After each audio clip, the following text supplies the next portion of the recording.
All right. Happy Sunday, everybody. How you doing?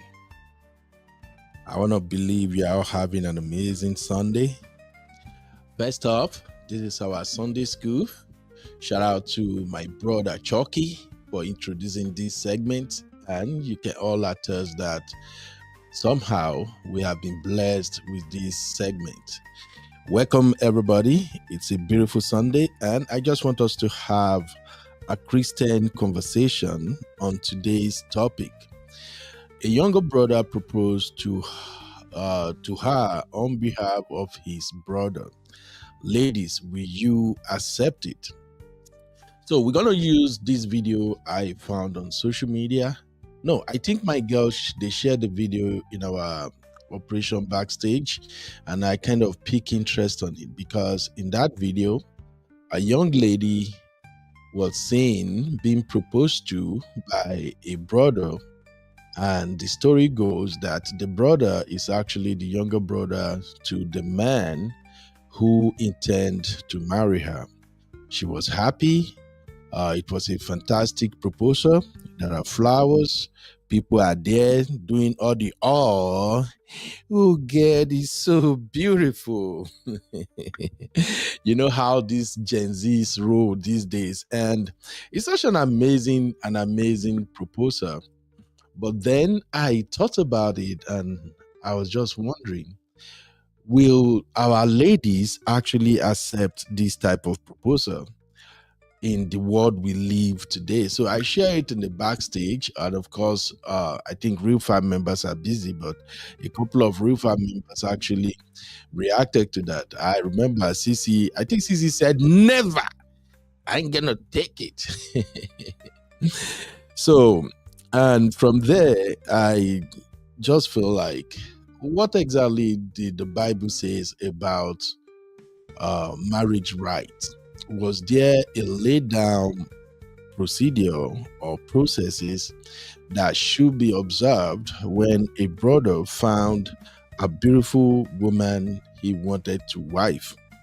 And that's what this conversation is going to be all about today. So you are all welcome. I see all my real fams are joining the live show right now. Please hit the like as you come in so that the algorithm can pick this up. Basically, right now, a lot of Nigerian channels are struggling with views. So ours is not an exception. I think the algorithm is resetting again, and sooner or later it's going to pick it up. But then we have to play our part. We should play our part by ensuring that we hit like when we join live shows like this so that the algorithm can now inform other people to come and watch. All right. Comfort Adagri, I see you, my dear. Happy Sunday. Netizen Global, how are you?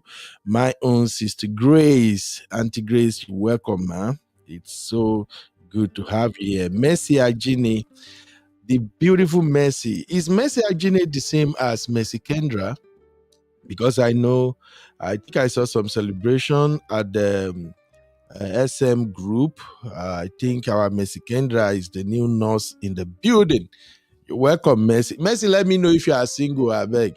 I have some fantastic brothers here that are single. Make I connect to na sharp. Na nurse, now we they like to marry now. I'm sorry, nobody should feel bad about that.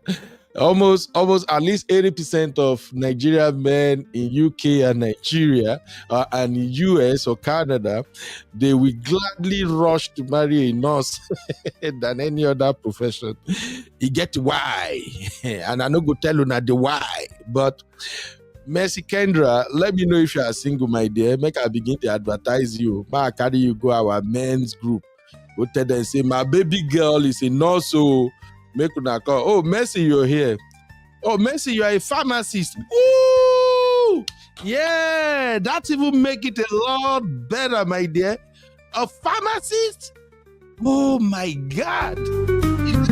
It's you. Let us celebrate you. Woo! That's a good one. A pharmacist. What day? Money don't come. All right, Mercy. Please, real fam, let us celebrate Mercy. Help me give her a congratulatory message. Mercy is part of the Rule Fam. She has been here for the longest, and I'm always happy if we have great news to share. Also, at the same time, Rule Fam, please do me a favor, help us put our lovely sister Adama in your prayers. There are just a little challenges going on right now, but our God is a beautiful God. So please let us put Sister Adama and her family in prayers. But I know she's a fantastic, fantabulous sister. She's going to bounce back shortly in Jesus' name. All right, let's get into today's show. I don't know how many people are here already. Let me quickly share the live show to the backstage so that even if Real Fam cannot join us live, they can at least rewatch it or play back later. So just give me like 1 minute. Let me do that. I have to inform our people. Yeah, of course, the shows are incomplete without the Real Fam in the building. So let me quickly do this. All right, we are live, Real Fam.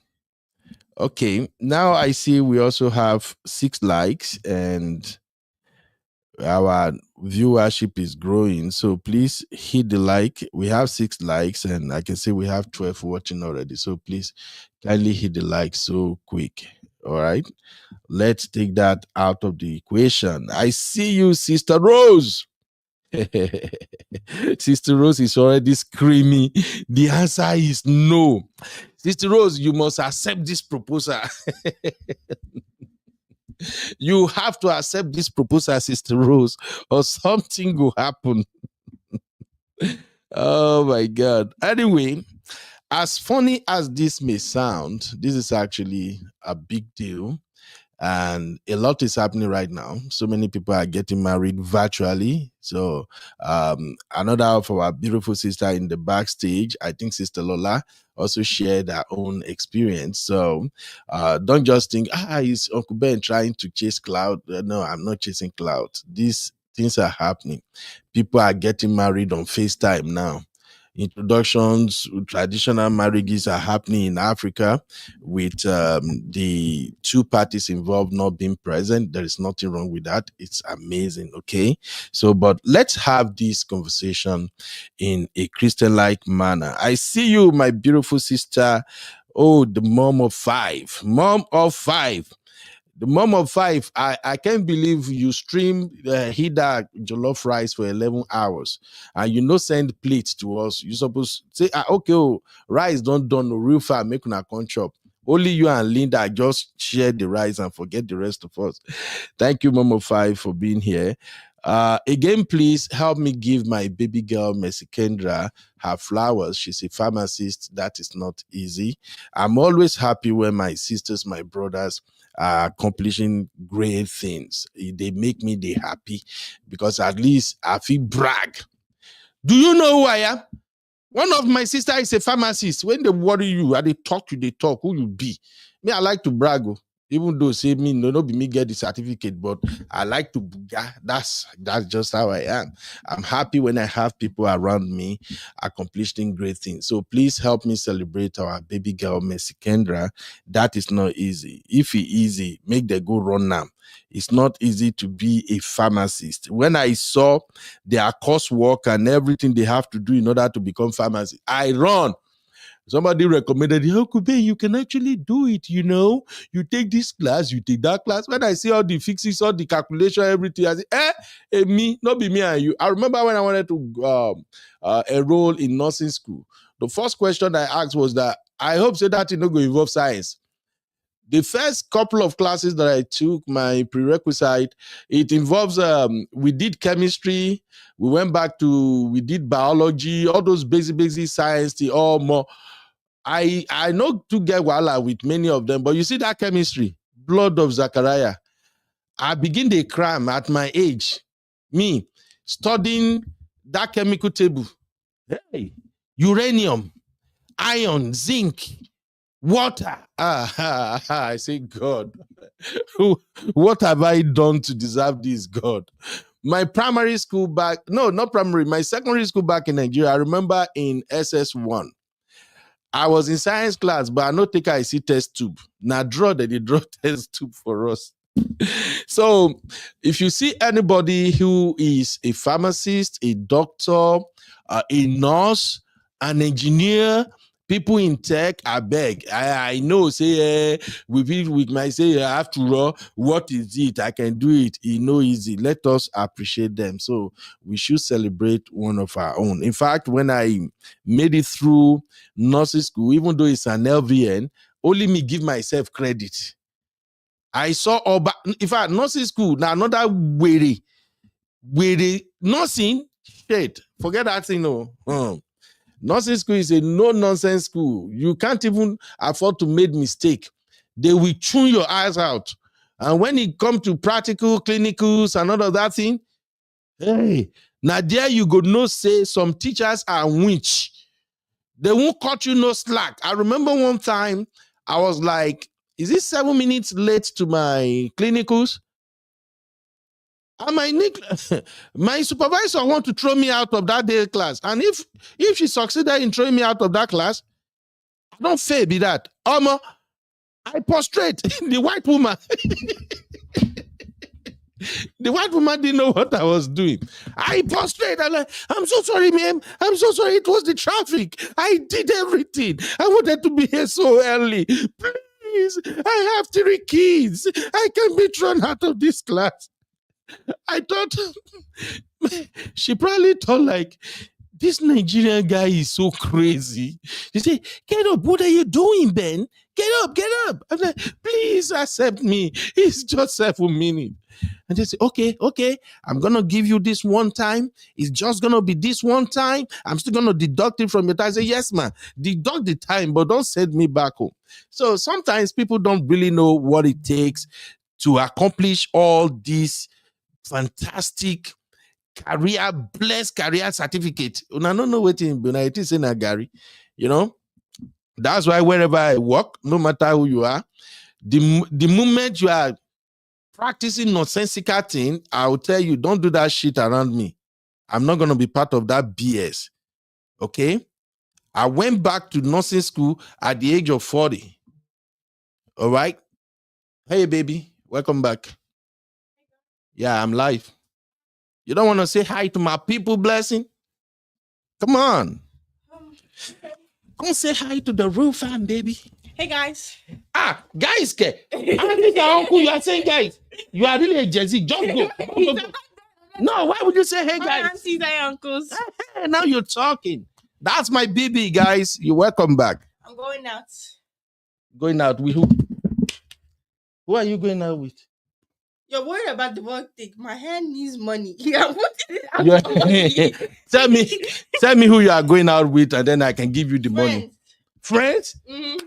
Yeah. Any boy involved in the going out? There's no boy involved. You're worried about the wrong thing. Okay, I'll send you cash up. How much? Bring my okay. All right. I will cash up you. So far, boy is not involved. Okay, how much? Well, how much do you need? 30 will be enough. We're going to the mall. We like to go into the mall. Me and Ava. Blessing. $30 is too much. You are now running. You are running your own business. I give you 10. You add 10. Okay. Yeah. Then 20. 20 is the limit. Okay, just go. Being a sweet, loving daughter. Yeah, very sweet, loving daughter. Yeah, girl. All right. Oh, sorry, Rufam. That's your baby girl, BB. I told you, this girl don't stay away from me. I don't know what thing I do. Every time she's always in my business. Yeah, girl. All right. So, as I was saying, at my job, people knows me. You don't do nonsense thing around me because I could tell you how I get that nursing certificate. I went back to nursing school around age 40. If you think I'm more contract for US, I was studying pali to pali. As you open the first page of that book, you go read until the last page. And Oyibo teachers, I have never seen teachers. How do I describe them now? They won't even cut you a slack. All the assignments, every damn thing you in that book that you have to do, you will do it. So please, when you see our black sisters, brothers, uncles, aunties who go to school and they excel, let us celebrate them. So, Mercy Kendra, That is for you, Mama. We celebrate you today. Almighty God will provide a good job for you. Your license will never have any problem. You are going to do an amazing thing. You will rise from glory to glory. Those are the people I like to celebrate. So all the rest of you guys who listen to me and you are still in school, trust me, if God can do it for me, God will do it for you. You will excel. All the studies that will look so tough, God will make it easier for you. All right. I remember one time when I was in nursing school preparing for an exam here in America. I still did what we used to do back in Nigeria. I put my leg for cold water in the middle of the night so that I won't fall asleep. That's how tough it is. So I said this many times, even though my certificate is just LVN certificate, I know they take a replay. That LVN certificate changed my life. Okay. The moment I start walking like this, you know how Jesus said to the sea, calm, and it calm. All the struggles wifey and I we were experiencing, the moment I started working as an LVN, everything was calm. And it has become till date. So all of you that you are in school or you are acquiring one degree or one certification or the other, God will show up for you. Once you complete your study, amazing job will show up for you. No enemy will come against whatever accomplishment God has ordained for you in Jesus' name. I'm saying this prayer from the bottom of my heart, all right? Okay, let's get back to today's business. I see my sister Adana in the building. Where is Adana? Adana is another amazing sister. Where is she? I thought I saw Adana here now. My one and only troublemaker, Adana. Adana is a nurse practitioner. For those who don't know, that is why I keep telling everybody on this platform that even though you come to our platform here and you see these amazing brothers and sisters, everybody cracking joke, we are arguing, going back and forth. These are big people. Okay, you know, when I say big people in Nigerian parlance, I mean these are top-notch, high-level people. Sister Rose, many of them here, they are just way up there. Adana is a nurse practitioner. Nurse practitioner is almost as close as a doctor. Even though you go see Adana come here, come begin they do basketballs. These are top level professionals. All right. In this field of nursing, see, Adana be like a professor. Why me? I be like a assistant lecturer. That is the hierarchy. Even though Adana and my younger sister, even though me and I, we they go back and forth, Adana is my boss. So when it comes to this, our nursing career, so please let us appreciate our own. Many of the sisters and brothers you see on this platform, these are people who are way up there. And I'm so happy that we have all these humble people, you know, people who God has lifted up, but they just don't look at their accomplishment and say, oh, man, let me bragado and all that. They still mix, they play. So that is a lot of things to appreciate. Mom of Five is a nurse, an RN. Mom of Five now my senior. In fact, the school I'm going back to now, if I pray God help me to just decide to complete it, because I'm seeing many other better offer now. If I complete the school where they go now, that is when I will be at the same level as Mom of Five. So Mom of Five too, now my senior. Sister Rose now my senior. Many of the sisters here who are RN, they are my seniors, okay? Only that my coconut head go make you think, say, Uncle Ben self is up there. I know up nowhere. Okay, like if Mom of Five and I, if we happen to work in the same facility, my license will be operating under her license. If she happens to be my supervisor or my nurse manager or maybe the charge nurse, all right, I have to report to her. And in that hierarchy, if I face some challenges, Mom of Five are the type that I would just call people. All the ROM will be my boss. They're not tired for me for work. Once one thing pass my level, if I look at one acute situation, I try to assess it. I they call them that. Where you did, come and assess this person now. If you go west, your license. So please, I'm just saying all this for you to know that when we come here, we have to respect all these our brothers and sisters. For instance, did you know that Uncle Emeka is a veteran? In America, we don't play around with veterans. We don't joke with them.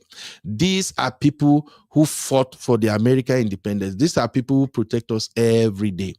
Uncle Emeka na big top shot as he did like that. But still, Uncle Emeka will come here and play with everybody, always protecting the ladies. In fact, Uncle Emeka know they let us do bass both with the ladies. The moment we want to dive into the lady, now that time Uncle Emeka go show, say, hey, Ben, I think you people have to take it easy with my daughter. So, that's what I'm talking about. Those are the people I like to relate with. All right.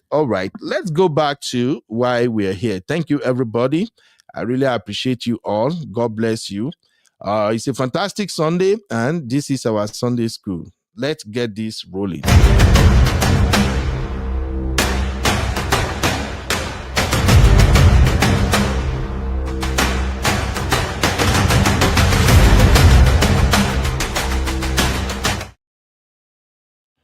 All right. Welcome back, everybody.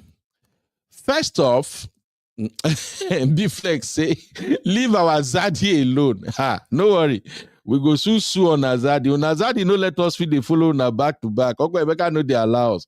Even for backstage, all they insist they don't know. Once they start trouble finish, they argue waiting they don't supposed to argue. They will begin talking Uncle Emeka. Uncle Emeka, come and see your boys. Uncle Emeka, come and talk to your brother. Uncle Emeka. And then Uncle Emeka will say, will you people leave these ladies alone? No worry. We go arrange for Uncle Emeka. All right. To get today's show going, I want you to watch this video. This is the video that started it all. Watch the proposal, please. I present you with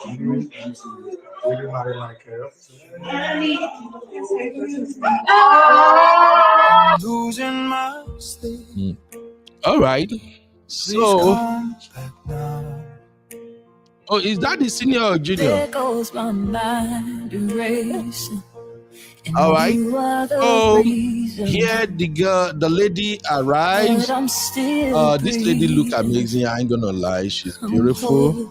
Let me take care of this music. I don't like the music, but I want you to hear when they were talking. This is a very beautiful young lady, and here is the proposal. On behalf of my I present you with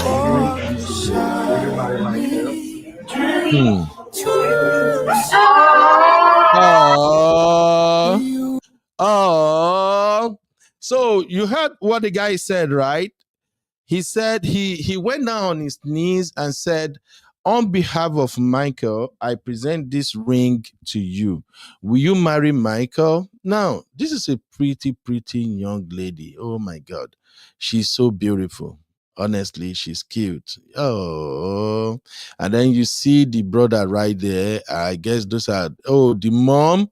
Is that her mom or the boy's mom? Hey,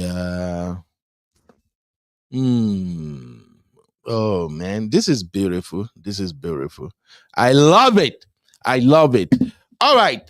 Let me share the link so we can have this conversation real quick. Remember, this is Sunday school. So Uncle Dayo and Uncle Patrick, I don't know if they are still in church or doing something, but when it comes to Sunday school, I've told you guys, I really don't have a lot of say because I am not very grounded in biblical text and all of that. But Uncle Dayo, especially Uncle Patrick and Uncle Dayo, they are really good in all these biblical aspects of our religion. So that is why I always rely on them to help us or to educate us on some of these things. So while I'm waiting for Uncle Dayo or Uncle Patrick, I know we also have a lot of sisters here who are also really good with the Bible.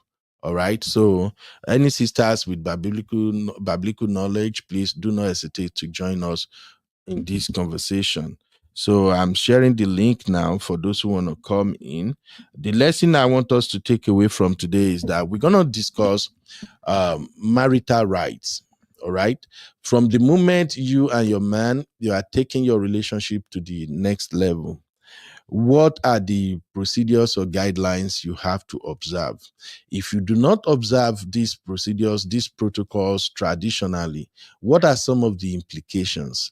And what did the Bible says about observing your traditions and culture as far as marriage or wedding is concerned? So those are what we're going to be talking about. Now, the first, we have a lot of topics here. All right. Now, the first poll we're going to have is, will you accept marriage proposal in absentia? I think that goes to our sisters.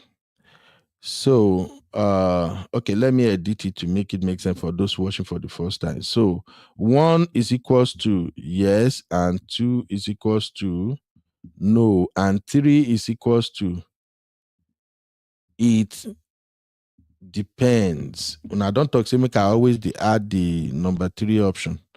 So I know one sister's wahala. All right, that's the question right there. Sisi, I see you are already yelling to troublemaker Sisi. May God forgive you. Sisi, you need deliverance. I'm taking you to Major Church, Sisi. We have to deliver you, Sisi. All right, sisters, that's the question right there. Will you accept a marriage proposal in absentia? Yes for 1, 2 for no, and 3 for it depends. So let's get it rolling. I'm sharing the link for those who are free and want to chime in. And if not, I'm just going to be reading the comment. I'll react to it and we'll wrap it up. I have exactly like 40 minutes left. Okay. In responding to that question, Sisi, why are you yelling no? Sisi, your blood is hot. Your blood is too hot. Mercy Kendra said, I won't now. Mercy, while I'm wow. I already told you. In fact, I will ask other members of social media freelancers, the one we know you well, may they let me if you are single. I will begin to market you from now on. Not even try that. No, my work. CCC type 2. I think Sisi really has something against this question. Auntie Grace said 3. Good. Auntie Grace, go help us break it down. Adana said, absolutely not accepting. He was in space fixing the clouds. Then, yes. Okay, if he was in space fixing the cloud, then yes. Oh, God, this is funny. Abby said, all right, I see people are in the studio already, but let me just read through these answers first. So now they made me laugh already. Abby says, Sisi, hi, man. You dey greet Sisi. Sisi, they throw trouble. You dey greet Sisi. Sister Rose said 3. It depends. Okay, Sister Rose, I would like to know why it depends. Mercy Kendra said 2. Okay. She said, why must the brother propose to her? Though, that's so freaky weird. Really? B-Flex is also shouting at the top of her lungs. No! Hey, Rora, hey, man, you people should be chewing eyes now. It's just a proposal, okay? Hey? Wow. Hey, how you doing? Idara, how you day? How buddy? Idara said, the guy should have just done the proposal with video call. Why did someone have to do the proposal for him though? Let me start this one. I'll come back to that because we're going to dive into this. All right. Which one Abby and Adana don't they talk now? I see Abby already saying, Sister Adana, she can choose the ring herself. Why would you choose the ring? Okay, let's not go there first. Let me just come to the studio. Auntie Grace, happy Sunday, man. How are you doing today? Happy Sunday, UB. Happy Sunday, Reed Farm. Happy Sunday, everyone. You're welcome, man. You're welcome, Auntie Grace. Auntie Grace, please. Yeah. We need your wisdom right now because this matter is a little bit delicate. So, Auntie Grace, please, what is your take on this proposal? A brother is proposing. He went down on his knee and he's proposing on behalf of his brother, Michael. Yeah. What I have to say is not far from. I commented earlier to say it depends. I have seen marriage in absentia where maybe if both of them are in abroad and maybe due to paper issue they couldn't travel home, they've known themselves and then they say, okay, do this thing in Absentia, both family mates, and then do all the right, but they are still here living together. I have seen that. Then again, the reason why I went for 3, it depends. If this guy knew the guy before, they were dating before the guy traveled, and maybe he's not been able to come, yeah, he could say propose, maybe he's preparing paper for her, whatever. Maybe when I just come, we do the marriage and then we go. It depends on what is been agreed. But if the girl does not know the guy before, in my comment, I said that is a big red flag. Why? Because you might get there, it's not somebody you like.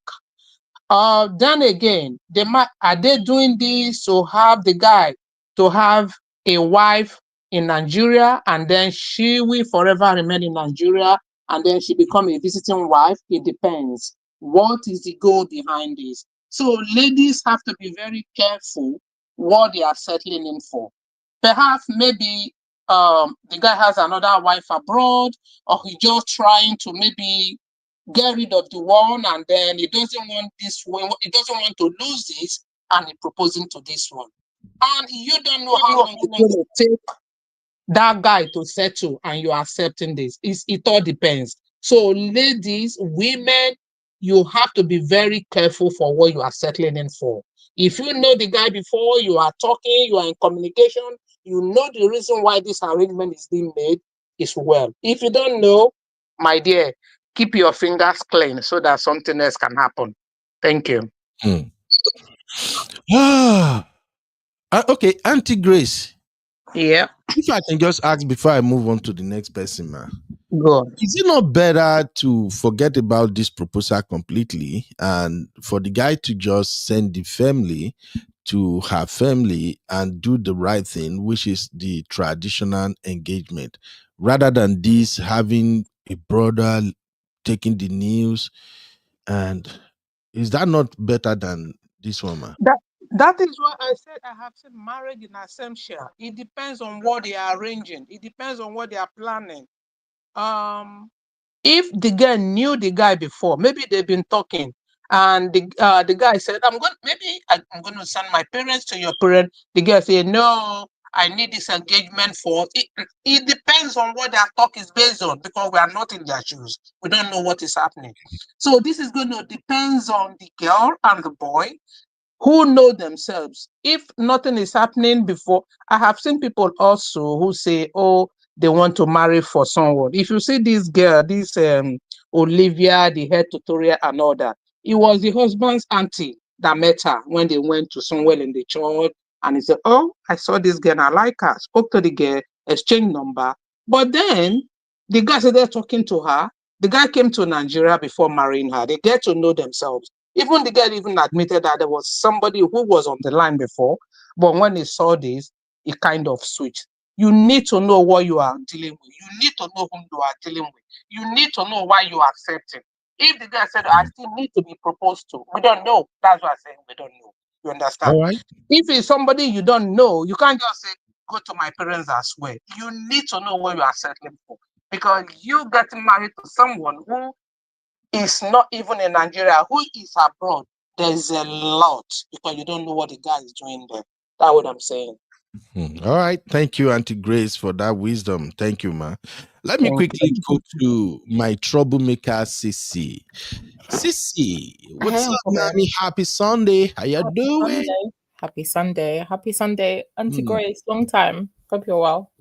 Yes, my darling, I'm well. Sometimes when you guys are doing the backbones, I will just sit behind and I listen to nearly all the conversation. I know. It's I do Abby. my I'm blaming life. Abby. Sometimes when I have to comment, I comment. I do it all the time.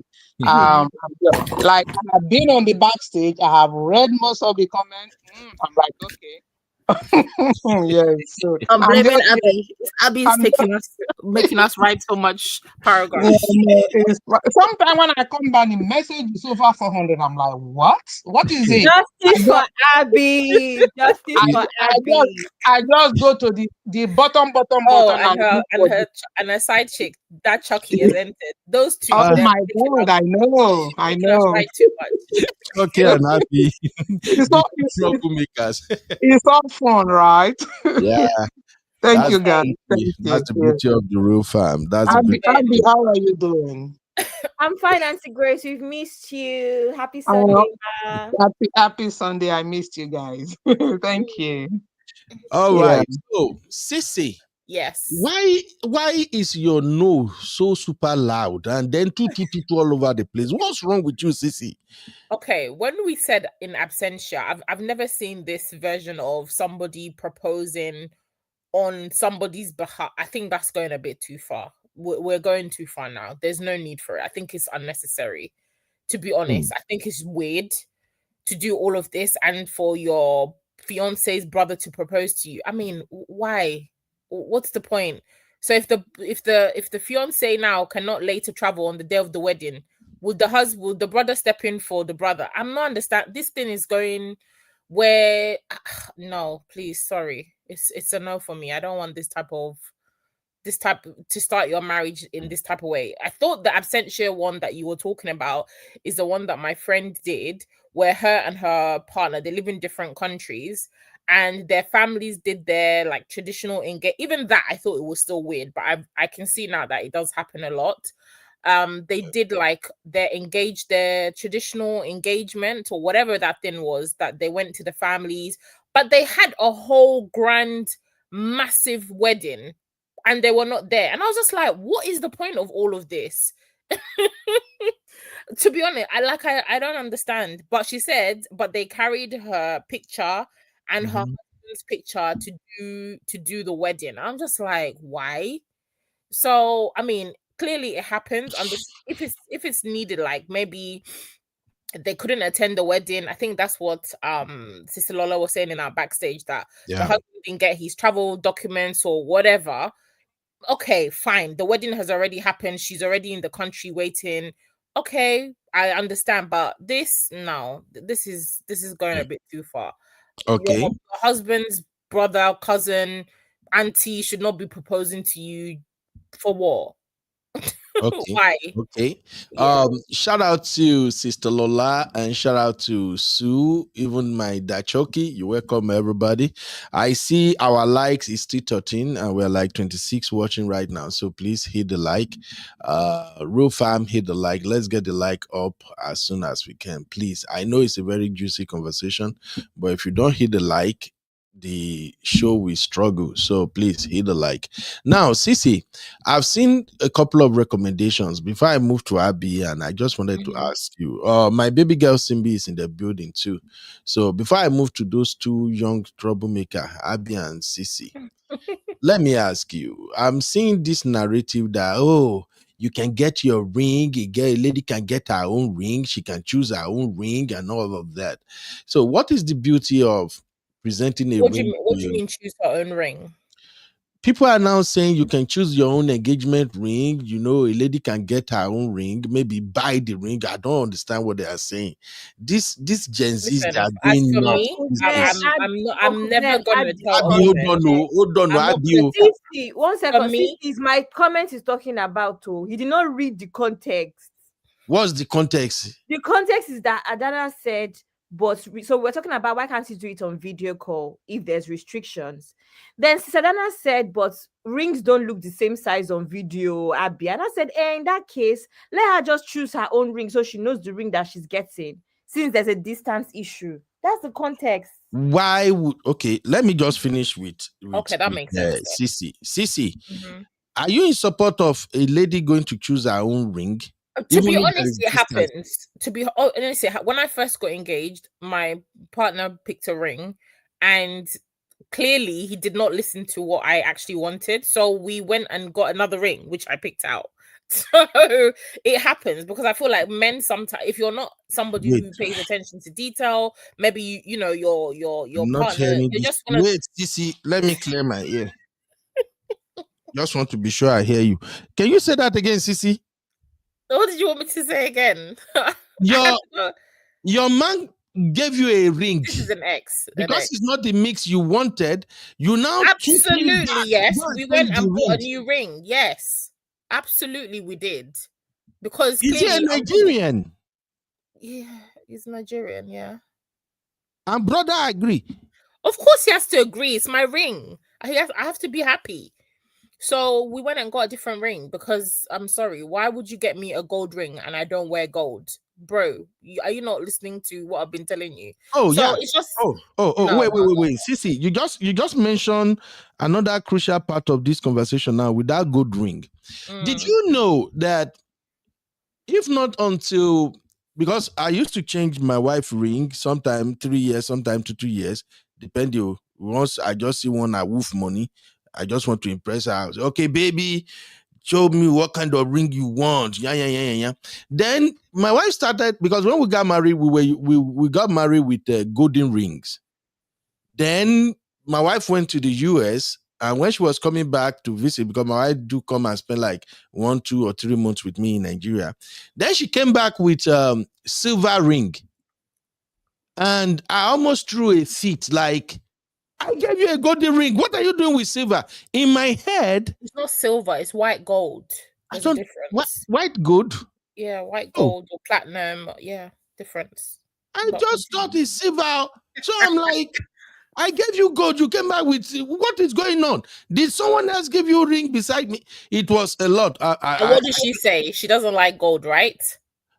She explained it, but I wasn't listening. I ain't gonna lie. Exactly, because you don't listen. I'm sorry, I'm not willing to manage ring that I don't, and I didn't like the design of the ring. That'll be the truth, to be honest. So yes, we went the next day and we got a ring that was, you know, both to my taste, and everything was. It's not a problem.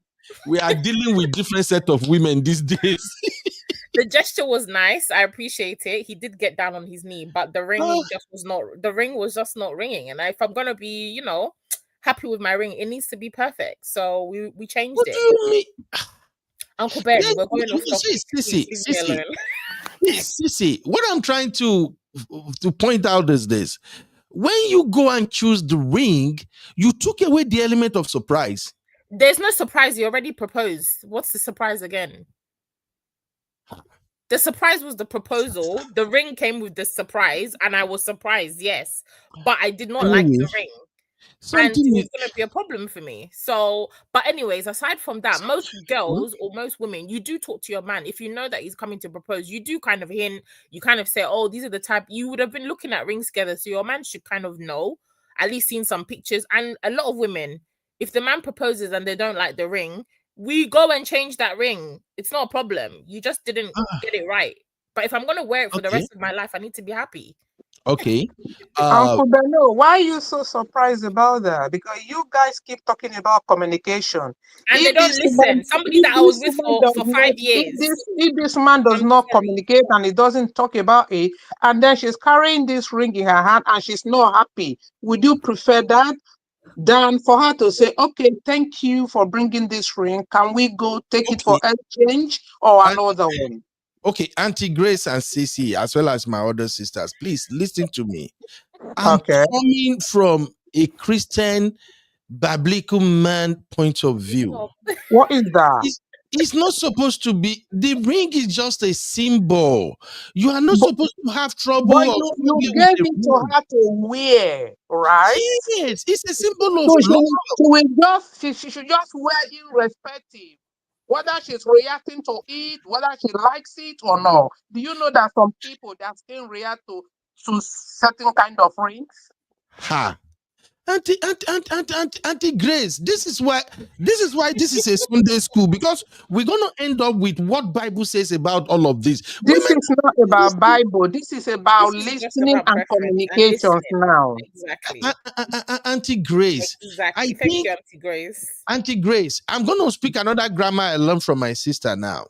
I think when a brother proposes with a ring, if you say you don't like the ring, that you have to change it, that the ring doesn't, you don't fall in love with the ring and all of that. In fact, the moment you go and change the ring, I think you are emasculating the man. I mean, No, not be because he emasculating, still paid for the ring. Where's the emasculation. emasculation? You are She did not. emasculating my She brother. did.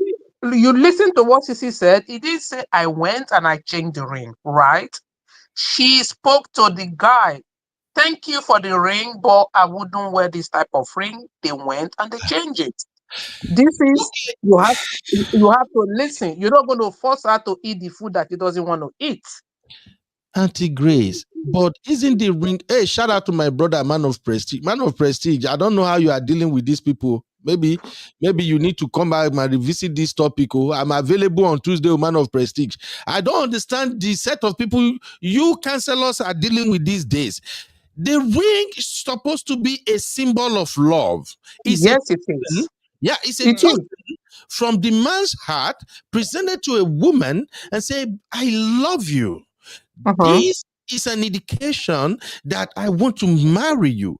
Why can't she just accept it and be proud of it? Why does it have to do with comparison? Because I think the whole idea about, oh, I'm not falling in love with the ring is this, is that, is because women are typically comparing. I've literally saw a video of a lady that went nuts saying the Shena stone, that diamond, something on top of that ring, she went nuts. She said the stone is not big enough. And I was looking at the man like, bro, Uncle Ben, it's because the token was appreciated on the day of the proposal. Thank you very much. I like it. Okay. All right. But the fact that we're going to have a marriage means I'm going to wear that band forever. Most people wear their wedding band. It's not forever. Sissy, it's not forever. It has to be changed. I don't know but for me. Yeah, I do change my wife for maybe 2 years, 3 years. Yeah, I do change. So and the thing is, the ring wasn't even the color that I like. If it had been a silver ring, I would have, like a silver or white gold, I would have managed it. I don't wear gold. I don't like gold jewelry. That's just my preference. So why would you go and buy me a gold ring that I don't even like? No problem. No problem. Sorry. No problem. Let me move on to Gen Z. Make Chikuku kill me. Abby. Hi, Uncle Ben. First things first, Uncle Ben. You look so nice in that light blue shirt. Oh my God! She compliment. Let me give you a compliment before I break your heart. Silent assassin. Abby, you and my daughter are behaving the same way. Anytime my daughter compliment me, I knew something gonna follow that compliment. Abby.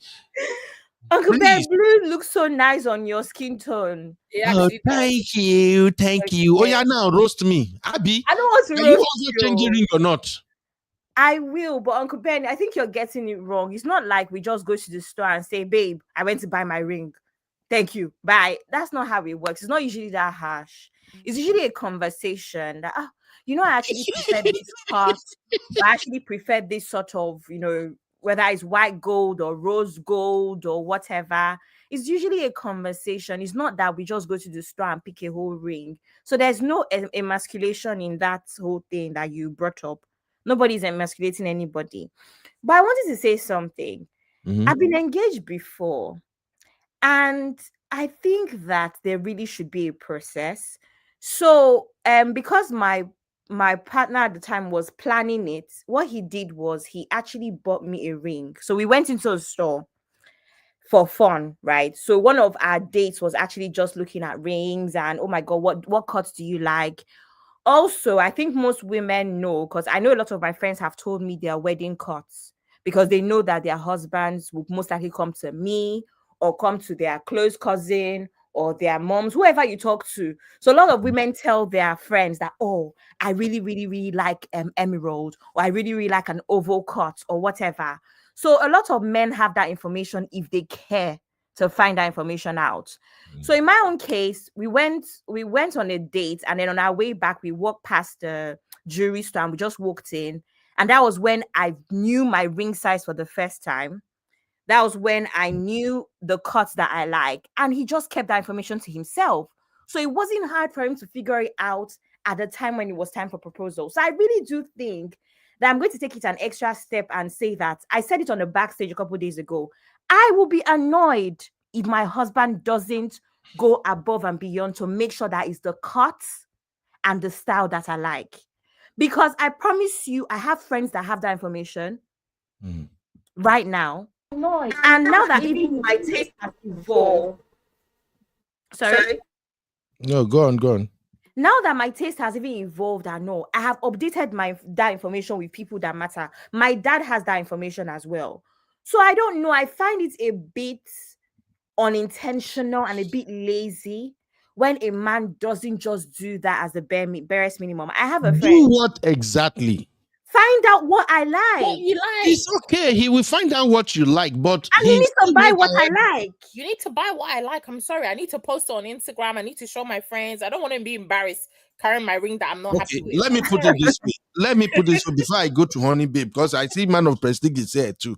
But let me put it this way. Do you want to see the ring before he buys it? No, Uncle Ben, you're not listening to me. I just told I'm you. not listening. Okay, why are you not listening now? I just told you that I have a handful of, at the time when this guy even proposed to my mom was alive. My mom had this information. My dad's job involves jewelry and stuff. So he even went as far as going to my dad and saying that he wants a diamond on my ring to be from my dad's mine. Like, that's how intentional I want a man to be. Oh, Abby's dad is a diamond connoisseur.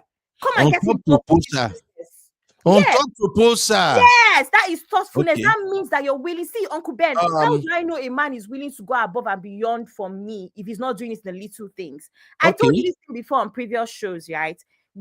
Remember on Auntie Inka's show, the one that you featured, Auntie Inka, what did I say? I said I had a relationship where the man paid for ideas. The man paid to be romantic. Let me tell you something, Uncle Ben. There's a reason why a lot of women are happy with Range Rovers and G-Wagons and stuff. A lot of men can pay for grand gestures or what seems like grand gestures. Do you know what men cannot pay for? Thoughtfulness, intentionality, little gestures. Men cannot pay because those things come from the heart. And as a woman, if you're not married, it's very important that you stick to very little gestures. Because guess what? Once a man has money, what is there? He can buy you 500 roses. Okay, can because buy you your dream car. Don't worry, Abby. You might not be thoughtful. I know this is your fault. You and Simbi, the Gen Z, I know say now Nigeria be this. If I say make they follow now the drag, we no go move on from here. And we have more people in the studio. So we will come back to this. So I just want to hear everybody's point of view, and then we can now come back and start this bass boost. Honey Babe is here and my Man of Prestige is here. But I would like Man of Prestige to also hear from Honey Babe before Man of Prestige will come in. Hello, everybody. Hello, everybody. Abby. I am not doing hello to you, Honey Babe, because oh my God, yes, what did I do again? This Sissy don't scatter the ground. Are you accepting proposal or you are not accepting proposal? Are you accepting the ring I give to you or you are rejecting it? Can I start from the standpoint is that the person, I don't understand why your brother would propose on your behalf. It is what it is. But you're doing a proposal, a gentleman. You would plan it, right? You would do it. You don't want to be lazy, like Abby said. You would do things 100%. You would be talking back and forth, like Abby said. I had that situation where when I was before I got engaged, he knew my ring size, he knew what I wanted, blah, blah, blah. You would have those conversations, is it not? So in the back of your brain, the gentleman will be writing notes down, listening to the conversations regarding rings, regarding preference, regarding ring size, etc., etc. So I'm just kind of confused as to, if you say that you want to propose, this is going to be one of the most memorable nights or days for your wife if you do go to the stage of getting married. Wouldn't you want to do it properly? Why would you be slapdash and just get one ring that you didn't even bother to check, maybe like Abby said, with the dad, with friends? You just said, let me just pick this ring. You don't even know if it's your fiance, your wife's preference. And for me, it's all about communication, because it's the same way before you plan a wedding. Don't you now decide on the cake? You decide on how many groomsmen. This is all communication. So you would obviously base it on your fiance's preference. So for me personally, I'm of the opinion that it's only a lazy person that would miss out all the important information in regards to my, if I was a guy and I wanted to engage a lady, I would be I would make sure I have all the information about the type of proposal she wanted, the type of ring. I would talk to her friends, her family, in terms of to fill in the gaps in terms of, oh, what ring should I get? I would even get the mum, the best friend, the sister to come with me ring shopping. These are things that you do when it's important to you, because remember, this is your fiancés, the ladies' most memorable night. Most women can still remember, even if you didn't get married or you got divorced, you still remember the day you got proposed to. It's very important. So if you say you want to do things properly, do it 100%. So I definitely agree with Abby and Cece that it's only a lazy person that doesn't really care about the important things that would miss out the ring and miss out the fact that this ring, isn't what she wanted. And personally, for me, one thing I will say is that you would not get to the stage where the woman would have to reject or say, I don't like the ring. For me, I personally think he's very lazy. And sometimes you get some men that, I'm just going to propose to her. She should be lucky I'm even proposing to her. And they do slapdash. Okay. So All right. for me, I just think that everything that I said, I don't want to keep repeating myself. There's nothing wrong with doing things properly. Okay. I want to ask you, honey babe. First off, will you accept a marriage proposal in absentia, like the one we see on the screen right now? Not in a million years, because that's laziness. No, it's not. Because the brother is not available. I don't care. Let him wait. Even if I have to wait a year, let him come. This is laziness and slapdashness. I'm sorry. It's the bare minimum for you to be in the same room as me, unless he's indisposed because he's in hospital having brain surgery. There's no reason why he should not be in the same room as me. So as far as I'm concerned, it's laziness, slapdashness for you to not get your brother. I would wait, even if it's another year and he's in Canada and he can't leave for another year. I will wait, but no, I would not accept that proposal. Okay, honey babe, can a man skip the proposal? And I'm talking about distance relationship right now. Just hold on, please. I'm talking about distance relationship now. Will it be okay if he skip the proposal and get the family to go talk to your parents and do the traditional engagement? Then maybe when you guys finally get to see each other, he now give you a surprise proposal. Would that be okay? No, because my ex-husband was based in Nigeria and I was based here, and we did the long distance thing. He came to the UK and he proposed to me. We went to Nigeria and did traditional. So we did it. So why can't you do it? So it's a capital no. Thank you. All right. Thank you, Chico. No, a capital no. Shout out to Cool Mama. Shout out to my Bilba. You guys are welcome. Man of Prestige, let me give you the floor, Baba. Because I'm really struggling with what the sisters are saying right now. There are two issues. I don't understand why you don't understand it. I just think that it's a lazy person that does that. You do.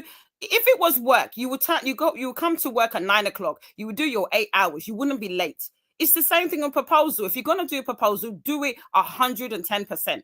Honey babe, I don't have problem with the proposal. I agree with what sisters are saying about they can't do this proposal in absentia thing.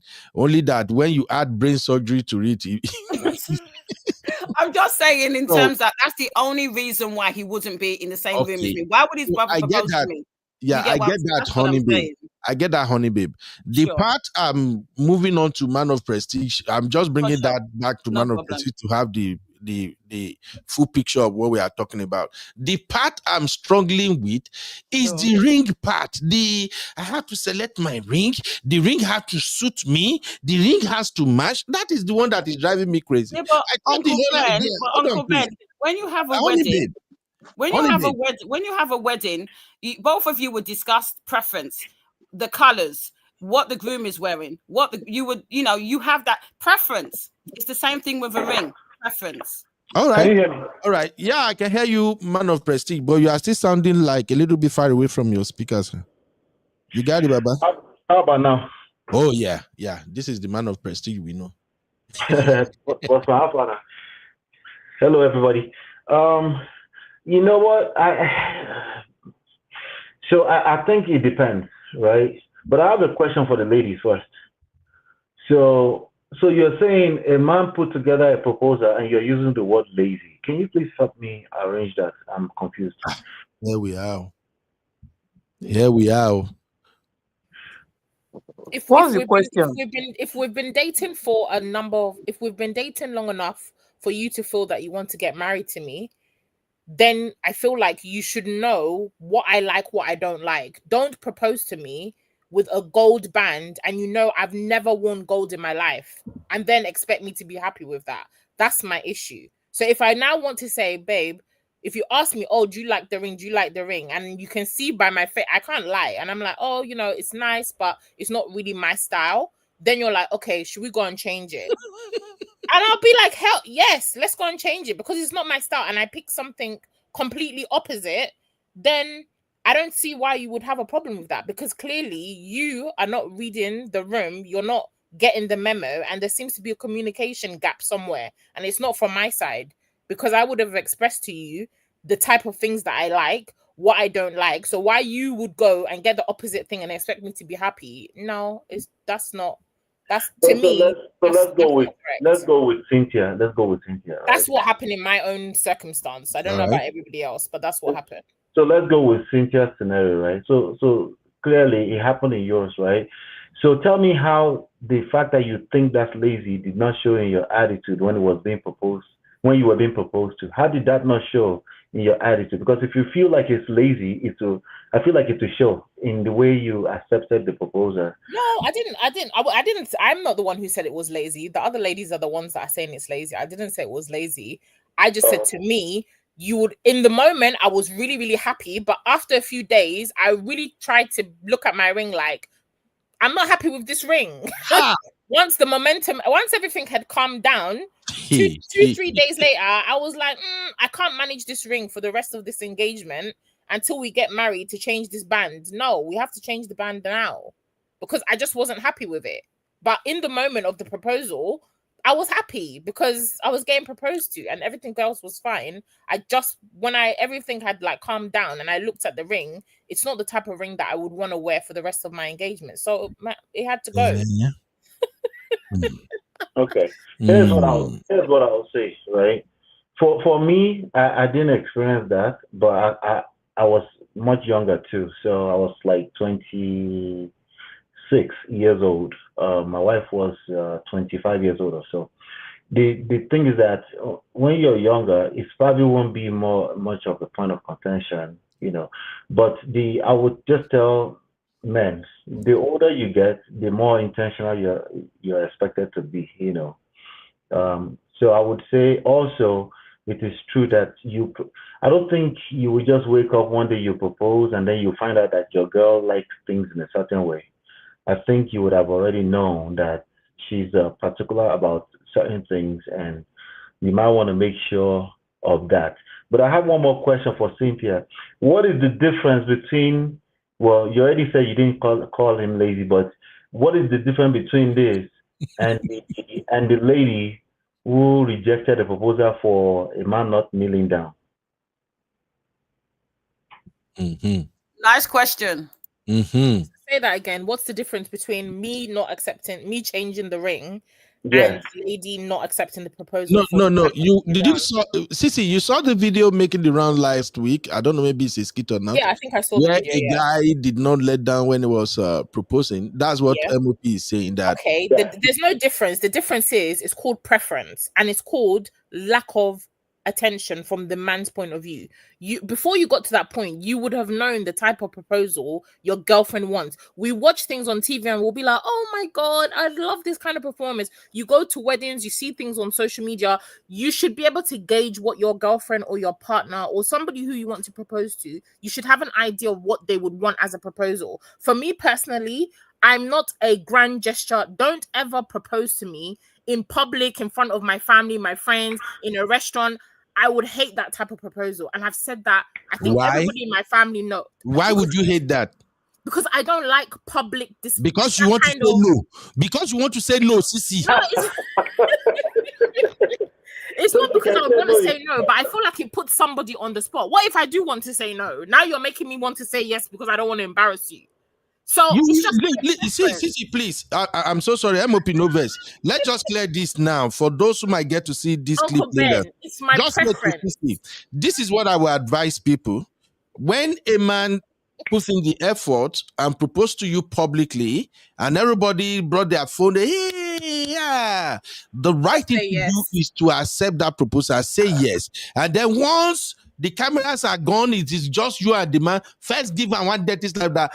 Don't fire you. Who say I won't marry you? But don't do that shit of having a brother, leaving a brother hanging. I mean, I agree. That's why for me, I don't like those type of, you will take somebody in like Times Square, you'll bend down and everybody will be like, marry him. I don't like stuff like that. That's just I guess my question is, do you think that lady was justified for rejecting the proposal? She's justified. If that's she's justified. She's justified. Because the guy did not kneel down. If she's told her partner in the past, babe, this is the type of proposal I want. I want a man who will kneel down, and then now it's like you're doing a silent protest. That's what you're showing me. Oh wait, so let me get this right. Can I speak after MLP? Sorry. We're dating and we're getting close, and it looks like things are going good, and you're going to literally have a conversation with me telling me that you want me to kneel down during your proposal. No, I'm not saying that. We would have had a discussion, or we would have watched things in the course of dating. You will start to understand the person that you want to be married to, right? So you may watch something, you may see things on social media. You should be able to gauge. I'm sorry, if you're not having these if you want to marry somebody, why do you not know the type of proposal that they would appreciate or like? Why do you not know that as a man? I don't think you should be marrying somebody if simple proposal you don't know, simple ring you don't know, color scheme, wait. What man of I'm coming, please. What man of prestige is asking here is paramount. Man of prestige is asking you now, are you going to reject a marriage proposal just because the man is not leaning down? Not me. We wouldn't go that far. My man knows he needs to kneel down. But if she rejected it, I'm saying it's because of her preference. So clearly they've spoken about it, and the guy just went and did his own thing, which is not right. Okay. I'm a man of prestige. Finish your time, Baba. Let me finish my thoughts. So I think the older you get, the more you must be obviously intentional and aware about certain details. The more you should know the kind of person you're with, what their style is, I think for one day, personally, for a one-day event of proposal for the rest of your life, I think it's worth it. If you're going to go all out and do it properly. Thank you. That's what we've said. That's what we've said. I think it's worth it, but I just feel some type of way when it comes from you guys, to be honest. Why? It's walking on my nerves, I swear to God. And man of prestige, this is my own take about it, all right? We talking about, we say in relationship, in marriage, communication and listening, right? And this is a proposal that you have brought to the lady, and the lady has accepted this, has acknowledged it and said thank you. But we've talked in the past, I can't wear good color, it reacts to my skin, or I don't like this type of ring because I'm going to wear it for the rest of my life. And this woman is actually communicating to you what is wrong with listening and going back to change it. Would you want that person to wear that ring that he doesn't like grudgingly and is not satisfied with it for life? This was my own questions. So I don't see anything wrong with this communication, being honest to each other, and then you can go and change it. It's not that she's not appreciating Mama it. Grace. Mama Grace. This is how if it was me, this is how it would play out for me. The way it play out for me is that we'll be sitting doing Netflix and chill one day, and I'm like, babe, I want to marry you. How would you like your proposal to go? That would be the conversation. And then the proposal will actually be, knowing everything that you guys are talking about right now and knowing that this generation is kind of like this, the real proposal already happened while we were Netflixing and chilling. I would have been like, I already know. The rest of it, all the scenario we're watching is just formality. And it will go. I will probably make sure that I get full detail of what you like, but not just that. Even if I was doing my wedding all over today, right now, I would be only 10% involved. I would just spend money.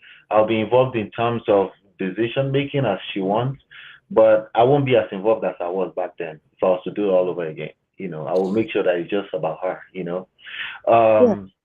but that's just something you get to know over time. And I think when men get older, they tend to know more about that too. If he's a man who cares about you. But to be clear, right now, I was the younger I got, I thought it was about a surprise, something I fully planned out that you were not involved in. But the way it sounds like right now is like you have an idea in your head of what you want it to look like, and so be it. I would just already propose on the couch and say, hey, babe, I want to marry you. I want us to spend the rest of our life together. What do you want your proposal to look like? And I feel like most proposals are going that direction right now today anyway. Like everybody is acting all surprised, but they know what was about to happen. It could be a surprise, right? But what they are talking about is that you must have watched some movie, some film. You talked about proposal. Maybe when you are dating, like, oh, I like this proposal. Would you like this? Oh yeah, I would like my guy to knit. I would like my guy to buy me ring. This is where you're talking about it. It's not like you saying it when he's going to buy the ring or when he's intentionally going to propose. It's something you have discussed in the time of maybe relaxing together, talking together, and or if you haven't even talked about it, maybe Kate is her best friend. Kate, what kind of ring does your friend like? I would like to propose to her. This is what we're talking about. You can also ask questions. You don't just buy something that at the end of the day, it's like you have to weigh it whether you like it or not because I'm proposing to you. No. Yeah. That's what we're talking about. I think it depends on the type of woman you're with. Some women you will know that already. They will just be they're not too particular about that kind of detail, and they will just be as happy. It doesn't mean it won't be tasteful, but it's not about how expensive the ring is, right? It's about specific details about the design of the ring, right? Yeah. So some ladies MOP. I think the sister just want to admit it's nothing like design. It's how expensive it is. They are using it as Instagram pepper them. Let me Uncle Beno, Uncle Beno, it's not. Let me say this to the ladies. I hope you know that the pressure is mounting on a daily basis. You have 3 events already. If you're a Yoruba style wedding, right? You already have 3 major events. And now we're adding on 1 additional event before the 3 events, the proposal. No, actually, is it 3? No, it's already 4. We have the introduction. Introduction used to be, mommy moe. You just call a few people. You go to the wife's house just to get to know the family. They might cook 1 cooler of jollof.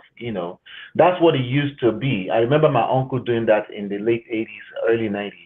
But now, introduction, by the time you realize it, you're spending crazy money. After the introduction, now you have to do proper engagement, traditional engagement party. After the traditional engagement party, you have to do church, right? Church is not as simple as just church. It comes with certain expenses too. After church, you now have to do the wedding party, which is the actual. That's like how many events are we talking about so far?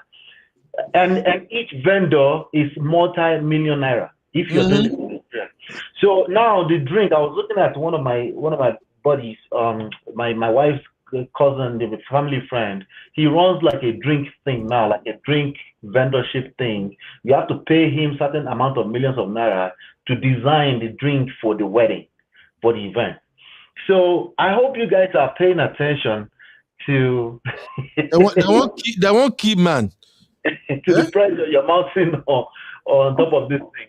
Anyway, I think it depends on the level of the guy you're getting married to. You have to sew your coat according to your size. You don't have to do it the way B did it or whatever. I don't think it's about how much it's costing, how much is the price. It's just get it right. Just get it right. The respect that is attached to it is what we're talking about. You don't have to do the way B did or C did. No, it doesn't have to be like that. All right. Sorry, I was going to say that again, if you're feeling the pressure, then like Sister Grace said, cut your coat according to your size. You can easily go to registry. So all this study 3 different ceremonies is not necessary. If you have the money, then you do the video style and do 4, 5, 6, 7. So the pressure is they're putting it on themselves. The main thing is the main thing for me is personally, you have that communication. We say this all the time.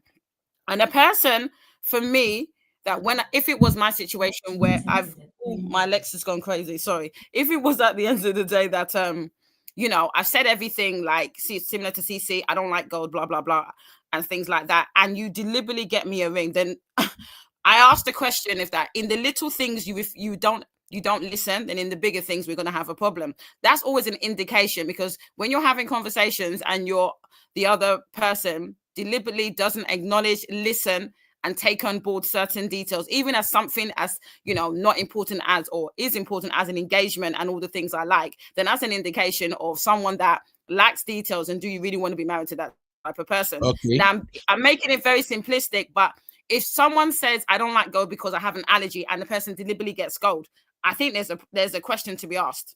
Do you understand what I'm saying? You don't want me to wait. I can't wait, obviously. I can't wait. Which is what Sister Grace and Cece and probably Abby are saying. It's in the little things. You're having conversations. If you're having conversations and you said certain indications, I like this, I would like this, and then the guy does the exact opposite, I'm looking at you with side eye. That what's going on here? So when I say something, you obviously close your ears and you don't listen. That's an indication that there's issues in terms of his listening skills. But in terms of the pressure that in which MRP is talking about, you only put as much as you want to put on yourselves. You don't have to do those 3 ceremonies. A lot of people are doing destination weddings. A lot of people are doing registries because of the high price it costs to obviously fund the wedding. So if you decide that you want to do 4 or 5 weddings, then that's on you. All right. Honey babe, let me quickly bring something into this conversation. Shout out to Uncle Dio. I think his network is really disturbing. So Uncle Dio said, sometimes having a pre-proposal discussion with your partner spoils the element of surprise in the proposal. And I really, really want to emphasize this. All right. The reason you want to propose is, as a man, you've already consider everything from courting this lady, and you've discovered that I think this is the woman for me. I want to spend the rest of my life with her.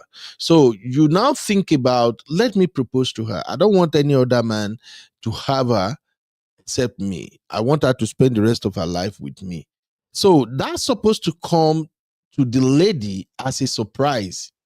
So you are planning all these things, how you want to do it. I don't care whether you do a private proposal whereby it's just you and the lady in your living room and you just went down on your knee if you want to lean, or you are lying in bed or you are sitting, you just bring the ring and say, baby, will you marry me? Easy proposal, however you do it. But what matters as far as I'm concerned is the intention behind it. Marriage proposal these days, the way ladies are going about it, it takes away the real meaning, the value it brings to a union. People are turning marriage proposal to, oh, let me have a great video picture to show people. That is not, in fact, getting married to a lady, promising her, I'm going to be your husband, it comes with that ring you are presenting to her when no one is there. Can I? You be. No, the thing is, you can easily. I hear about the surprise. I'm coming, honey babe.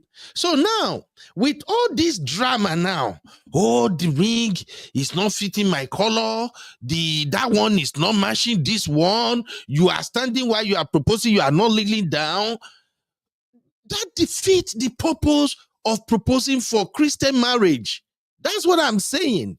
So please, if you want to rethink what we are talking about here now, I don't think all these PDA proposals really matter. I think. Please, can I come in? I haven't spoken in a while. Let Honey Babe drop what you want to say, and then you can come in. And by the way, I'm going to leave you guys. I think you will. Simply is not there. They're having network problems. So, Abby, you might be the moderator because I'll be running to work too. And I see this is a very important topic we have to really dissect. So, after Honey Babe, you come in again, Abby. Honey Babe, you want to say something? What I was going to say, I understand your point of view is that the whole point of a proposal is that you've been courting. I call it courting. I'm very old school in that word. And then you've made a decision that this woman you want to be with her for the rest of your life. And obviously, you want to surprise her, but part of that surprise, there's nothing wrong with going to her mother, her sister, her friends, and saying, look, I want to propose to her. I don't want her to know. and obviously speak to them because they will have some kinds of indications in terms of her preference. There's nothing wrong with going to her mother or her sister and finding out what type of ring that she wants. You can still get that information and still propose to her, and it is a surprise to her. But all it is that you've spoken to some people close to her, because what you want is a proposal where it's really successful. You've now included all the things that she wants in the proposal. Part of you say you want to spend the rest of your life with her. Wouldn't you want to do things on 100% level?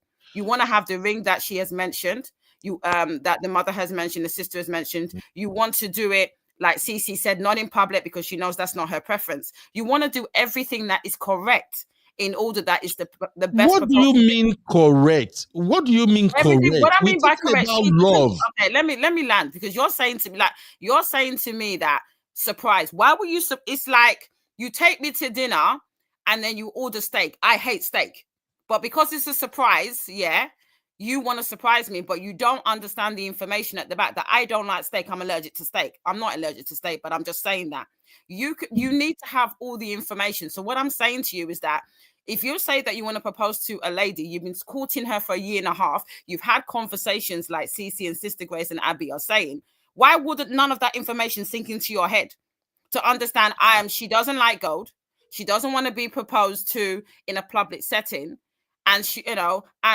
and all the thing, and maybe she doesn't like balloons. I'm scared of balloons, by the way. You understand? I'm just making up stuff. But why wouldn't you put that into consideration? Why would you just propose and then do all the things that she doesn't like? She doesn't like gold. She doesn't like to be proposed in public. You've destroyed that proposal because you've only thought about, I want to propose in a certain way, without taking all the information in terms of having conversations with her beforehand, and also speaking to family friends that I want to propose to your daughter, I want to propose to your sister. Can you come with me to look at the ring? Could you tell me what type of proposal she would like? What's wrong with taking that into consideration? Is that wrong? Is that wrong, UB? Is she still there? So that's what I'm talking about. Sorry, that's basically what I'm talking about.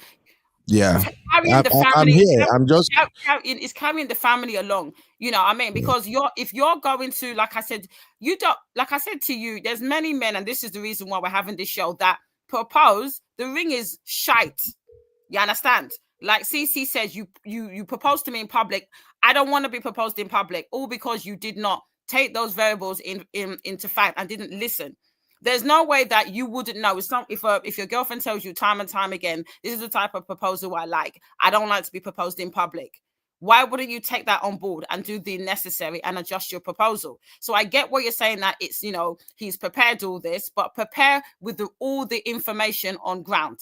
Speak to family and friends in terms of her preference, and you can still keep it secret. But it doesn't make sense to me where a guy will just propose and it's whack because he got all the no problem. You say it's whack. I think because what I'm getting, no problem. Let's keep it moving. Let me land. You're cutting me off. Let me finish. What I mean by whack is that you're giving me gold when I'm allergic to gold. I'm actually allergic to gold, so I would react. And then number one, you propose to me in front of everyone. I don't like that. So this is the key. This is some of the things I'm talking about. It's going to be whack to me.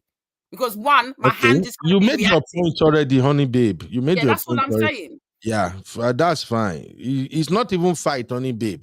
It's not fight, but I'm just saying. I'm just saying to you. Clarify things. I think some people who are listening to this right now, and those who might get to play later, they can actually see how men and women are differ with this concept of proposing and all of that. So thank you very much. I think it's just a case of you talking. Why wouldn't you talk to your girlfriend? What would you like if I was to propose to you? My brother did the same thing. I spoke to my brother. He brought his girlfriend from the States a couple of weeks ago. We went to dinner. And when she was telling me when he proposed, I know he spoke to me and my mum about what should we do for my girlfriend. There's nothing wrong with preparing and asking questions so you get it right. All right. Abby. Yeah. I know you have reservation in full grand. Oh, yeah, I'm actually not even going to talk too much. But what I'm going to say is this, Uncle Ben. I don't like when we make things unnecessarily spiritual, because we all know that everything has to work together for our good. Do what you're supposed to do in the physical world. Let God do what he's supposed to do. Things like this just involve conversation, just involve being observant, right? Like I said, my own experience with engagement, this thing of going into the store happened a good 9 months prior, and he just noted it down. I'm someone who I'm very intentional about stuff. Every time I've dated somebody, I've opened up a folder on my phone for information. I pick up on things that they say and I write it down because I want to be good for you. I'm intentional like that, and it's not that difficult asking for the same level of intentionality. It is Same level difficult, of my dear. No verse. Let me just level put you on a of little bit on observance. this. Well, like Abby, I no said, verse. in No the verse. chat, right? I'm not a mediocre person, so I would never marry a mediocre man. Abby, no verse. Let me quickly take you on this one, just for educational purpose. You can't expect people to operate at the same level as you. It doesn't have to be at the Just same wait, level my as dear. me, Uncle Ben. That is why they classify some expectations as unrealistic. Now, men are different when it comes to all this thing we're talking about with this relationship love and everything. And that is why we are having a lot of problem now in the dating as well as marriage unions. Men are wired differently. Men are, a lot of men who are really serious, all they know is that they love you. Why some of them have the time in the whole world to say they are preparing the whole thing? Some don't have the time. Just like MOP said right now. I pray God protect me and my wife. We're gonna have the time. just wait till we're gonna have, what do we call it? Marriage anniversary. I swear to you, if my woman is expecting me to sit down and say, oh, let's do this, let's do that. Now, you know, go walk. What I will do is I look for the money. If I need to go find the money anyhow, I find the money, I provide it. Now I can tell you, auntie, pick your event planner. Make una work together. The money don't the ground. Anyhow, I want to. So we are different. Now, for this proposal and all of these things, there are great guys out there who really don't think it's a lot. And I just told you right now that many of us, the significance is in the ring. We just know that, almost, let me get one better ring. Now, imagine I go to the store and somebody like me, I won't lie to you. Maybe God will bless me. Ben, you don't. I don't think you understand. I go buy you. Uncle Ben, no. Uncle Ben, please, you're not even letting me land. Uncle Ben is doing it. Uncle Ben, Please, can I You land? understand? You it's understand, not Uncle too Ben? deep. No. It's not Please, too deep. can I continue what I was Continue, saying? Abby. No make Yeah. no mess. Abby just have a way of getting under my skin. Uncle Ben, the rules are very simple. There's Ijeoma in the world. There's Jessica in the world. There's Chidinma.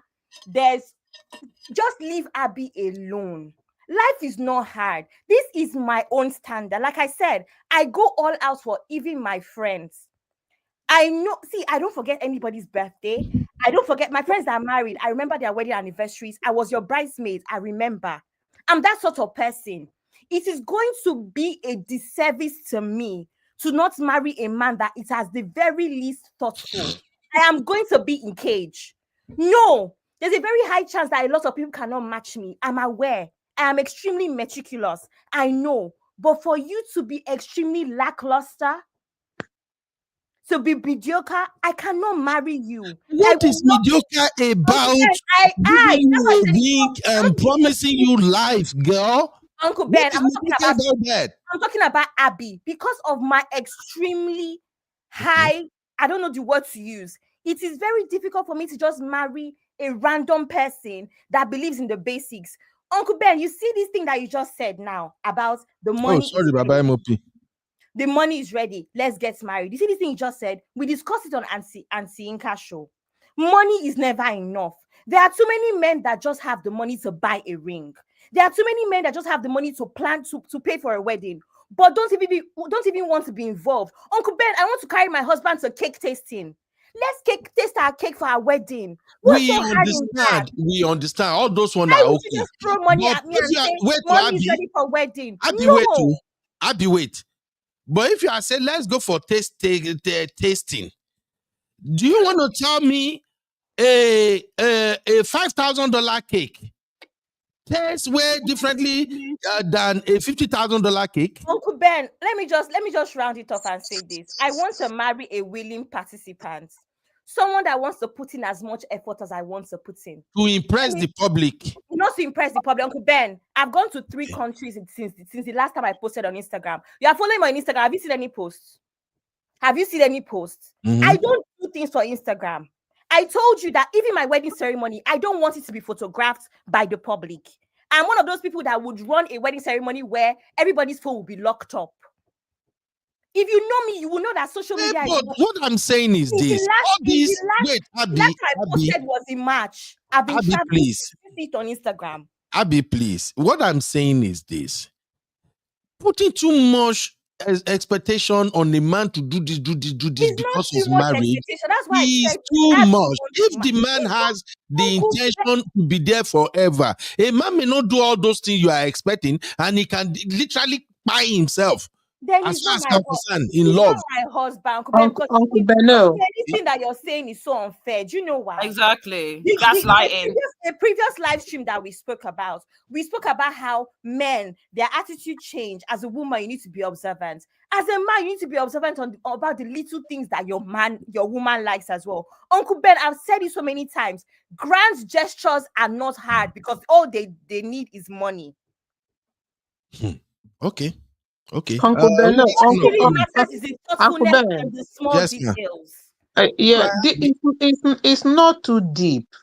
Abby is telling you what she wants. She's not asking the man to do all of this. She also wants to contribute.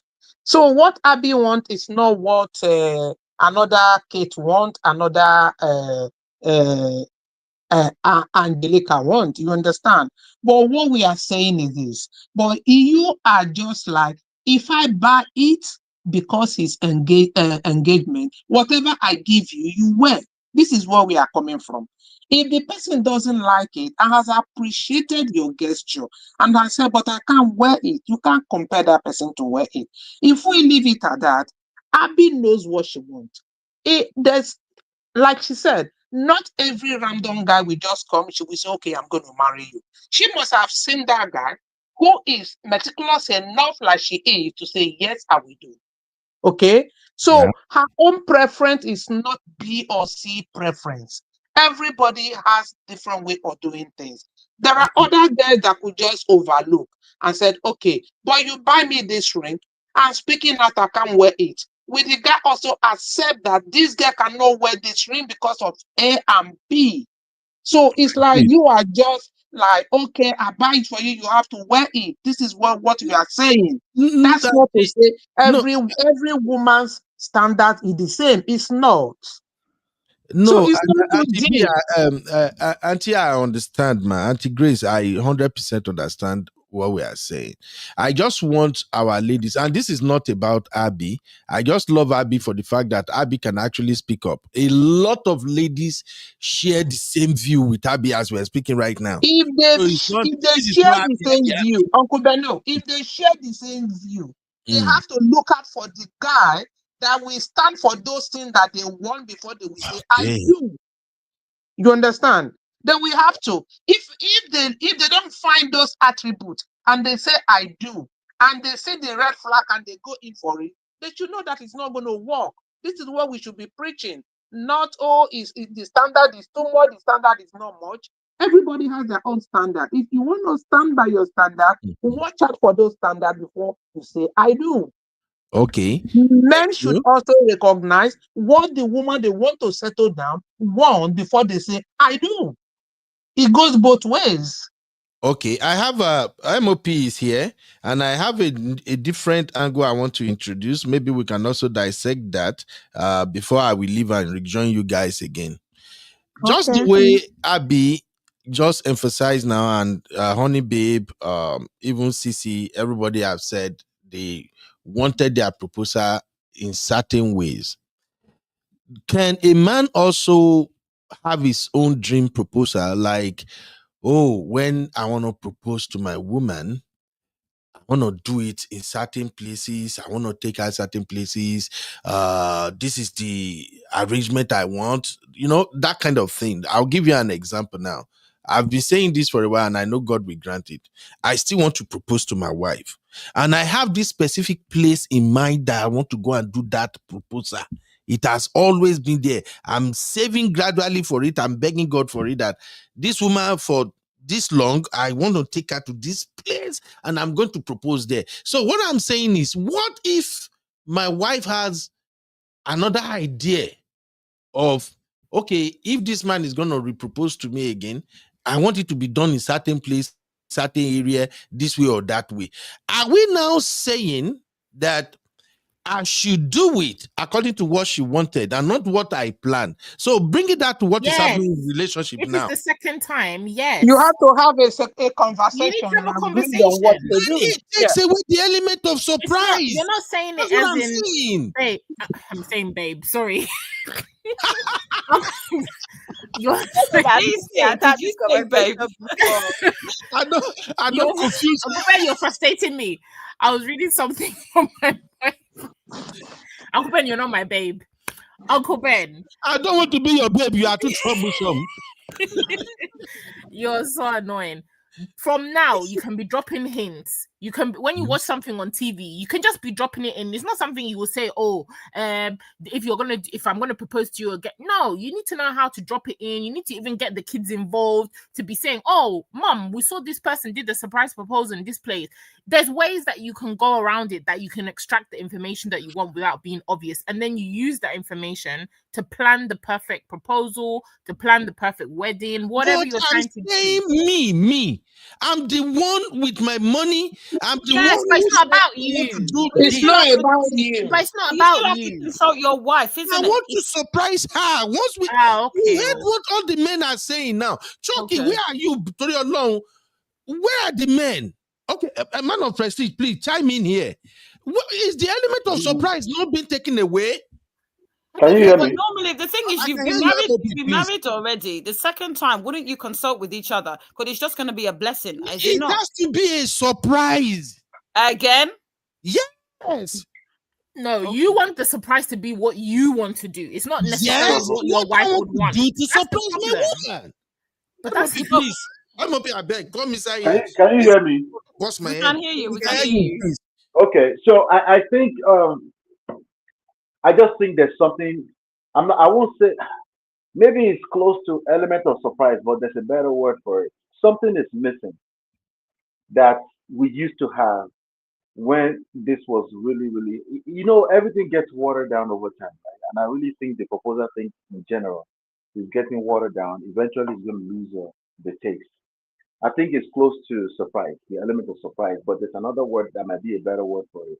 But there's something that was exciting about planning this out. It's not necessarily for me, but there was something exciting about me planning this out for her, right? Of course, that thing, it has to be a function of her taste, right? It has to be something that's close to what I already know or part of my research about what she likes. It still has to be something to do with what she likes. But with this idea that women so engaged in the process, I don't know. It has a certain element of awkward to it that for me as a man, I probably would be so discouraged in engaging, trying to plan anything, unless I have decided that it's part of the whole wedding charade. Like, okay, all right, what would you like? Okay, your proposal, which I think that's what people are doing right now today. By the time people are done with the whole thing, they're just exhausted. That's what I see, because I'm looking at everything that Uncle Beno has on the screen right now. All of this is for the ladies. And men are going out of their way. You see the helicopters, you see the one that was walking in the middle of nowhere earlier, the one with the blue rum pom pom.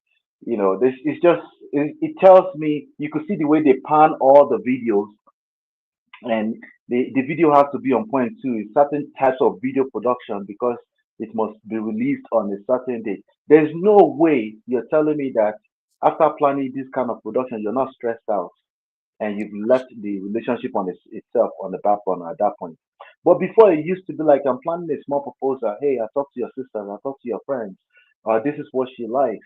Not the way it sounds. I don't know. It sounds like there's so much engagement with the whole thing before it actually happens. Exactly. And, I know you guys call it communication, but there's a place you get to that communication is so toxic that I feel like my neck is about to come off my head.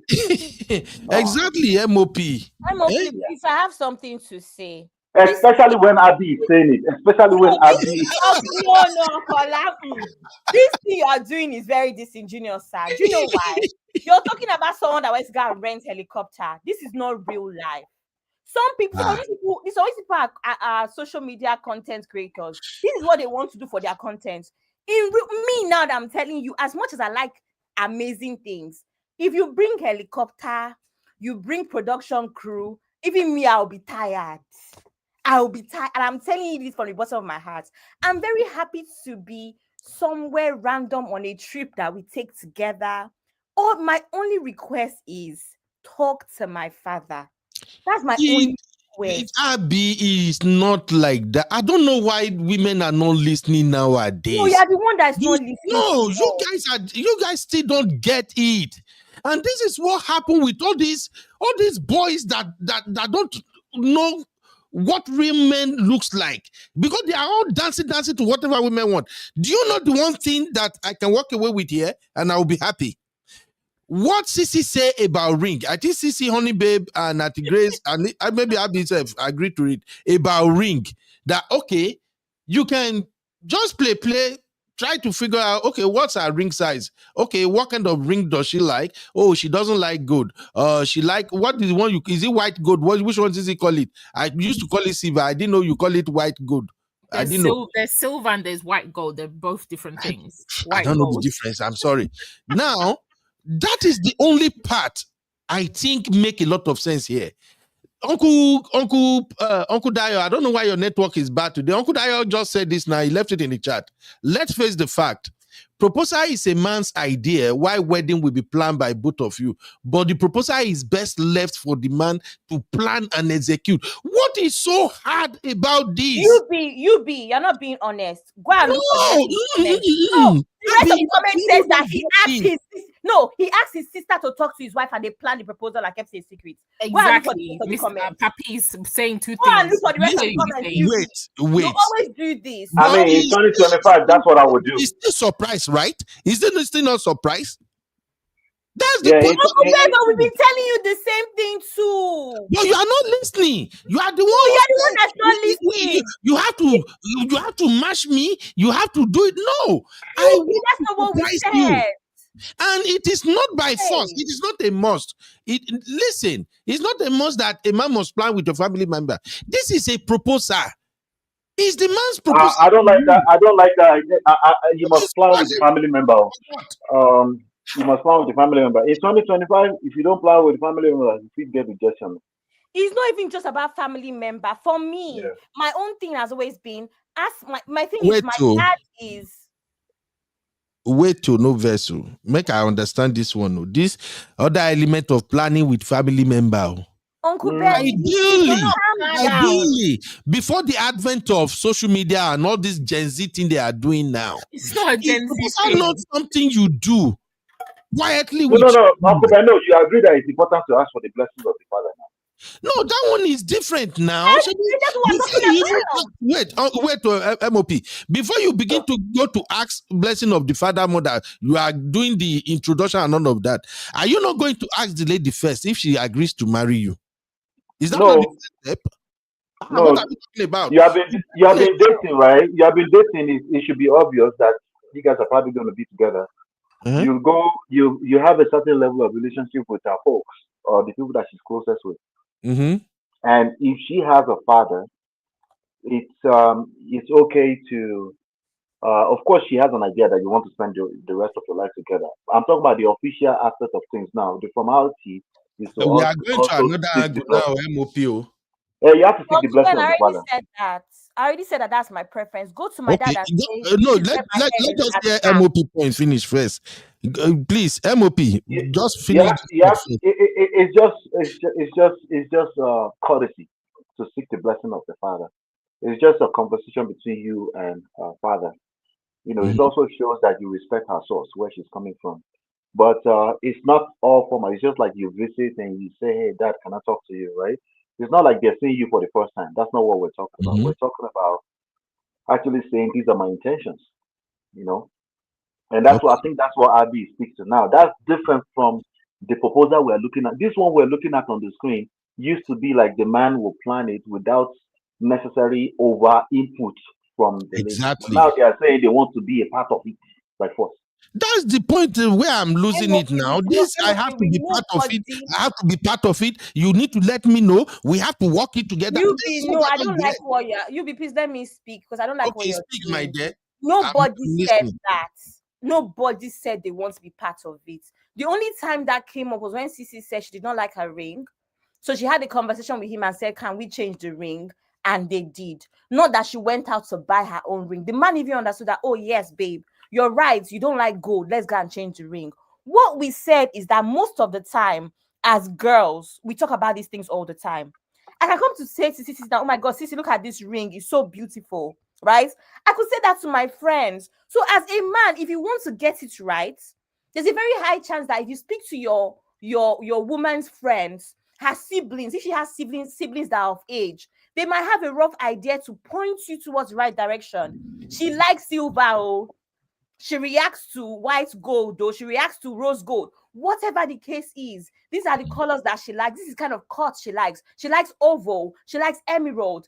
That is what we're saying. Not that the woman has to be involved. I want to be surprised. I want to be aware. I don't think you want to be surprised, oh, because if I have to inform all the members of the family, if I have to involve everybody that I'm doing this, then that means there is no surprise, because I can bet. Let's just be honest now. You see many of these surprise proposals you are seeing on social media, I swear, 95% of them are not surprised. The woman know. Uncle Ben, before she dressed up, you leave house, go for that. This she already know they are going to propose to her. Make her not just at the same time. That's what we're saying. Ben, do you know why women are doing that now? Why are they doing that? They're doing that because a lot of you men are not getting it right. You're proposing to me in the kitchen when I'm wearing hair bonnet, my nails are not done, I'm wearing wrapper. Like, don't piss me off. Can I be presentable at least? What's that? Somebody will be like, come on. No, okay, I agree. A lot of women are. Look at the screen, Sissy.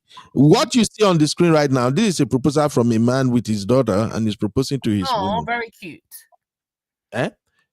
This is what we are talking about. All the man got to do is to plan with the photographer, tell her, oh, baby, let's go and take an outdoor picture. Yeah. And then she dressed up. Why is she facing that way? Why are they in the middle of the road? She knew this was going to happen. Uncle Ben, please be for real. What we're saying is that if this woman has a sister, chances are her sister knows the kind of ring that she wants. And this man will just say, hey, my wife's sister or my girlfriend's sister, I want to propose. The same way MOP just said the same thing. You go to the dad and say, Dad, this is where my head is at. I want your blessings. Dad will say, go ahead, my son. I love it for you. It's the same way you contact. If the girl has a sister, a cousin, a friend that is close to her. Hey, sis, what's up? Do you know? I want to propose next week. Do you know what's up? The girl will point. What is so hard in doing that, Uncle Ben? Even if I want to buy something for my boyfriend now, whatever, I'll go ask his friends if there's anything. If it's football, or is there any football matches you guys are talking about watching live? I want to pay for the tickets. It's just no more across the board. Ask people that might have information, and you'll be it's not everybody that lives like that. That's just what I'm saying. I don't want people to lose good men because the men have to behave certain way. Anyway, you have a good point, Abby. Uncle Emeka said,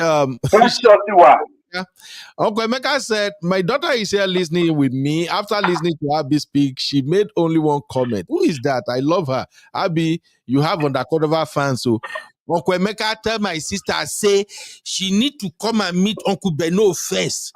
Make me a hard do our gas goes first because you'll go meet Abby. All right, I see the studio is fast filling up. People wanted to come and fight. Hey, Uncle Beno, pressure Tiwa, MOP, pressure Tiwa. I don't know why they don't understand what we are saying, but God help us. Can I ask you a question? Yes, Sissy. Okay, the answer is either yes or no. Okay, who is the proposal for? No, who is proposing? You mean? No. Who is when you're proposing? Who is the proposal for? The proposal is for the woman. Is the proposal for the man, or is the proposal for the woman? That's just the question. Man or woman? Who's the proposal for? Here is the thing. If I have to be honest with you now, let me just forget being upset. I said it's a man or woman. The proposal, that marriage proposal, is more for the man than the woman. How? Yes, How? let me explain it to you. If na no go fight me. Okay. MOP Novels, make I just smooth you with the guest must. Meet me, yes. Thank you, Baba. Now, if I have to be candid with you, the proposal is for the man more than the woman. A man decided that, oh yes, I have found the bone of my bone. Oh, Sisi have really been that woman for me. Oh, finally, God, thank you. You give me my wife. I have to propose to her. And now that I want to propose to this amazing woman, God, you have blessed me. I want to give her a fantastic proposal. I don't care how much she's going to spend, how much it's going to cost me. She deserves it. That is it. All we needed is your beautiful body to just be there to receive it. Now, the wedding is for the woman. I know this will sound so strange to many of you, but listen, I'm being honest to you. Proposing to a woman is a decision that comes from the bottom of your heart. Real men know this. It's a decision that after all the women I've seen, after all the women that looks potentially that they can be my wife, this particular one, there is something special about her. I want her. I'm going to spend the rest of my life with her. So I am proposing to her. This is my ceremony. That, hey, what? Meet my woman. I am renting this helicopter. I am going to these places. I am going to Iceland. I'm going to these places just to propose to this special woman. That is what it means. Now, when I propose and you accepted that proposal, you are actually making me as a man a complete man.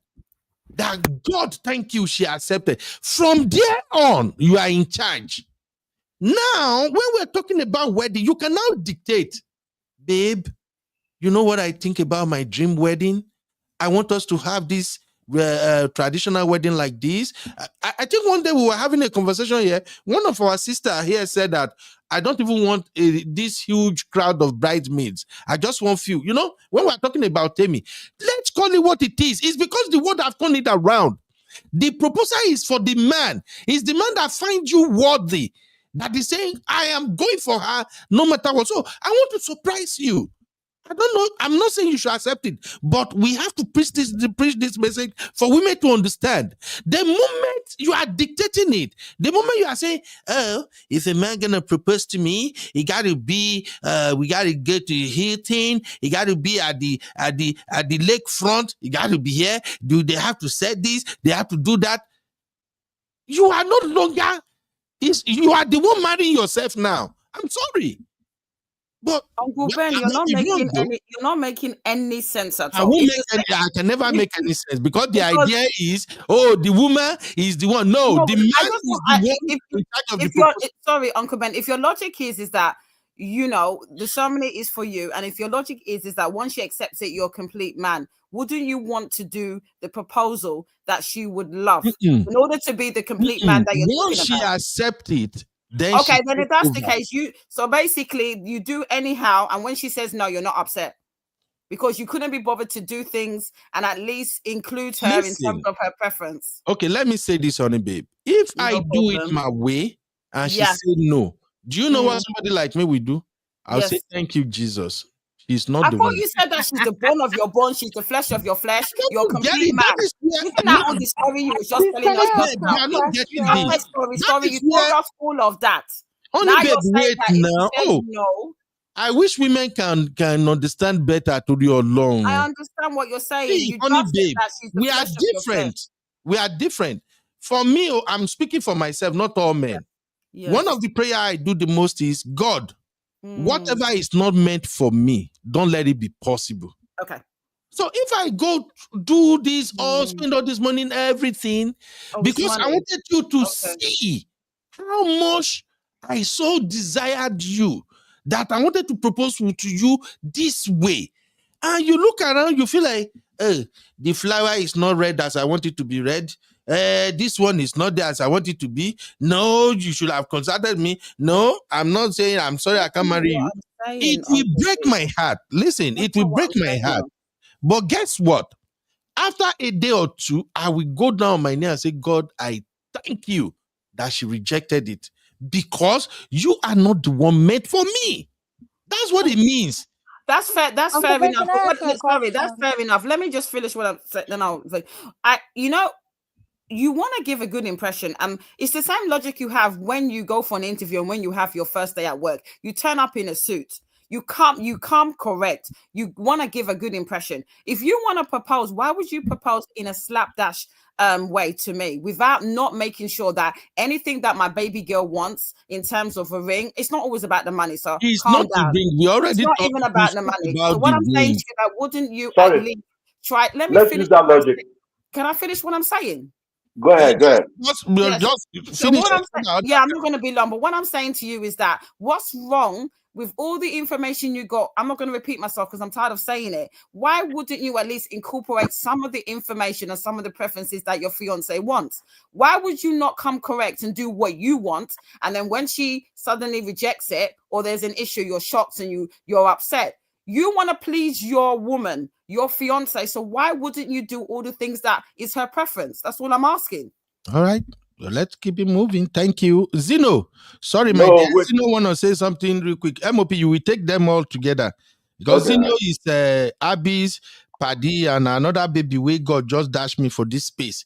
Zeno, Okay, all right. baby. What's up, mommy? What's going on?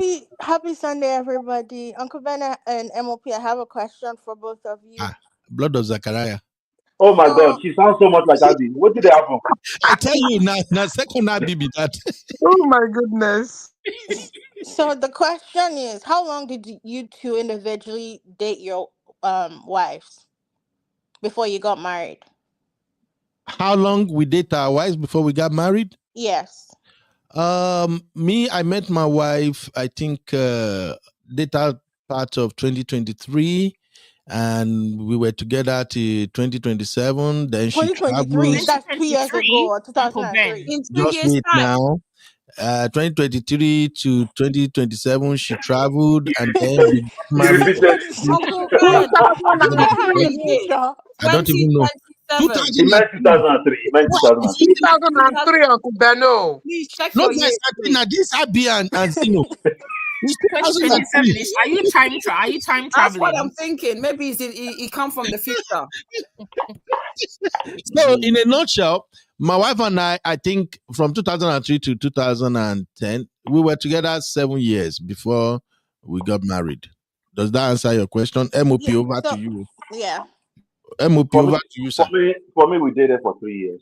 One Okay. of those years is the engagement year when we were planning the wedding. Cool. In the 3 years, did you figure out what your at the time girlfriend liked and didn't like? Yes. Yes. Okay.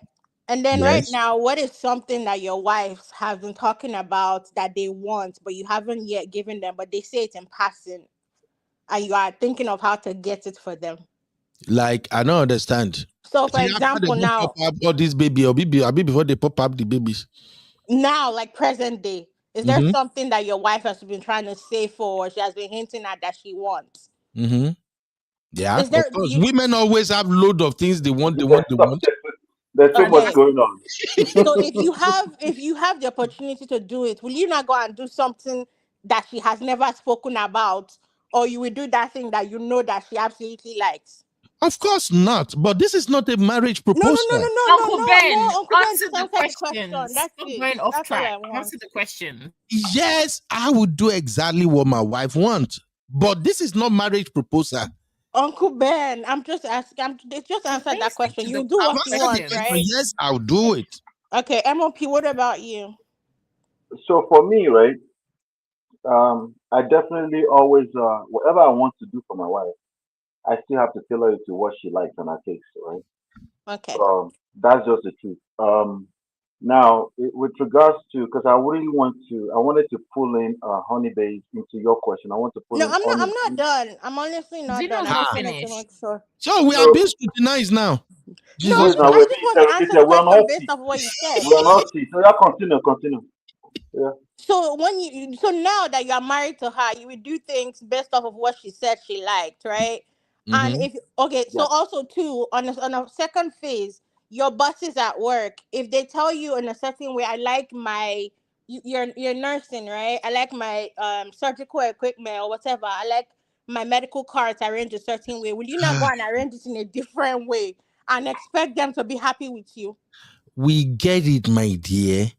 But how does this relate to a marriage proposal? It's just knowing somebody. If you know me that I don't like crowds, let me just say it now. If you gonna propose to me in But front of Zeno, more right? than 10 people, Zeno, I'm walking away. I'm sorry. Because you know that me but personally, I Zeno, don't like crowd. Then you're not going to propose to me where there's crowd and you expect me to say yes. And if I say no, you say I was not the one for you. That means you knew nothing about me and you learned nothing from me the whole time we were I'll dating. give you an example, Zeno. I'll give you a real life example. So when my wife turned 40, right? My wife doesn't like noise. You guys should probably tell already. She doesn't like the ariwo or noisy or party or stuff like that. And when we had baby showers in the past, I would throw her a baby shower. I didn't really pay attention to that at that time. I was much younger. But when she turned 40, I made it a point to to pay some more attention to that. And I just knew she didn't want the noise. But what I still did is that some of our best friends are associates around the world, both in Nigeria and here. We collected videos together and made it into a nice presentation.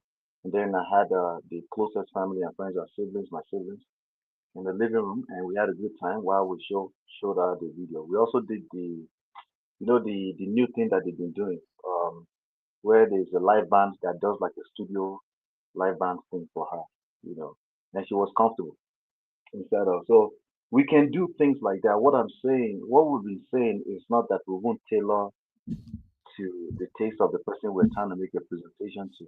But there's a point you get to where even at the corporate level, we start calling it micromanaging, right? You want to know the exact theme I want to use in the slides that I want to use to do a presentation for you. You already told me that you want me to make a presentation about something, right? So, Yeah. and you trust me that I'm going to do a presentation. Of course, I'm going to sell you something, some kind of idea in my presentation, in a proposal, right? But for you to be coming as deep as coming into knowing the theme, the color, and everything, and you won't trust me, you might as well not give me the job. It's just not worth it at that point in time. It starts to become very overwhelming. And I think that's what Uncle Bendo and I have been talking to But so far. none Exactly. of the But ladies, nobody said that. nobody has said that. They just Oh said my tailor it god. to what we like. Just based No, off of what we you didn't know, what say you've that. I learned said, from dating. remember, I wasn't explicit. I said it felt that way. That's how it felt. All It right. felt like you guys were Okay, all but in it. your feelings, MOP, your feelings are valid. But it's nobody's problem with those feelings as well, because now you're projecting onto what we said. All we said is that even for your own sake, look at what Yubi said. Yubi said, I've done all of these things, I've spent all of this money. Why would you want to go and spend money on a ring that the woman doesn't like? Why would you want to go and put all of this effort into a proposal that the woman doesn't like and will not? Yubi, I'm let not me saying land. that. I Let didn't I me can say appreciate, I can it. appreciate the ring part. I can You appreciate be the let ring me part. land. I can see you coming close to your Kind of like, microphone. I So, did say it. Uncle Ben, you are stressing me. Uncle Ben, don't you have to go to work? I'm going. I know you are trying to chase me. I'm going, but Please go. I'm I tired would, of your I back would and drop forth. my voice.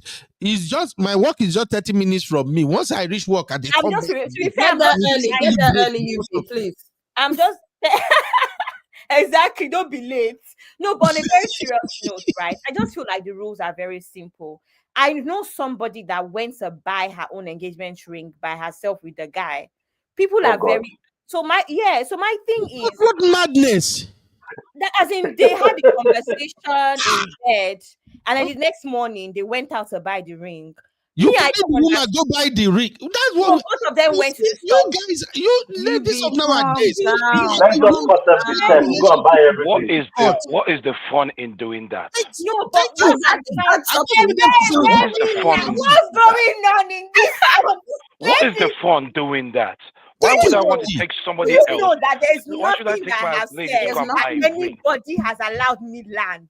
Because be- you are Don't land. cheating Abby, Abby, don't somebody. land. allow me Abby, land don't on this land. live Abby, stream don't land. today. Abby, don't land. There's no fun in that. Taking Hey. somebody else to go and buy a ring. There's no fun in that. Jesus. I want the Let her anxiety. explain I her want the surprise. point. I Okay, want to yeah, this sweat. thing, yeah, you guys are Okay, doing but too Chucky, what if I'm allergic to gold? What if I'm Hold on, allergic to let gold? Abby finish what she Okay, has to can I answer say. that question now? Okay. Can I answer that question? All Can I right, answer that question? let's do this, please. Why Let's do do you know this. you're scrutinizing this? And I know this is what I Abby, want to say. Abby, please finish your thoughts in like 2 minutes so that Chucky will come in, MOP is here, and then take over. You and Sisi take over the moderation. I will join you guys back. But Oh, finish you your do. Very How low. come you never mention me? I'm too hot to moderate as well. No problem. No wala. No, you're a Okay. content Very creator. low. Those ones No. are moderators. Those ones are moderators. You're a content No creator, problem. No Honey Babe. problem. Honey Babe is a content creator. No, Honey Babe, everybody is moderating anyway. I'm only playing. You know me. When This guy is people not take here. this seriously, honestly, I'm just Yeah. joking. The reason I'm saying is because Simbi is not here. Simbi has a studio access. Everybody don't have like the main studio access on StreamYard. So if Simbi is not here, what I usually do is I'll transfer the show to my office laptop. Then I will take my laptop, use my phone comes in, and I'll go to work. So I just wanted people to know what I'm doing. So thank you. I know everybody can handle this. It's just that this conversation, may we get to the end of it, we have to let this Gen Z learn how things are supposed to be done right. Not everything has to be done their way. So Abby, finish your thought, then take over, give it to Chucky. May we hear Chucky own. Thank God, Chucky, you understand the generation. May we hear your own. Thank you. Okay, thank you, Uncle Ben. Bye-bye, Uncle Beno. Bye-bye. Bye-bye. Have a very nice time at work, Uncle Ben. Thank Get you. there Bad girl. early, please. Have a Get there good early. time. Please, Jojo. Hey. Bad Okay, people. so first things first, right? I just think the reason I even mentioned my friend, they had the conversation in bed and they went out in the morning to buy the ring together, is just to explain that people have different preferences, right? And you need to listen to your person's preference. And I mean, I even said it that even from a man's standpoint as well. As a woman, if your man has certain preferences and you know that it will not take too much from you, just do it. When we discussed this on the backstage, that's exactly what I said. That all in all, I have a problem with people that know what their partners like and choose to just be lazy and choose to not just do it just because they can. I don't think it is nice. If something is not going to buy you, why not just do it to make your partner happy and have some peace? That, for me, that is my MO in life. It's not going to take anything from me to just do this little thing, to just do this little gesture so that all of us are happy and we live at peace. So that's my own thing. I'm just here to say, no, don't take the surprise elements from it. But there's so many ways that you can find out information about your woman's preference. That is all. Nobody said that we're going to instruct you. Nobody said, but everybody has a preference. It's the same way you have a preference as well in whatever it is, whether it's your birthday or whatever. Like I said, I know that if I want to throw a surprise birthday for my man, I'm going to ask questions here and there. Maybe there's some things that he has said to me. I will note it down. If there's something he said to his best friend, I will note it down. Just ask. Same thing with wedding presents. You know that his best man knows that what they want to do next year is to go and watch Chelsea live. Just buy the tickets as a surprise. Now you have that information. Use the people around you to help you plan things for your partner. That is all I'm saying. Listen to your partner. Most of the time, people drop little things here and there for you to pick up on. That's why I said I gave example with how I have a note where I write things so I don't forget. There's something that a friend of mine can drop. I'll be like, her birthday is coming up. I'll write it down. Okay, this is what I'm going to buy for my friend. You don't have to go to people and say, what do you want for your birthday? What? Sometimes they drop it. Oh, I really, really need a new blender. My blender broke. Now you have your birthday presents in mind. Life is easy. It's not just about romantic relationships. Lastly, before I move on to Chucky, what I'm going to say is, let's leave spiritual stuff alone. You to do the things that you're supposed to do in the physical and let God take care of the rest. Don't be saying, oh, I went to God and proposed and she said no, is God protecting me? Sometimes it's not God protecting you. It's you being complacent. You were complacent. You didn't do the things you were meant to do. You think it's God. It is you. You are your problem. Over to you, Chucky. Are you done, Abby? I am done and I am stressed. Well said, Abby. Thank you. stressed. Who's stressing you out? No one's stressing you out. You want to get stressed. Anyway. You've been stressing me out since the day I met you, first of all. And you be too. You and you be. Listen, this is my take on the proposal, right? Actually, the only question I'm going to ask now: do you think proposal is risky? Risky? What do you mean risky? Do you think it's risky? No. No. You don't think it's risky? In what context, Chucky? Can Okay, Why you let me put it this way, right? You're not proposing to begin with? No, okay. Let me put it this way. I'll use my own experience. All right. Back in the day, when I wanted to propose to my lady, at the end of the day, it's something that I had to do with myself. I enjoy the how should I put it? And I enjoy the tension, the excitement and stuff like that. I had to do it myself. And yes, and for me to know what she wanted, I've been with her for a very long time to know what she likes. So when I go through all that, then I go get the ring. The only problem I had back then was the rings, size of a ring. And when I did that, and I proposed to her, not in the kitchen, not in the living room, in a nice dinner setting and something like that. And I did that. Now, the reason why I say why is it risky? If you do all these things like trying to get helicopter and all these things, and she says no, all that money is gone, and she says no, the embarrassment and everything. I hate rejection personally, but it's something that I believe is anybody else that wants to do their things their own way. But I believe that if you go to propose to someone, you might as well do it in a way that is more, how should I go, more ambient settings rather than all the whole frenzy of this and that, helicopter and all these things and all that. I don't believe in all that. I rather do the more traditional way of doing it, which is the surprise element. I rather do the surprise element rather than asking her what does she like, what does she. I've been with the lady for a very long time, so I know what she likes. So when I do that, when I buy the ring, I know what she likes. So all that relationship, all the time that you've had that relationship, you've had that for 2 years, 3 years. That's enough time for you to know what your lady likes, and you go do it yourself, rather than take how long to go to a shop to come buy the ring. No, I don't. I wouldn't do that. Definitely not. I wouldn't do that. Can I say something? Can I say something? Who was next? Go ahead. Then after you answer Grace, I haven't heard answer Grace in a while. Okay, so for myself, I feel like if you as a man are at the point of a proposal, I feel like that is something that you're not going to play with. You're not going to take. It's a decision you're not going to play definitely. with. I'm not going to play with right? it. Definitely. Absolutely. Yeah. And one of the key things that you said is the person that you're with. Yes. So in your mind, there's something in the communication, there's something in the relationship, or maybe the longevity of the relationship, how the relationship is up until that point that you thought, okay, I want to propose. You already know that the answer is likely to be yes, right? So for me, as a man, if you feel that this person that I'm thinking to propose to, there's a possibility that it could be no, and you still go ahead to propose, then to me, that means that you're a terrorist. You're clearly trying to manipulate a situation in your favor, because I don't understand why you'd propose to somebody when you kind of have a feeling that there might be a no. So why should they? So why should a man be a nervous wreck when he's proposing then? There's a difference between being. I pray I'm gonna get married soon.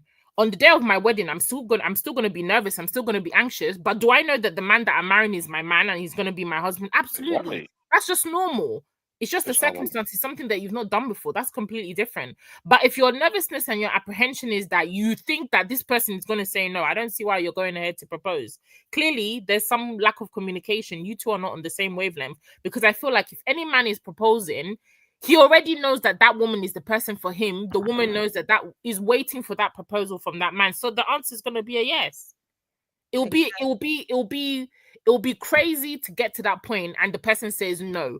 Then that to me shows me that there's some sort of this disjointment somewhere in that relationship, and you guys are not communicating. You're not on the same page.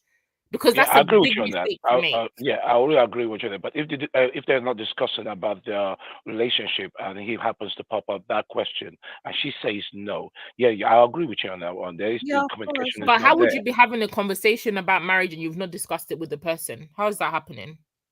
You should Sorry, know they're ready. They're at that point. How would you be even how would getting to the how point would I of know? marrying somebody and you've never had a discussion about marrying them? I mean, there's some things that have to be, they have to be conversations. They have to be conversations. You don't just wake up and say, I want to marry somebody. You never discuss marriage. Maybe they're No, Exactly. you just seeing you see, as a situationship. Maybe they're just seeing you as an F body and you're thinking, I want to propose to this person. I No, mean, it's yeah, you need to, true. There's always a process, isn't there? There's always a process. absolutely. Even outside exactly. of There's that, you there's have got to be a process. conversations about. Sorry. There's got to be a process. Yeah, I agree with you on that. Exactly. You even it should be in this whole process. You find out how do you know they're even compatible. You know that you guys want the same amount of children. You guys have a conversation about finance, all of that stuff. So I mean, like, yeah, that's just how it goes. Auntie And Grace, do you have anything to say? Not much because with what Chucky just said, is almost like what we've been preaching to Uncle Beno that he doesn't seem to understand. If you understand the woman, we've said you must have understand this person. You've talked about certain things. You watch movie together. You watch other proposal. The person must have said something. Oh, I like this proposal. I would like to be proposed to me like this. Oh, I like this ring, and you get to know the person, the kind of ring and all that. You don't need to go asking her, oh, because I want to propose to you, let's go and get a ring. No, because you've talked before, you knew what this woman wants. By the time you are proposing, you bring in every element of what she likes. Definitely, there won't be any problem. That's what I've been saying. But what Uncle Beno was like, it doesn't have to be what you want. It's what I give you that you take. That is what we are not agreeing. So if you understand the woman, you're getting everything based on the discussion. If you don't have that discussion, you don't know, you could just go to the father, I would like to propose to your daughter. And because the daughter had discussed with the father previously, like Abby said, he said, oh, she's been talking about this type of ring, if you don't know. You can also get a hint from there. So you are doing the right thing. So if eventually you have all of this information, that surprise is there, even though she's been expecting that proposal, but not at that moment. And then you coming in and you getting it all right with what she wants, that will even make her to hold you in a higher esteem. That's what we've been preaching, right? Then if you don't get it right and she appreciated it and said, oh, I thought you remember we talked about this ring. I don't like this type of ring. Can we go and exchange it? Don't think, oh, she's not appreciating because I'm marrying you. You just have to take what I'm putting on the table. No, that is what we are saying.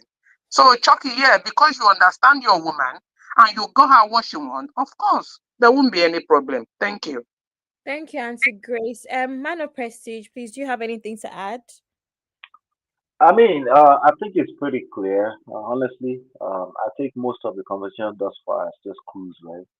But there were some real life elements in there. I think it's very important that you understand who you're dealing with, and before you go out there. And to your point, I think Uncle Daya also was making that point in the chat that it might still be a no.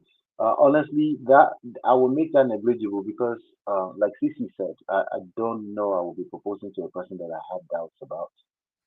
Um, yeah, I would be. In fact, my own.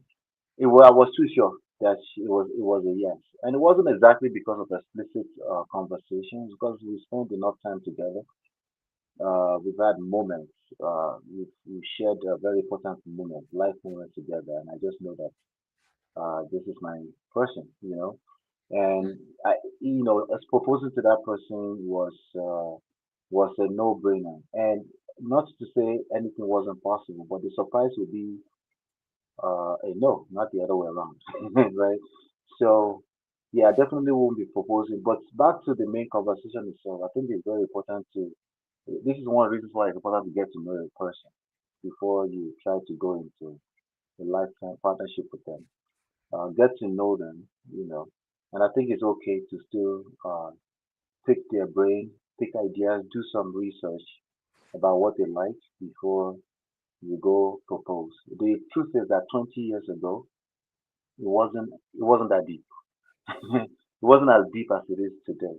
But as you can imagine, in the last 10 years, maybe the last 7 years or so, there's been a lot of influences from the social media with regards to people wanting proposals to go a certain way.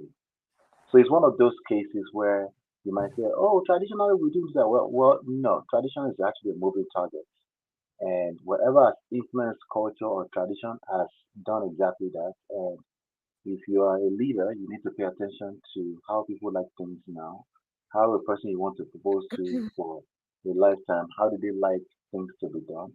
It's very important to pay attention to that, as opposed to what a lot of people might say, all that nonsense you guys are doing on social media. Social media is real life, and they're very influential. And if your girl happens to have seen quite a few proposals, and she would have fantasized about how she wants hers to go. So I think it's important to do a little bit of research. Of course, it doesn't negate the fact that your own taste will, because you make the final call on how you want to make that presentation, Mm. and then it makes it that better. Then keep an open mind. If you happen to have bought a ring, and she has a preference or something like that, just keep an open mind. Like maybe it's something you can adjust to. Sometimes it might be even a plan into the future. Listen, I'm going to upgrade your ring to this level uh, after our 3 years. That's just where we are right now. It can be a conversation. Just keep an open mind. But just FYI, back in the day, we did the proposal. It was always surprising because it wasn't watered down on social media. Every proposal 20 years ago, 18 years ago it was very rare to even see that. People sometimes just knock themselves up and they get married. That's where we're coming from. So it's just that times are changing. And I think that's okay. Okay, can I just also say that sometimes, from what I have seen and what I have heard and my experience as well, it's not even exactly what the woman would have mapped out or would have planned if she had the opportunity to plan her own proposal. Sometimes it's just even the idea of you being thoughtful is satisfactory. I'll give you an example. There's people that remember things like, oh, I'm going to propose where we had our first date, or there's people that go back to the first place that they went to for vacation, or the first place where they met, or things like that. Sometimes it's not even a case of that is exactly what the woman wants. It's even a case of you have been thoughtful. You have thought things through and said, you know what, this would be perfect because this is where we connected, or this is something that means us, right? So it's not even always exactly what she wants. But the whole idea is this man has thought about me. This man has executed something that is amazing for me. It doesn't have to be grand. Like I said, I'm not a grand gestures kind of person for things like that. I just want something private. It can literally be at a table at dinner. Like I'm that sort of person. I just don't want a crowd. I don't. It can be private dining. It doesn't. It can be at sunsets, and random holiday. So We wait, go for. Abby, who So else here doesn't want a crowd? Somebody who else here doesn't want a crowd? this said the same thing for I me. don't want. I I don't don't I like don't like crowds. crowds. I'm not a crowd person. My ex-husband proposed to me in a hotel. So it's ironic. Me, it's a personal preference. It was cool. We had dinner. Yeah, you can laugh. It is what it is, mate. But that was cool for me. But my issue is that you find out about the person, and then based on that, you make a decision how you're gonna propose. me, And me, my I don't. like this hotel That's all I'm proposal. saying. So what I'm saying, if I was to get married again and someone proposed it, I don't like crowd. So answer your question. And to be Wow. fair, my reason for the crowd is not even is not what the reasons that a few people said before, where they don't want the pressure of saying yes.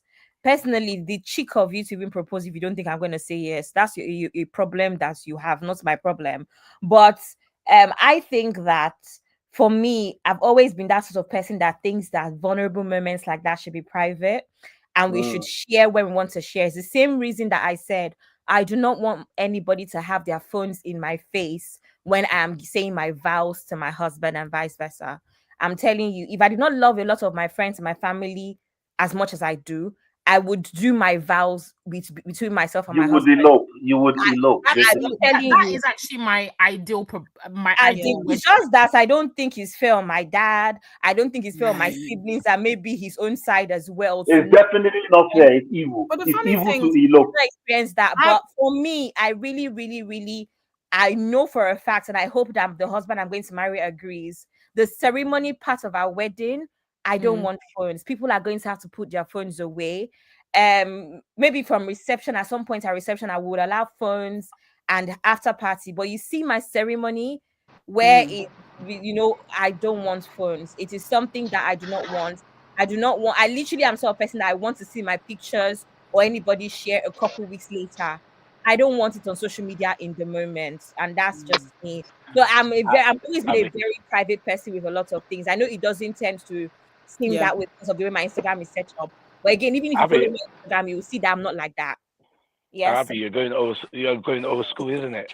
That's It's old not old school. school. I've just always been that sort of person. I don't share my job. I don't share my family. I don't post anything that is not I'm the fashion same. on my Yeah, Instagram.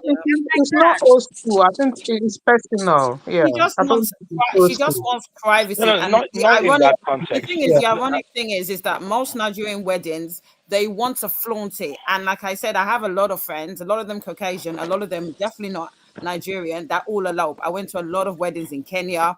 I've been to a couple of weddings in Ghana where it was very low key, 15 people. I know that's not the norm when it comes to Nigerian weddings, but some people want privacy. Yeah, true. Yeah, I agree with you on that. Yeah.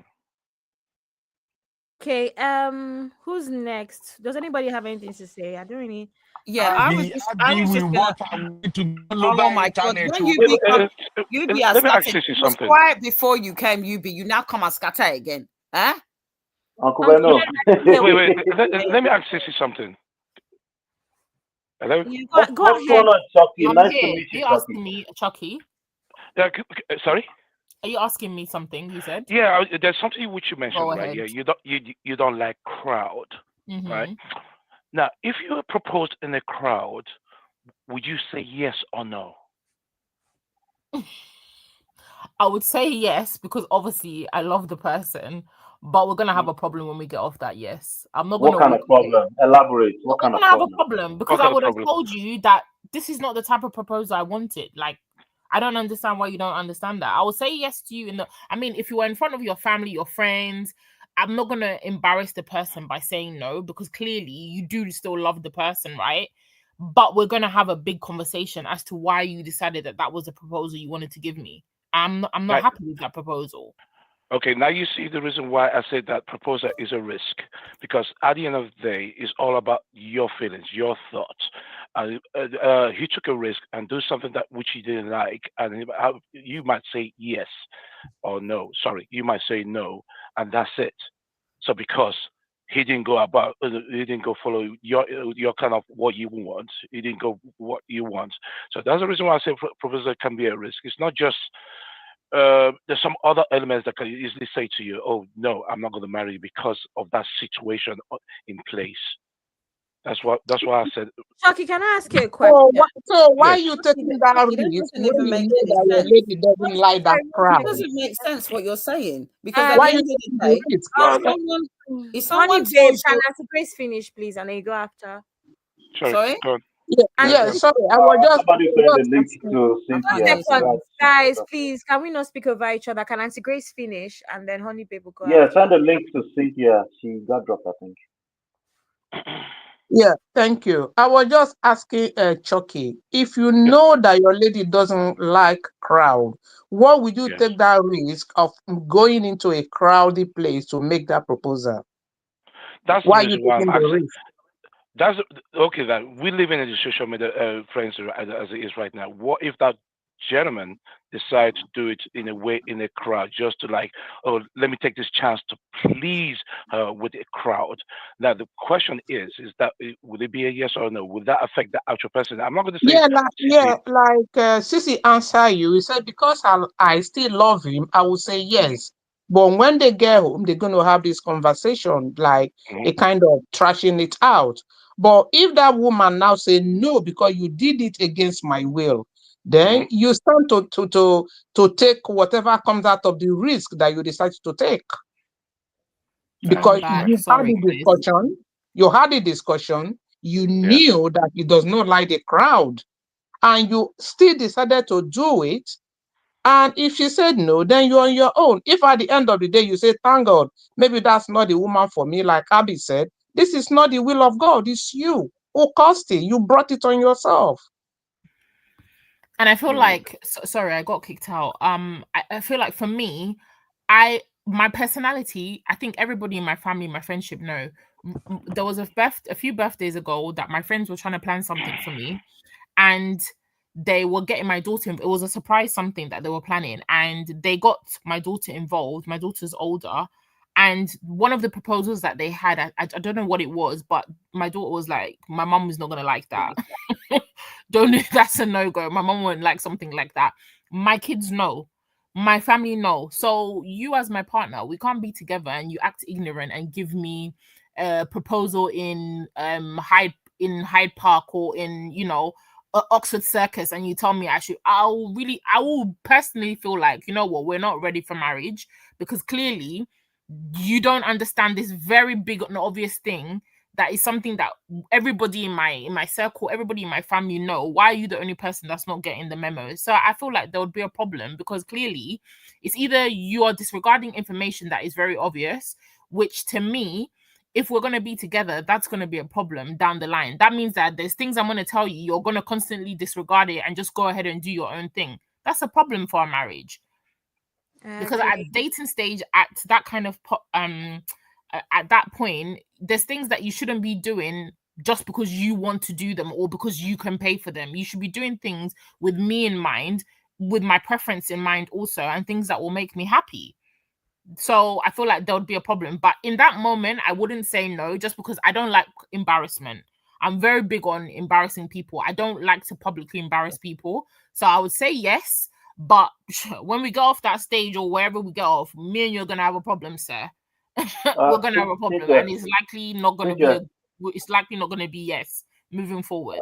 Yeah. Cynthia, have you dated people in the past that you would have said no to the proposal? If they did what? If they proposed. No, that's what I'm saying. I don't know how people get to those points, because it's not possible. What about Abby? Abby, have you dated people in the past that you felt like, you're not sure if you accept this proposal? No, I've only had 2 long-term relationships, and I thought I would end up with them until I didn't. Yeah. Okay, can we have Honey Babe? Can you go, and then Uncle Dio is on this in the studio for the first time, so you go afterwards. I think Cece answered it, but I think for me it's a red flag for me, because if I specifically say to you, I'm a very private person, and I've had conversations, and it's pretty obvious that, if there was a conversation about a proposal and I said I really would rather not do a big public proposal with social media and cameras, and you deliberately do it, I have to question you in terms of, like Cece said, there's a disconnect in terms of our communication. Because if I've said to you, I'm allergic to steak, and you deliberately order steak because you want me to have steak, there's a problem there. I think it goes to the genesis in terms of the foundation of the relationship, because in all essence, in terms of a relationship, it's all about give and take. It's all about having listening ear and listening to your partner's wants and preferences. So definitely for me, if someone was to propose, and I have been proposed before, and I have turned it down, I would personally have a real problem with that person. I think it would be the end of that relationship, simply because that is a catalyst to show me that we're not compatible when it comes to communication. I know I'm making it really, really complicated, but that's, to me, would be a red flag. Okay. Thank you, Honey Babe. Uncle Dio, welcome to the studio. Happy Sunday. Thank you, Abby. Happy Sunday, sir. I will hear from you. How are you? Happy Sunday to everybody in the house. Happy Sunday, MOP, Honey Babe, CC, Auntie Grace, and everybody. Please, I want to say something here. Thank you very much. I want to say something here. I want to find out something, because I know that all the arguments that we have been making so far has been that you want your man. I'm talking to Abby now. You want your man to know you to a certain extent, to know what you like, so that in his proposal he will take note of those things and give you exactly what you know, what he knows that you like. To me, that's perfect. There is nothing wrong in that. Now, Shaki said something earlier on, that there's no way you can go out with a woman for about 2-3 years, and then you don't get to know certain things about her. Even say Auntie Grace, even Auntie Grace said something also, that you have to understand what your lady really wants, because she will have been dropping it there one time or the other, telling you, oh, I like this type of proposal, I like this type of wedding, I like, so you'll have picked it up as a man. Now, my question is this, because I don't want us to shy away from the fact that once you take away the element of surprise from a proposal, it just become a normal occasion. Nothing glamorous, nothing wow about it again. That will just take away the joy, because the lady already knows that you are going to propose, and you and the man too already knows that you are going to say yes. So what's the fun in that? Thank you, sir. Thank you. So what I would rather prefer is that, yes, let the man pick up those little things about you that he knows. It may not be perfect, but the little things that he knows, if he plans you a proposal, and at the point of him proposing to you, you realize that all those things that you really wanted in the proposal was not there. Abby, will you still say yes, or will you turn him down? That's number Okay, one. Number Uncle two, Dio, wait. I have two questions. Just wait. You answer. Number two is that I like what Sisi said, and I really doff my heart for her. And what Onibib said earlier on, when she said that even at that, she will say yes. Then afterwards, they will go and correct whatever they can correct. Maybe change the ring or do whatever. To me, there's no way a man can know you completely within 2 or 3 years of courtship. He may just know little. Okay, I'm going to ask every married couple on this platform right now. Up to today, you might have been married for 10, 20 years. Do you still know your wife completely? Anybody that knows his wife or her husband completely as at now, let them come forward and say it. You can never know each other completely. No, No, I don't no. know how. So that's the reality. But the little that the man knows, and he spent his money, he took his time to plan it the best way he thinks you will like it. Please, when he's proposing, whether he knelt down or not, accept him. Later you can correct him, because when he's still coming, this is just a proposal. When he's still coming, then you can plan everything to your taste. But please, let us not stand and say no. If he does not give me exactly the way that I want, I will not say yes to him. No. Please, let's not go there. Thank you.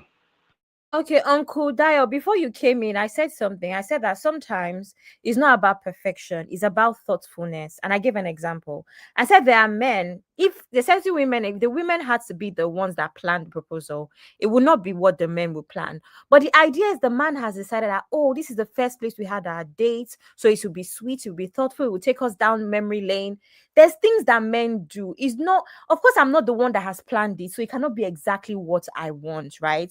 But it's just the idea that he put some effort in and some thought into it. There's people that put maybe pictures from, maybe we've dated for 5 years, for instance. They put pictures from when we first met at uni and all sorts. It's just the thoughtfulness that's why you see people that cry. It's not just because they saw a ring that they're crying. It's the fact that he was thoughtful. He remembered a detail from 5 years ago that the woman did not even realize that he would remember. So that's why I'm saying that when we talk about proposal, it does not have to be exactly what the woman will plan or exactly on paper like she would put down, but it's just the idea that he's put some effort in, some thought has been put into it. And that's why I said some men are not good at stuff like that. I have male friends that two of my male friends, I'm the one that bought the ring. I'm the one that figured things out. So that's why I'm saying that as a man, I think it's also important for you to recognize your strength. Your strength could be, I have the money, but I'm not someone that is very good at these things. I have this female friend that is good. Let me reach out to her. And that's why I also said family comes in. If you have a younger sibling, if she has a younger sibling that she's close to, or even your own younger sibling that she has a relationship with, use them to your advantage. I don't think is a bad idea. Use them to your advantage and plan whatever, whether it's wedding anniversary, whether it's birthday. I would do that as well. Oh, this is his best friend. What do you think? This is what I want to do. Do you think I should add or remove anything? Why not? You want to give your partner their perfect date or their perfect whatever birthday party proposal. So that's what I'm saying. In some situations, like Chucky said, you know the it wasn't about perfect. you know exactly what your wife. Some men are like that. Some men are good at stuff like that. But other men, you just recognize your strength and outsource when necessary, and then you can learn on the job. That's all I'm saying. Some men don't even have these days as well. You have event planners that do these things. Personally, I want my man to use his hand to do some things. That's just my personal preference. But at the end of the day, if you go to an event planner and say, I'm looking for a venue, I want the venue to overlook, London Eye and all sorts. This is the idea because we met. I don't know. Whatever, you can give them that detail, but also say, by the way, we met in 1999. So this is what I want. This is our first date. So I want you to add these details. That is thoughtfulness. Everything doesn't have to be perfect, but just add thought into it. That's all I'm saying. Abby, Yes, you said Uncle. everything Hola. doesn't have to be perfect, but Yes. you also said you want it to be perfect. Which one is it? Uncle You- Uncle in the Oladi's same submission. not English class. You get my Okay. point. My point In is the just same in the just same submission. Okay. Also, my second question for you, Abby. Wait, wait. what is In you the, doing now? What is you doing? in the same, Abby, let me ask you this question. What was your perfect proposal, if you will? I In don't like, have a perfect proposal, Uncle. I'm telling you the truth. I don't. The only thing I know for sure is I want it to be both of us, and I want you to ask my dad for his blessings before. That's all I have. Those are the only two things I have. That's why I'm saying that I cannot write down my perfect proposal for you guys, but I just know that I want it to feel natural. I want it to feel that he's put some efforts in and has been thoughtful. That is all. I'm not here to say I don't want helicopter. Because for me, okay, that so ruins it. I want a perfect. it's just that you conveniently said London, overlooking London. I There, give so an I just, example now. okay, His all right. example, I'm saying that maybe your first date was at London Eye. So you now say that that's what you want to do. There's an example of perfect moments. Some people pick out detail from memory lane that means something to them. That's what they use to make that moment amazing. That's what I'm saying. It could be even something like McDonald's. It could be anything. That is what you just have to do. Sometimes it's just in the little detail that makes it perfect. That's what I'm saying. It doesn't have to be Can, Please, heavy. so can I just say something? And I please think for don't me, listen to Abby. Oh. Abby will not accept marriage proposal in that's not McDonald's. true Oh. because I Abby Bam! and her remember. I friends will don't not. believe Oh. I don't Uncle believe you Bello, are how going did to you invent this. know? I It's not remember me. in the Uncle, I'm talking call. about for them. Let's ask now. Let's ask. Abby, would you accept proposal at McDonald's? I don't know why people are doing this. Don't stop picking apart my words. Focus on the message. The message is whatever detail matters to you and your partner. Incorporate it to make it special. That would have been a yes or no, Abby. But No, okay. because I already told you my proposal is going to be at sunset in Mexico. So wait till consign McDonald's. Okay, all right. Abby, I just hope your future husband is listening to this and he better be taking notes right now. Sorry, just to reply you, Chucky. There are men from Mm, the show that are in my DM. Uncle Ben. he- from There's a Houston, right? I Right? saw you on Uncle Benno's show. So you never know. He could be listening. From Houston, Don't especially. worry. Chucky and I we will have our show. Maybe next week, by grace of God, we will dissect all of these things. Eh? And please, I'm picking up on something. I just want you guys to deliberate on this briefly, please. Do you propose to a girl before you go and seek her father's hand, or you seek her father's hand first before you propose to her? Because I'm lost now. Are you not going to No, ask a it, girl it if she's it going it to depends marry on you the before you go relationship. and talk to the dad? It depends on the relationship. It depends on the relationship. If both parents know about the relationship and they're happy with it, so then if when they what's it called, they go for a very long time. They know each other. The parents know them and everything. Then after that, that's when the proposal comes in. So it's not before. It's not. It should be after. I think some people prefer it because it's a nice gesture. I mean, it's what you should do. You go, you ask for her parents, you seek Yeah, approval from yeah. her parents. But I Hmm. feel like irrespective, most people, let's say now you and your partner, you've been in a relationship, you want to get married, the guy goes to your dad and says, "Oh, I want to marry." He says, "Oh, I don't want you to marry your daughter." His daughter. Yeah, I yeah, mean, but is he still not going to yeah, go but ahead and propose? I don't know. yeah, but do you understand what I mean, actually? Because Mhm. when you're in a relationship, right? Yeah, it's not like you're having that relationship and you're like keeping it away from the both From the parents. family. Yeah, Exactly. from the family.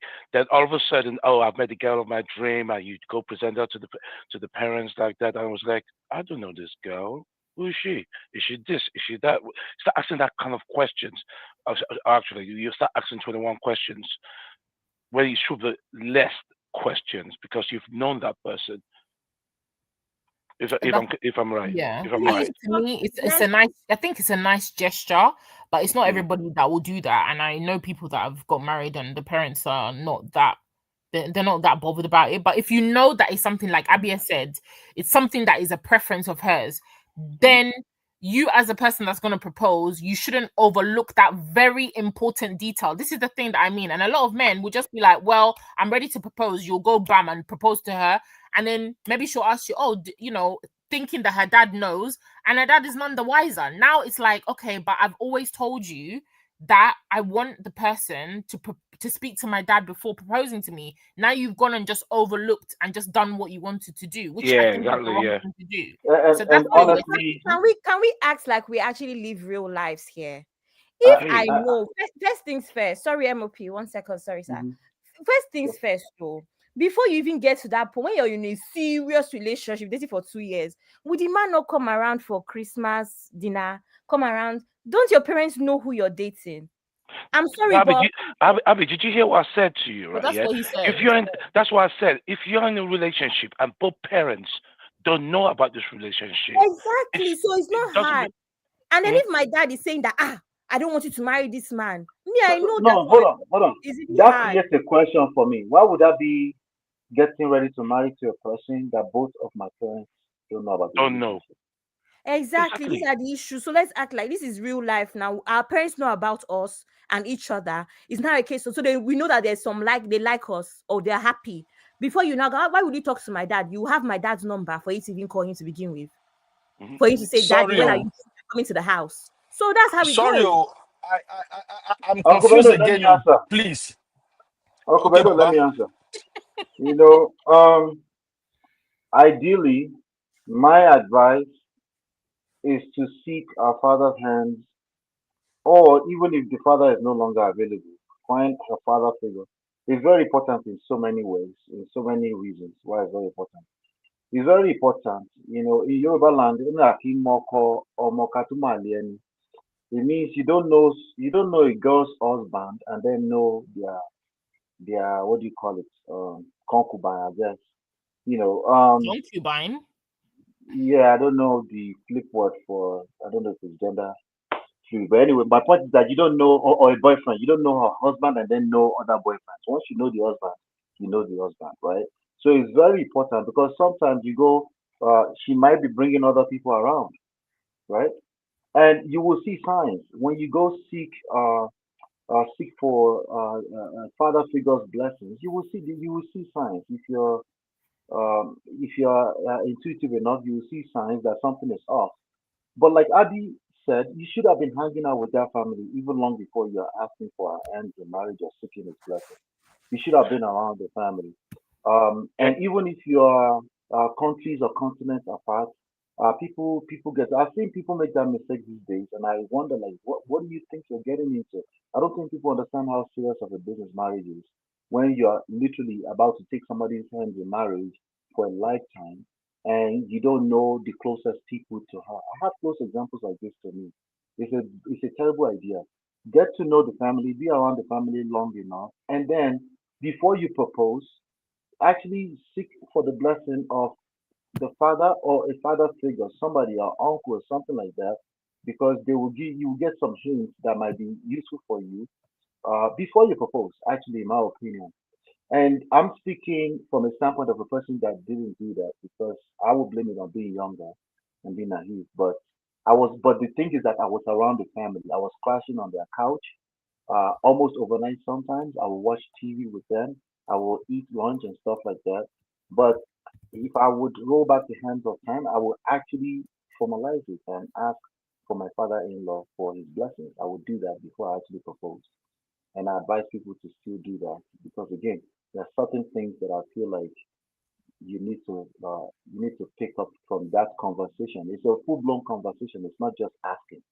It's a conversation that you will have with that man, with you and him one on one. So it's very important. And I don't think the idea that if they don't know, you're getting married to a person that the family don't know about your relationship, it's a terrible idea. The same way I think the relationship of Prince Harry with Meghan Markle is a bad idea. Not them in particular, but that type of that The eloping thing right there. dynamics. Yeah, that eloping thing is because again, your identity is your identity. You're gonna hit a crisis at some point, and you're gonna need your family. Yeah. So let me ask you a question, MOP, in regards to couples introducing themselves to the parents. What if I say to you, do you think that parents could be another issue trying to say that there's nobody better for their child, which will enable them to introduce them, introduce themselves to the parents or something like that. The fear of introducing themselves to the parents, because it does happen that couples don't introduce to both parents. Yeah, I would need to know why it does happen. I need to know why. There's some exceptions, right? There's some Mm, serious situations. We will need to know why. But mm. generally speaking, it's a bad idea. There's something, something, something, some. I don't want to use the word terrible. Something deep is going on there, right? That you don't want to just walk all over and just walk into a marriage. You might feel like Yeah. you're the savior. Maybe you're saving her from our toxic family, and everybody in our family are witches and wizards. That's a bad idea. The reason why I say so is because majority of African parents they want to know who you're going out with, and if you're not introducing somebody to this is the person that you're dating, or this is someone that you're courting, this is someone that you want to get married to, and our African parents, it's not we're so different from the Western culture. They can do that. We can't do that if we don't know the actual person. So that's the reason why I actually could parents also be in that kind of situation also, which they cannot go ahead with their wedding plans. And if not, that they'll go AWOL and just do it without the parents' consent. It So does okay, happen. it depends on your kind of parents. I have parents that will say the truth and be like, these are my reservations without being forceful or saying, you cannot marry this person. My parents Mm. will hold my hand and say, Abby, these are our reasons, right? I don't know if you were sorry, I think someone needs to mute. I don't know if you were here a couple lives ago where we're talking about investigation and all of that. Somebody Someone needs should to mute. Uh, Someone needs to mute. somebody needs to mute. I don't know the person. Yeah, I don't know if you were here a couple lives ago when we were talking about investigation and how a lot of families go and find us about family. And I think Uncle Ben was even saying how even that talk, that talk your dad has with the man where he's not judging the man, but a little like little things he would land where okay, the man is ambitious or the man cares about your daughter or there's certain things. I think it's even things like that as well where I still believe in the whole idea of finding out about the family and investigations and stuff. And even when I was engaged to, even before engagement, I remember one call my mother called me one day. The first, I think it was after the second time my boyfriend went to visit them in Lagos. My mother called me and said, "Where is he from in Imo State? What's the name of the village? The questions of that, Mommy, why is this deep?" I realized that she wanted information for them to do investigation because if I've brought this is the first man I'm bringing home, it must be serious. It's not that they have a daughter that's been bringing home man every year. First man I'm bringing home, this girl is serious. She likes this boy. They went to do their investigations behind my back, and lots of parents do that. So when they start asking those funny questions about the village, gone, the surname, the father's name, the mother's name, parents are going to do their own due diligence, and I believe in it. So I just think that regardless, blessing or no blessing, everybody should give their family the information. If your family comes and says God forbid over their dead body, it's not up to you to decide what you want to do. I've shared it on this platform before. My mom and my dad's marriage, that's how it was. My grandfather said over his dead body, my father fought his way out and married my mother regardless. Eventually everything was okay, but there's people that do that. But at least you've told your parents what you want to tell your parents, and it's up to you to make that decision. So yeah. Oh, can I say something here, please? Yes, Uncle Beno. Yes, yes. All right. So Abby mentioned something. I was driving and it caught my attention. Abby said something about, the boy would have coming around the house, he would have been eating on the dining table and all of that. Here is my take. I have problem with that. Where do you want him You to eat cannot. on the floor? Uncle Beno, that's what I did The now. fact that I did not say dining table, Uncle Ben added dining table. You say you should be dining with the family and all of that. Dining with the family. That's what I did, though. That's what Continue, MOP though. said. Yes, but MOP. Uncle Pino, Uncle There's Pino, nothing wrong Uncle with Pino, that. There's Uncle nothing Pino. There's wrong with nothing that. wrong with that. Wait you will be dining on my table when you have not talked to me and asked my daughter's hand officially in marriage. No, You no, will no, no, dine no, on my no, table. Uncle If you Pino, carry chicken put for your mouth, I will remove that chicken. Yeah, but wouldn't Uncle you Pino. eat before you have the serious conversation? You would have dinner. You have a guest in the house, yeah, which is a prospective suitor. Wouldn't you at least give him water, let him eat before he have the serious conversation with you? Am I wrong? Wait, Or we don't have manners anymore? Uncle But Pino, we're not talking Uncle Pino, about let me, can I, we're not saying the guy should be there to yeah. be eating the first time he's coming to propose. We're saying there should have been a relationship that There's you a know the relationship. person, you know the boy already. Like he would have been coming to the house, he would have been picking And up it's not 35. He's 22 and 23 years old. It's not 35. Uncle Pino, Mm. yes. Uncle Pino, you let me talking. ask you a question, right? Let me ask you a question. What if it's your daughter now on a prom night, and the guy walks to your door to pick up your daughter, and there's more time to while they wait? Are you not going to invite him in, or you just leave him hanging by the door? Exactly. No, see, I'm not a terrible dad though. We know. We just saw I you didn't with your say no, daughter no, no, the no, no, other no, day. no. I didn't say you are. No, no, No, not at all. you said prom, right? Is prom not Yeah. the one they will be wearing clothes, doing everything in college, right? Imagine. Fine, fine. But The you know, yeah. But you know, right? Yeah. I don't know how old your daughter is now because it's eventually we will both have young teenagers. That's going to eventually happen, and when that happens, you don't know whether that's the guy in question that your girl wants to go out with. I If you don't understand have what I mean. problem with all that. I don't have problem with that. So why do you Okay. have a problem? Where Why do I you have a have problem with the wine problem and dine? is you can't wine and dine in my house. So, It's like the MOP chicken said that I have something problem with the Yoruba chicken. earlier. MOP That's mentioned it no. earlier. You have to know this. You know that's part of knowing the person your daughter is going out with to break the ice, to know who you're dealing Fine. with. Before the way I raise my daughter, oh, I trust BB. Before I will even bring a boy for prom, he would have known that boy very well. Even me, I would have done my own investigation. Self takes I know the boy. But what I'm saying is, you can come to my house, you come and check your girlfriend. It's fine. I will pretend I don't see you guys, but you are not But no sitting on chicken. my dining table. Uncle You are Ben, not eating on my dining table. Uncle Uncle Ben, you're Benno, taking Yeah, Uncle this is your Benno, Ben, dining you're taking table. things Uncle Benno. Also I Yes, making ma'am. think nice. It Auntie I doesn't Grace. make think any this sense. is because your baby girl is still very young. Say for instance, when your daughter is about the say between 21, 25, she's Uh-huh. already a graduate, she's working, Exactly. and she's walking into your house with First a thing is marriage. boyfriend, and you know that she's dating this boy. You say he cannot sit on your table to have lunch or dinner. Go hear me. No. Go hear me. I Uncle refuse. Beno, Let me tell you need to you. learn. Let Oh. me. Wait, You oh, If need I, wait, let to oh. me. We need to learn. That's not you the way need I Let to behave. me. How would learn. you You, get to that's not the know? way we You behave. Sorry, guys, I we're have speaking. need One second, you we're need speaking to over each learn. other. Sorry, Wait, we're oh. speaking over each other. Auntie Grace, please go ahead. Uh, Sorry, we're speaking over each other. Auntie I'm t- Grace, please go ahead. That's Uncle Dayo's echo right there. Uncle Beno, I'm sorry, you need to learn. Okay? Otherwise, you're going to drive them away and then they will do something that you wouldn't like.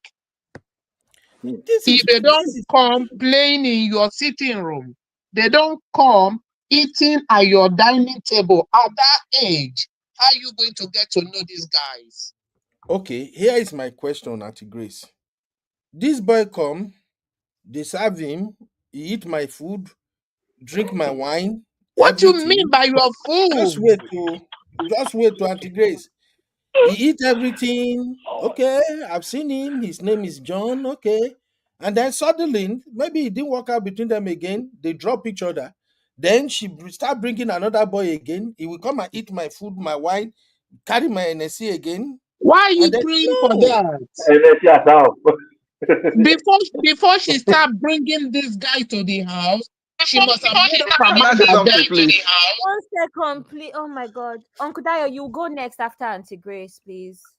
Yeah, let's let Okuda go because it's a clear Auntie point. Grace, can you finish what you were saying, please, No, ma? I just wanted to say before she start bringing the guy into the house, she must have made up her mind that there is something between us.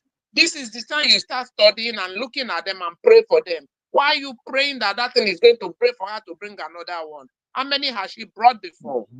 Exactly. Also, the kind of person that you brought up, will she just be bringing different men? She will only bring a man that she believes is worth it. Exactly. You have to give them Exactly. a chance. I'm not. I mean, I've only taken one man to my father, and I'm 28 years old. That's how they knew I meant business, and they started to do investigation. Mm. So you say What something. I'm saying Dayo, is, please go ahead.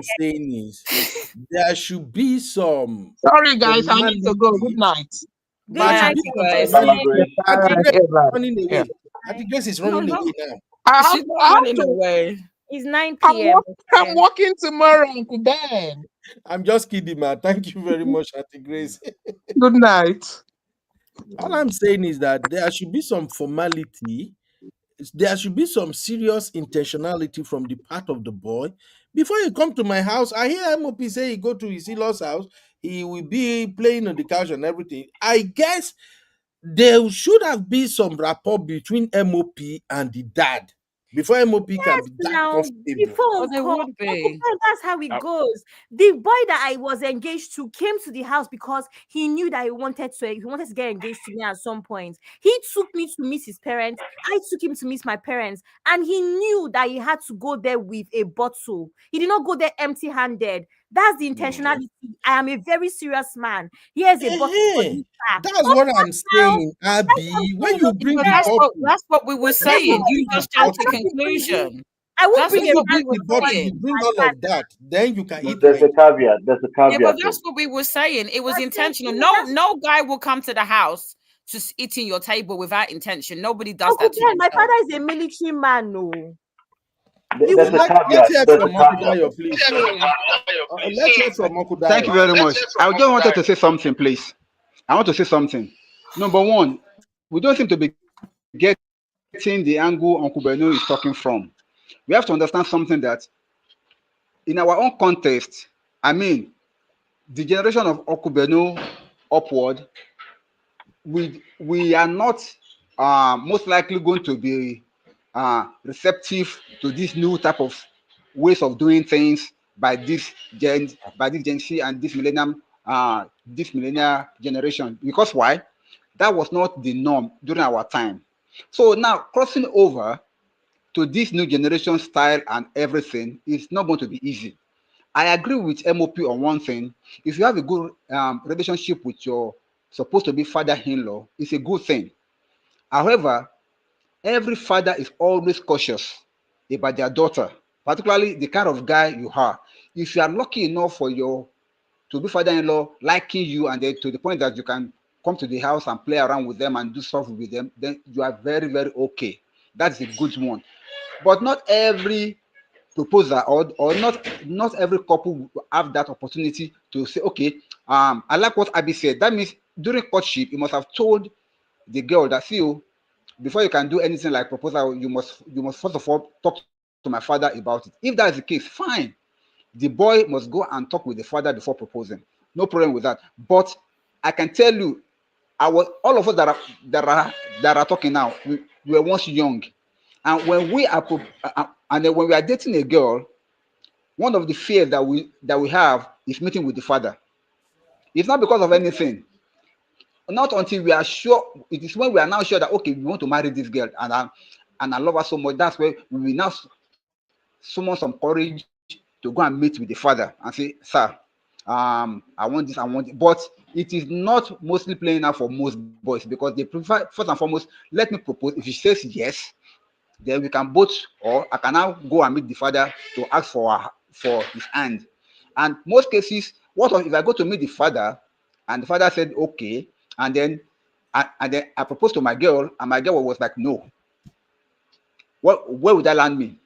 Because I, as a father, also, I remember when my daughter wanted to marry, when she brought the boy into the house for the first time, I met with him, we sat down, we discussed, and then everything. Then later on, my daughter was telling me that this is the plan. I said, okay, it's good. I'm okay with it. But I never expected the boy to come and meet me and ask me. that he wants to marry my daughter. My own was just that so far is serious and I like him for who he Nigerian is. network don't He's doing come. good things with his life. So I'm happy for him. However, it's not that I am expecting him to come and meet me privately before he proposes to my Nigerian daughter. network don't come. Hello, can you hear me, sir? Yeah, we can Uncle Yes, hear Dayo, you. can you hear me? Yeah. Hello? Yes, go ahead, Uncle Dayo. I can hear you. Yeah, we can hear you. Yes. So Yes, go ahead, Uncle Dayo. I so can hear you. We can hear you. yes. As I was saying, I did not expect him to come and meet me before proposing to my daughter, because there is one thing about me. I don't like interfering in anybody's relationship. If my daughter considers him to be okay to be her husband and she brought him to me, I will accept him, because I know the way that I train my daughter. She will have vetted him on every side. All my daughters, I know how I train them. I know they know exactly what to look for and what to ask. And before they can bring any boy to us, to me and my wife, and say this is the man that they're gonna with, they must have vetted him and everything. Because I've told them, once I know your fiancé, that is it. In case of anything, I'm not saying that you must marry him, but whatever it is, that don't bring anybody to my house that's not serious with marrying you. And they know that. Now, back to the issue at hand now. If what Abby is saying, which I respect a lot, because during courtship, you must have told your guy, see, oh boy, I'm close to my father. Like me now, I'm closer to my daughters more than anything. And we talk, we discuss, we gist. That is what Uncle Beno is saying, that the way he raised his own daughters, they must have done their due diligence before bringing any guy to theirs. And then when you're talking about coming to theirs to come and eat and drink, it must be something serious. But as a Yoruba man, we have a culture. Let me explain this. So that's why I said our own background is different from these new generation backgrounds, or the way they view things. What Ogbano is actually saying is that before you can do that in a normal traditional marriage, that relationship must have gotten to a particular level that both parents must have met. Not something that is still like a fling that cannot say you want to come out or come around and be eating in my house, drinking in my house, which has not consolidated anything yet. Yes, if you have proposed to my daughter already, fine. But before proposal, you are already coming to my house to come and eat and drink. I will not take it. That's the point. Thank you. Sorry, Uncle can Dayo, I say? can I ask you a Sorry, Abby, question? can I say something, please? I'm actually older than you, B. I'm actually 50, so I'm just putting my age out there, right? Now, when I was dating, and when I was engaged, there was nothing wrong with my serious boyfriend that I was dating for almost 3 years before we got engaged. Obviously, we didn't end up getting married. So this Gen Z thing, I don't agree, because I've just told you my age. And I know the way that my parents are Yoruba, as you know. And at the time, there was nothing wrong with my boyfriend coming to the house. Maybe you're going to say it's a UK thing. My mother is 70 something. My dad is 82. Okay, so a lot older than the men on this panel. And so what I'm trying to say to you, it really depends on how your dynamics are. There's nothing wrong with a serious long-term relationship. A guy coming to the house is very serious to the stage that you're having conversations with the dad and eating and drinking. There's nothing wrong with that. So I don't quite understand this idea that it's a Gen Z thing. That I know a lot of people my age that were born and brought up in the UK where they dated their boyfriends and there was nothing wrong with coming to the house, showing respect. No, he did not sleep over, Abby. CC, no, he did not. But what I will say is that there's nothing wrong. You should sleep over now. Make you come see thunder. No, but what I'm saying, there's nothing wrong. I remember it specifically. He used to come and pick me up all the time. If there was dinner, my mom would say, before you take honey babe out, why don't you have something to eat? That's my mom. She's 75. So it's not a Gen Z thing. It's simply trying to be welcoming to your daughter's boyfriend. So I really don't understand it. To me, I don't know, my mom is different to a lot of parents out there. I understand that. But to me, to be on this military regime that he must enter the house, he cannot even sit down. So you want him to stand attention right near the door because he's seeing your daughter. You need to welcome them because you don't know if it gets serious, if it's going to turn into to marriage. And most of the time, you don't bring your friends with benefits to the house. Any man that comes to the house, you would assume it's a serious relationship. I don't know for any other person, but I've never seen anybody that will bring a booty call to the house to pick you up. It's normally a long-term, serious relationship. That's very true. You Exactly, understand? Onide. So I There's think, a dynamic here. exactly. Don't get it twisted that a lot of the time, most men that will have the guts to come to the house to meet your parents, they are normally very, very serious. I want to have a conversation with Uncle Ben, please. And I'm having this conversation because of our beloved sister, my beloved younger sister. This conversation is very important. Uncle Ben, when you instill values and morals into your child, when your child becomes, I don't know, 22, 23, you have to trust their judgment. That is the only way you can get along with a child that is an adult. We had this conversation briefly in the backstage with Auntie Yinka and Chucky, remember, when I was trying to give them perspective from a child's point of view. There has to be a point in your child's life where you have to give them mutual respect. That's the only way you will get along. And it also comes to this part of dating. You've instilled values, you've done the hard work as a dad. Now you know that your child is not bringing a nobody, a nonsense person close to you. My dad is a Yoruba man. On top of that, is a military man. You cannot play those sort of games. We were in a relationship for 2 years. He brought up the conversation about willing to meet the family. For me to also know you're taking me seriously, where all this I want to marry you, you're willing to bring me close to your mom. It meant something to me. Come and meet my mom. Come and meet my dad. So you guys can have a rapport. Before then, he would pick calls around me from his dad or his mom. I would say, "Oh, I'm with Abby." I would, good afternoon, ma. Good afternoon, sir. That's how we started. Small, good afternoon, ma. God bless you, ma. Have a happy Sunday. Like simple things like that. Just when we pick up our parents' calls around us. Remember, I live in London. My parents live in Nigeria. So it was even that whole dynamic to begin with. So when the opportunity came up, I want to meet your dad. It also meant that, like I said, this is the first and last guy I took back home. It meant something to my dad. It meant something to him. He was serious. He went there with what he went. I can't remember what he went there with. He went there with something for my mom, for my dad, just to show a kind, gesture of, I'm coming to meet your parents. I did the same thing when I went to his parents. I don't think that a girl who has the right values and morals will take a riffraff close to her dad at all. In fact, you can imagine that he was even shaking, because not only are you going to meet a girl's dad that you're saying you want to marry, you have to come there very serious. You're also going to go and meet a soldier. As in, double-edged, the guy was shaking. So I think that as dads, I guess the protection, I guess your chicken is on the line. But I think that at a particular age, when your daughter brings a man home, you have to give her that mutual respect that she knows what she's doing, and just hope that it goes well. Now, a couple lives ago, we spoke about you as the dad. Now, it's also your opportunity to, in a way, vet the boy without even vetting him. It's because you're much older, you're much wiser, you've been a boy before, you've played those games. Information will fall on your lap and you'll be able to advise your daughter. So personally, I wouldn't have it any other way. Yes, I might love the boy, but there's certain things I know my daddy will see. My dad will tell me this man is not as ambitious as I expect him to be.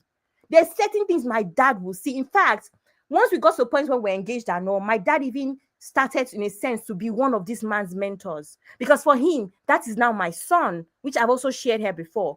So I think that is when your investigation starts. I would rather my parents investigated before we got engaged, so that we don't have to call off an engagement because the investigation came later.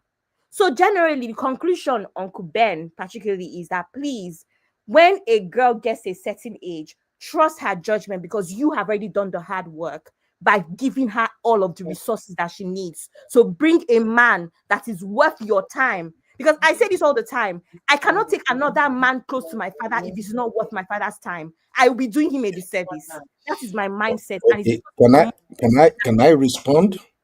You can, Uncle Ben.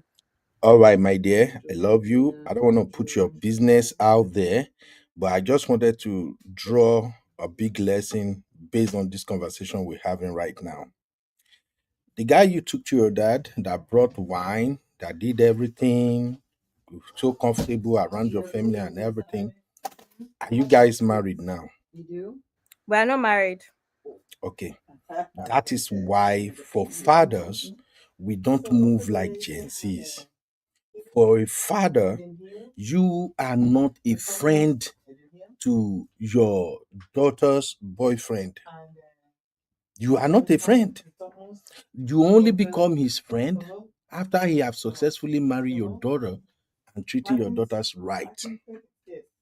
I don't know if I'm making sense to you right now. I don't want to go deep, but I just wanted you to know the reason why Uncle fathers Ben, but do you sometimes know? they are Let me apprehensive. correct you on something just because you brought this up. Do you know that at that time my dad had reservations that he shared? My dad had reservations that he shared, and if I We stick decided to the that I want, reservations. that's a whole different story, Uncle Ben. But my Okay. no. My point is that's what I'm saying. I would not have it any other way. In fact, I want you to also understand that everything happens for a reason because even that particular situation has been such a I don't know, it has shaped my dad and I's relationship in a different way where do you know that Uncle Ben, the same way you always ask us that you have conversations with your daughter about relationships, do you know that that particular experience shaped my relationship with my dad on a level where if I'm talking to a guy for 2 weeks, I can say, Daddy, there's this guy. This is what he said. What do you think? Not that I'm bringing into my business, but that particular experience that I had with my dad at that time, it has shaped our relationship on a different level. So sometimes things happen the way that they happen. But I'm saying this to say that I will not have it any other way because I now even understand more than ever the importance of my dad's input. I no longer see my dad as old fashioned, that not wants it a certain way. I made me realize that my dad is more understanding of my feelings of my generation than I expected or than I thought. So sometimes these things happen, but at the time, without giving too much information, of course, I've never given the full story of what happened. Where I was, how I felt, I thought that was the person I was going to get married. So, I mean, it went all the way to engagement, but certain things happened that caused us to not get married. But that does not mean that things were done wrong. These things happen all the time. I mean, people even die.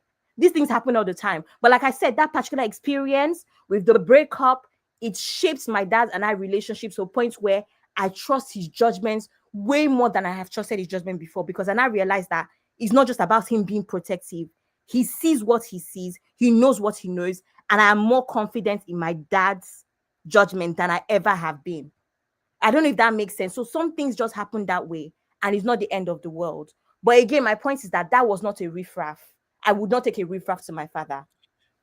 I got you, Abby. I'm not even blaming you or anything. All I'm saying is that as a father, we move differently.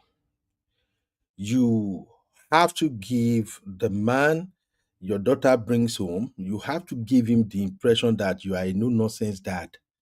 So he will have to think twice before he messed up. As for me, I am not doing no Gen Z understanding or Western understanding. Uncle Beno, I have a question You for you. Is agree? that a I'm dig coming at there. me? Is Let me that a dig at no Can no me? he no no. can he I'm finish Uncle just his Pino, like expressing let myself one right Uncle person now. Pino, talk, please? Uncle Hmm? Pino, are you Let scared me of That wait, Chucky, can he Uncle, finish? sorry? Can he finish his point? no, I know it's a very interesting conversation. I'm just saying from my own point of view. Look, I'm cool with my daughter, and I expect everybody to cool with their daughter. You are supposed to support your girls and everything, raise them right. In fact, they will have done their homework before they even bring a boyfriend to your house. I know in this Western world, any boy nowadays, some girls they've been with a boy 3 months, 4 months. Oh, he loved me, I love him. He's okay. Yeah, yeah, yeah, yeah, yeah. They bring him to the house. But at the same time, in this modern world, I've seen girls and boys rotating girlfriends and boyfriends. It's like a revolving door. I've seen how they are moving.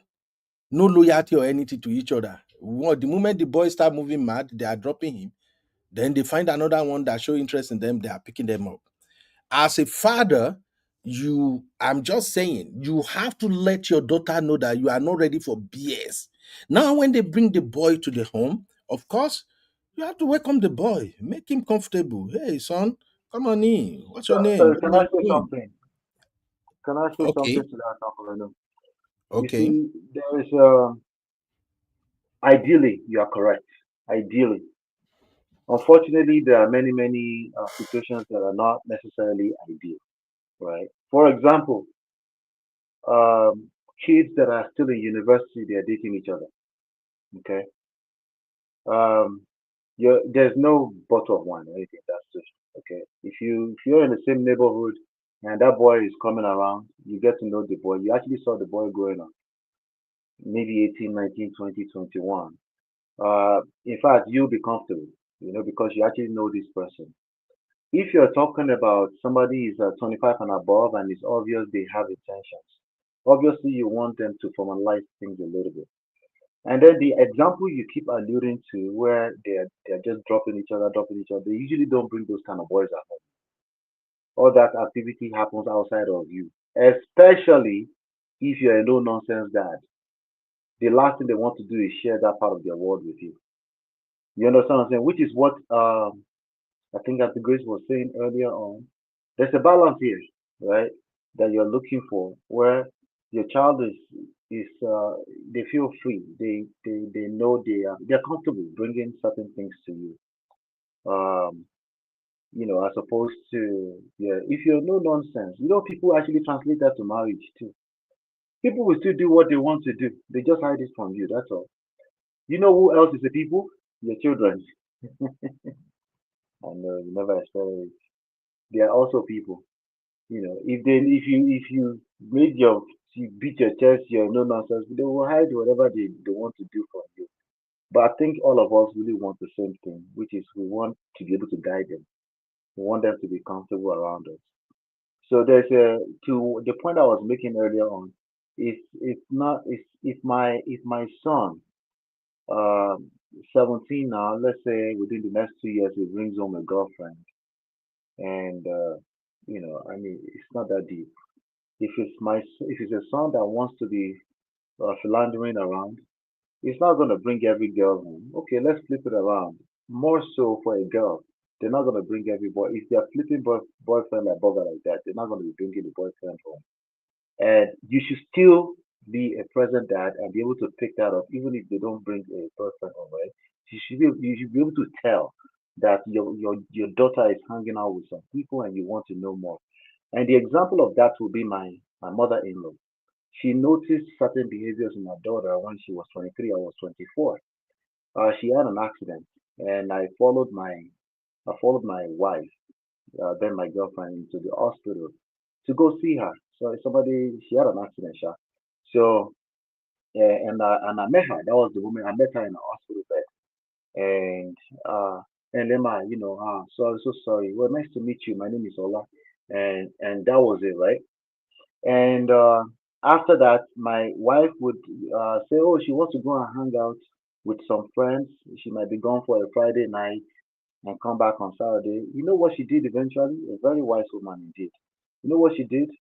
She said, "Listen, if you are hanging out with anybody, bring them home. We just want to make sure we know who you're hanging out with." And she told me that years later, by the way. And lo and behold, maybe I dropped her off at home. I would just go upstairs with her, and then we hang out. Our siblings are there. Everybody's there, so it's not that we're messing around, you know. And I got comfortable, and before you know it, 1 year, 2 years, and then I was ready to propose. So I know we have all the formalities, right? Those formalities are necessary. I think the ceremonies are necessary. But we should just keep an open mind that the younger the people we're talking about, for example, in the Western world, some people have daughters at 15, 16 that have boyfriends, you know, and it's not gonna, before you say, I will never allow that. Sure, don't allow it, you just do it behind you, that's all. So in that case, there's a different type of conversation you will be having with that teenager, and not they need to bring the bottle home. Yeah, that's what I wanted to say, Uncle Beno. Yeah, that's a good one. I think we are still saying the same thing. It's just that each each every man has his own principles and how he goes about life. And if it works for you, you are seeing the result, you just stick by it. I see a comment Abby made here that if someone is engaged to your daughter and formalities have been made, why can't you bring him close? Now, Abby, what do you mean by close? To me, there Take him are, as your son. Take him as your son. yeah, Yeah. he's already my son, but here is the Obviously. thing. What I'm saying is this: whatever I am doing as a dad, whatever I'm doing with the guy who show interest in my daughter, you bring wine, you bring this thing, whatever I'm doing with you boils down to how you are treating my daughter. I got Of to be course. frank with you. I It mean, boils down to how you are treating my daughter. If Now, she's treating you how okay, okay, far, then then for also you are to you go going listen to to too have me, far. please. Also listen to me, please. Mm. When my daughter bring a boy home and the boy moved the right way, we are getting to know each other. And even before you say you are bringing wine or anything, maybe the first wine is just you doing traditional, like, hey, dad, it's I just a want to kind, the marry a first one girl, is a blah, blah, kind blah. gesture, it's not Yeah, that traditional. is It's a fine. Yeah, okay, I agreed. But what I'm saying is this: for me personally, I'm a very observant person and I'm good at profiling people. As a father, how much I accept your husband depends on your husband relationship with you and his relationship with the rest members of the family. I'll give you an example. I have a baby boy. If you getting married to my daughter and anytime you are around, you are more concerned in getting friendly with me and my wife, but you are not putting in effort to actually becoming a body to my son, who is the younger brother to the person you are getting married. Bro, I'm drawing the boundary here. The way I will build the wall, now wall of Jericho. Everybody has a different approach. Sometimes the way a boy treats your daughter also boils down to how the boy rates you. If the boy see you as a nonsensical dad, as a father who just play into his manipulative tendencies, you just get along. Yay, he's my son, he's my son. He will do shege to your daughter, nothing will happen. But if the boy knows that you are opening up your space for him to come in, but at the same time, you still have your guards up in some areas, he gonna think twice how he move around your daughter. I'm Uncle being Ben, can I frank ask with you a you. question? Yes, my dear.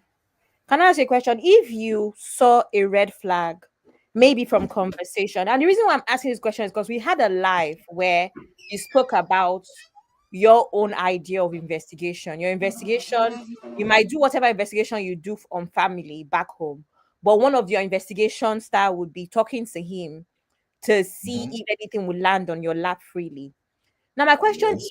as a dad, if you see any red flag where like, what's this one talking about?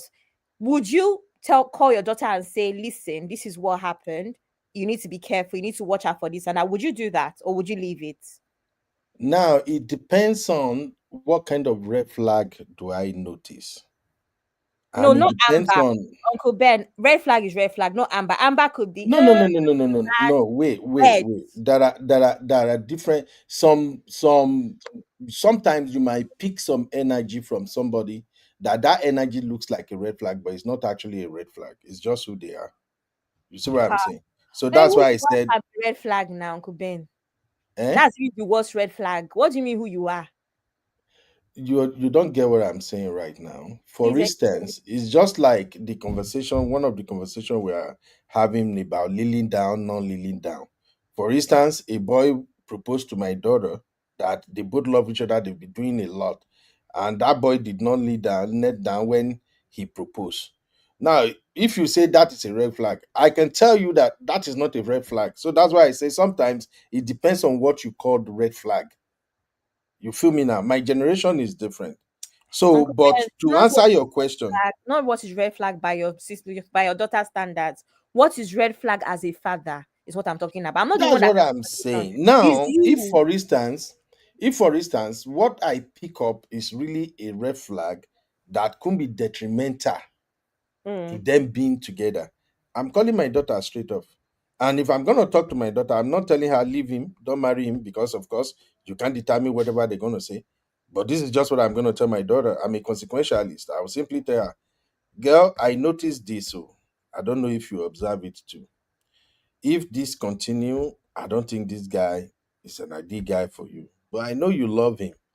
But here's what I'm going to tell you. If you notice that this pattern continues, get out of What this mission? marriage. Okay. Now, if you continue, if you say, Daddy, no, we are on our word, mind you, we're not going to be seen every time anyway. Once here in abroad, once your daughter is a graduate, they decide to live wherever. In fact, it's their choice if they want to come and visit you or not.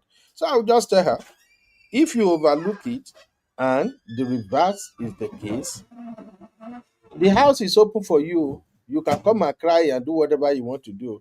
But don't expect me as your father that I'm going there to fight tooth and nail. Lie.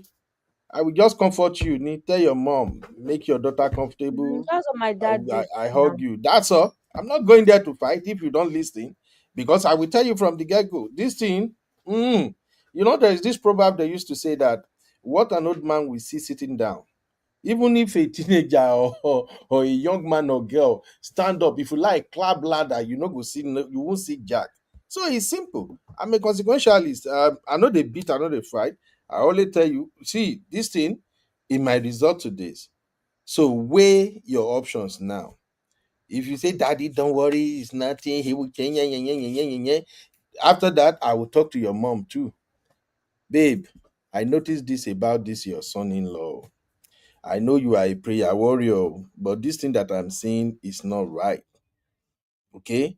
Talk to your daughter. If your daughter no listening, if alarm blow, none of you two should involve me. Oh. When I just leave me, they sip my Don Pedro JJ. Then I will do one more thing before I call it a day. I will talk to the son. Boy, this is what I observe as an old man. You are moving this way, you are moving that way. It doesn't sit right with me. Are you gonna fix it? If you don't fix it, if you break my daughter's heart, you are gonna see me come after you like a madman. That's all I have to say. Period. Chikeno. Okay. I know But they do trouble, I know they do can fight. I ask that question?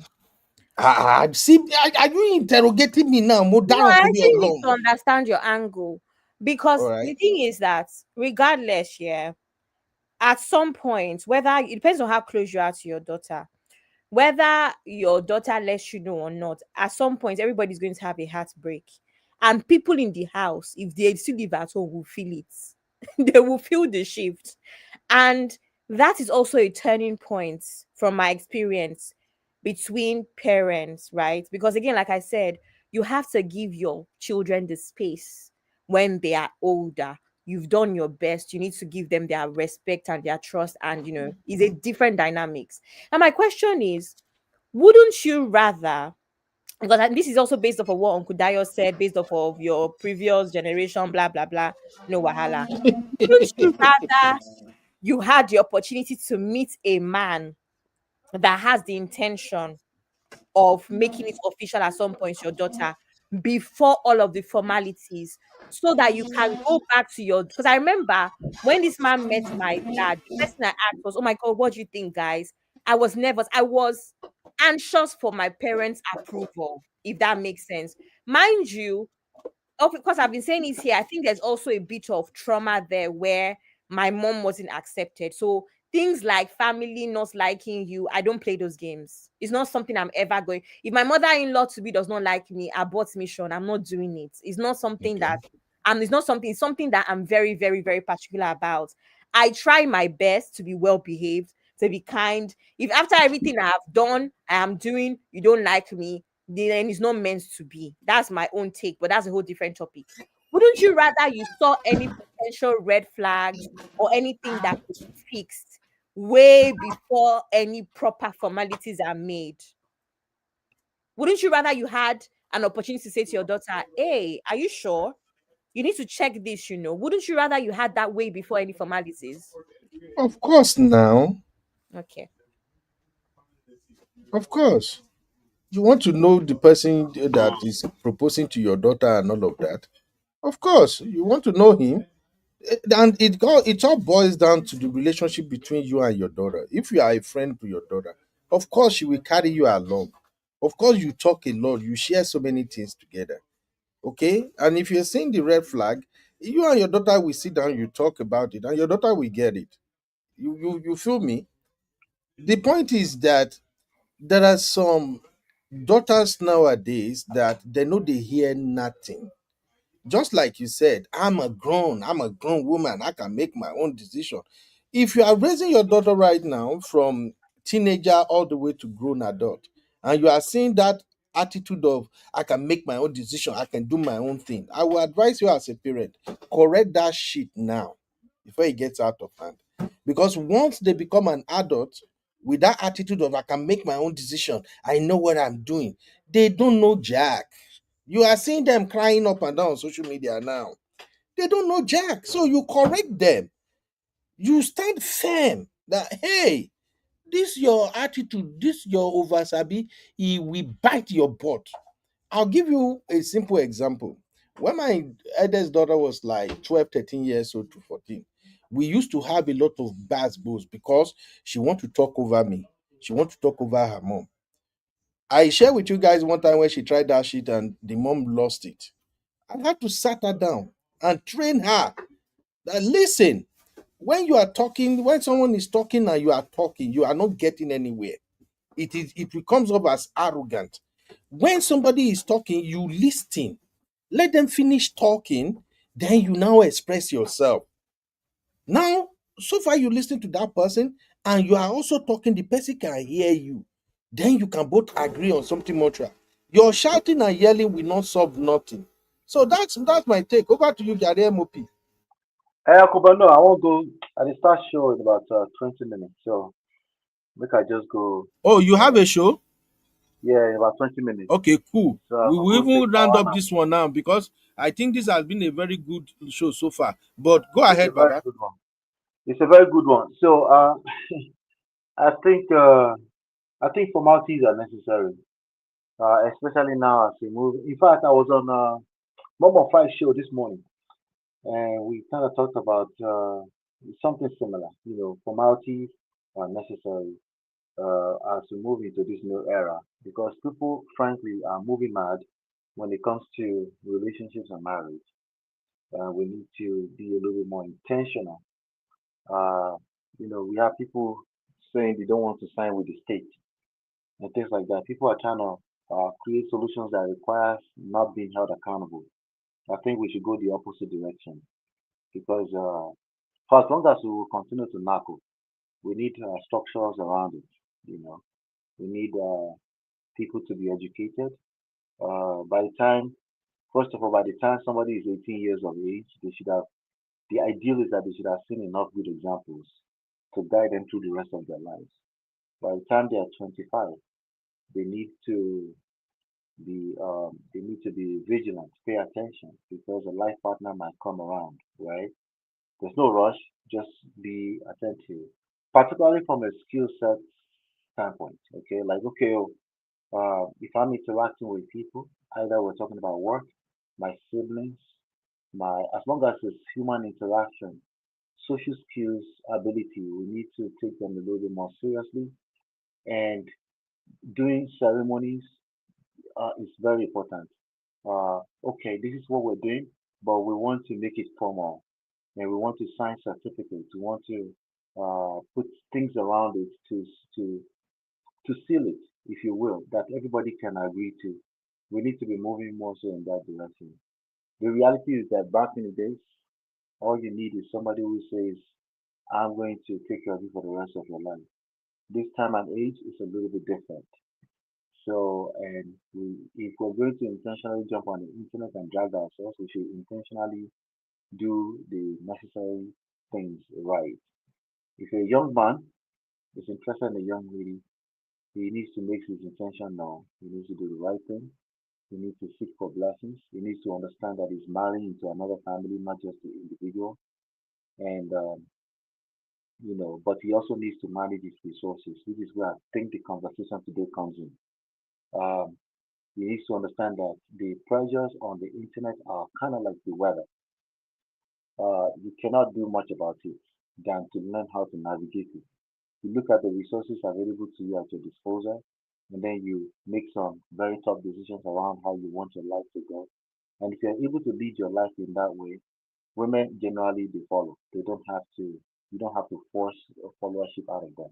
If they see that you're a man on a mission, a man with life mission and a purpose, who has his head on his shoulder very well, and is very decisive and knows what he's doing, is sure of himself, naturally they follow. And so it comes down to management of resources. If you don't have money to fly a helicopter in and fly in the best videographer in to come and do film, you don't have to. And the consensus I've gotten here today thus far is that most women don't even want the noise. You know, they don't want the noise. They just want to feel safe and secure. That's all I have, Uncle Beno. We'll talk Right. soon. Thank you very much. All right. Anybody want to contribute? CC and Honey Babe and Chucky, you have not spoken in a while. I hope you won't drill me die. CC, your final take, my sister. Okay, my final take is that I understand the point that you're coming from, Uncle Ben, in terms of you saying that there's a certain level that you would keep the potential son-in-law at, because obviously you don't want to become very close with them in case of anything, in case it doesn't go ahead and become a marriage, fine. But my point is, and I think what Abby was saying and what the rest of us is saying is, if there are things in the relationship that may be a red flag or detrimental to to your daughter, or the relationship moving forward, you would only be able to see those things if you have some level of a relationship with that person. I'm not saying you need to be their best friend, go to the pub, sit down, chill with them, but if you're only seeing the person hi, bye, okay, this, that, doing pleasantries, and it's only until they get married and they've walked down the aisle that you now start taking interest or having more of a relationship, have more of an interest in building a relationship, I feel like that's already too late, because you would have seen something in the course of getting to know somebody when they're a little bit more relaxed with you, when they're a little bit, they're not feeling so under scrutiny, maybe when you're, seeing them, hi, okay, go and see my daughter type of thing. You'll be getting to know them in a sense that you're observing them as well. You can't get to know somebody or get to see enough of them or with their guards down when you're only seeing them in passing, right? So that's what we were saying, that it's important to, if your daughter has already bought somebody that she feels is going to be her husband, it's not everybody she's bought to you up until that point. So from that point, you as the parent should understand that, okay, this person is really serious. This is the person that my daughter wants to marry, or there's a potential that this person is going to propose to my daughter, whatever, right? So you as the parent need to start taking an interest in getting to know that person more than just hi, bye, okay, you see them, they see you, and they'll just be going and taking your daughter for dates or whatever. I think it's important as a parent at that stage, if your child has bought somebody that they already discussed to you, like, Dad, I think this person's going to propose to me, this is the route that we're going. As parents, take interest, start speaking to the person, because there are things that you're going to see that your daughter is not going to see because they're in their love bubble, right? People in love, they don't see red flags usually. It's the people outside, the people that can view the relationship with clear eyes, that will be able to see and say, okay, this guy is presenting this way. When he was just saying hi and bye, I was seeing him, he was seeing me. I didn't really notice. But once I sat down and started talking to this person, I've been around them a few times, they're a bit more relaxed. People start misbehaving and you can pick that up. I don't think it's right to wait until the person has got married, then you now start taking an interest in the person. So for me, I don't think that's the right approach personally, but I get the point that you're trying to make as well. I think, like Abby said, I think it's important for parents to understand that if you've done a good job in bringing up your kids and instill certain values in them, at the end of the day, all you can do is just let them go the way that they choose to. It's just like we all have our own free will. Your parents can have a path for you that they want you to go down, but you as an individual, you as an adult, you're going to choose the path you want to choose. I will just hope that your parents are close enough to you to be able to identify or at least point it out before you walk down the aisle with somebody that is going to turn out to be a divorce or is going to be a broken engagement or whatever. I don't see the point of the relationship getting that far if it's something that the parents could have come in prior and kind of put their foot down, or at least made a suggestion and said, look, this person, that's not your person. If they go ahead, fine. But if you're saying it after the fact they've already got married, I mean, what's then the point? So I think parents need to do a little bit better. If even traditional parents like Uncle Ben, I think you need to be there. You need to be seeing what they're doing. They're not your friends, but you should be there in a certain aspect. Because like me, for example, I've never bought any guy to my parents. The only guy I bought was my son's dad, and we were engaged, right? That's the only person they've seen. And my partner now, the only reason he will meet my family is because we intend to get married. And my mom is like, where is this guy? Bring him, bring him, bring him. Because she already knows that there's no possible reason why she would meet anybody that I'm talking to, anybody that I'm dating, if this person is not the person that is going to be my husband. It doesn't make sense. So I feel like give your kids a bit of credit that they will not just be bringing any random person, and also take an interest to get to know them as well. Thank you. Of course, that's a good point, Sissy. But before you go, I Mm. have one quick questions for you. Mm. Have you noticed that the girls that are being played the most are the good girls?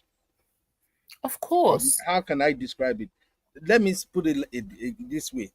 Have you noticed that most girls who end up with guys who don't get to treat them right at the end of the day, these are girls that are well raised, well brought up, well behaved.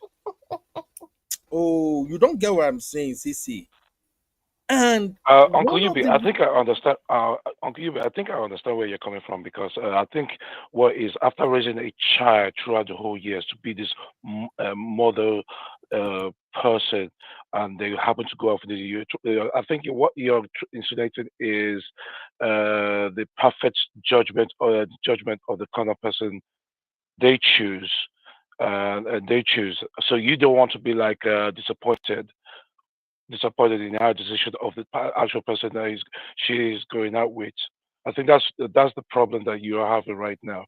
So you're kind of scared of failure, if I should say it that way. Do you understand what I mean?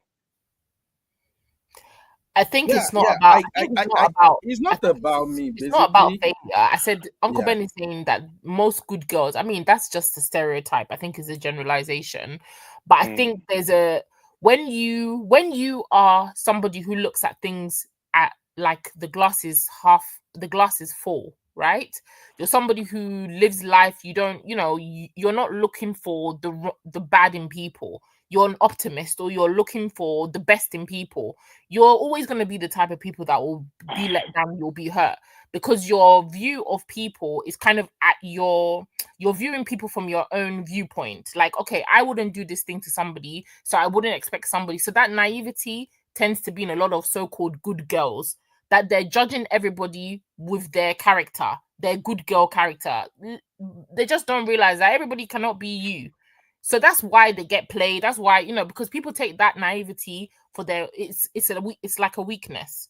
Okay. And people take advantage of it. I don't necessarily think, oh, it's because of this, it's because of that. I just think it's just that when you're somebody who is kind-hearted, you don't look for the worst in people, you give people the benefit of the doubt, you'll always be the one that is at the short end of people's treatment, usually, because people take advantage of it. That's just the truth. That's in everything. It's not just in relationship.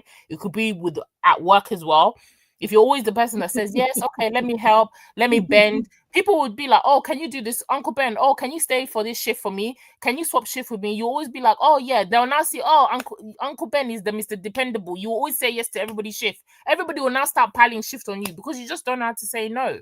Is that a bad thing? It's not a bad thing. It's just that you're doing it people that don't appreciate it. That's the problem. And these so-called good girls, their problem is they don't identify who is good for them, who's using them, who's playing them, and who's actually genuinely like got Sissy, their back. That's just what it is. Exactly, Sissy, that's how what do it you is. want your Yeah. Don Pedro? You deserve Don Pedro for that last line. The good girls are the one that sometimes pick up the most manipulative son of man, no course. Man, no course. Let's just move on. Honey babe, your final take, honey babe. I think Cisse said it all, but back to what I said. I think for me, I think as a father, I get it. Even as a mother, we're never gonna get it the way that how a dad feels about his daughter. I get it. I know how my dad was with me because I'm the eldest, the first girl. But what I will say, there has to be a balance in terms of, yes, you have to be there and you don't want riffraff to become. But I personally believe that a lot of girls, I don't know, a lot of women would not necessarily bring friends with benefits or situation home. I don't see what madness you would have in your head to do that. Most people that bring a guy home, they're dating for quite a number, quite a long time, and they're at a stage where they're talking about marriage.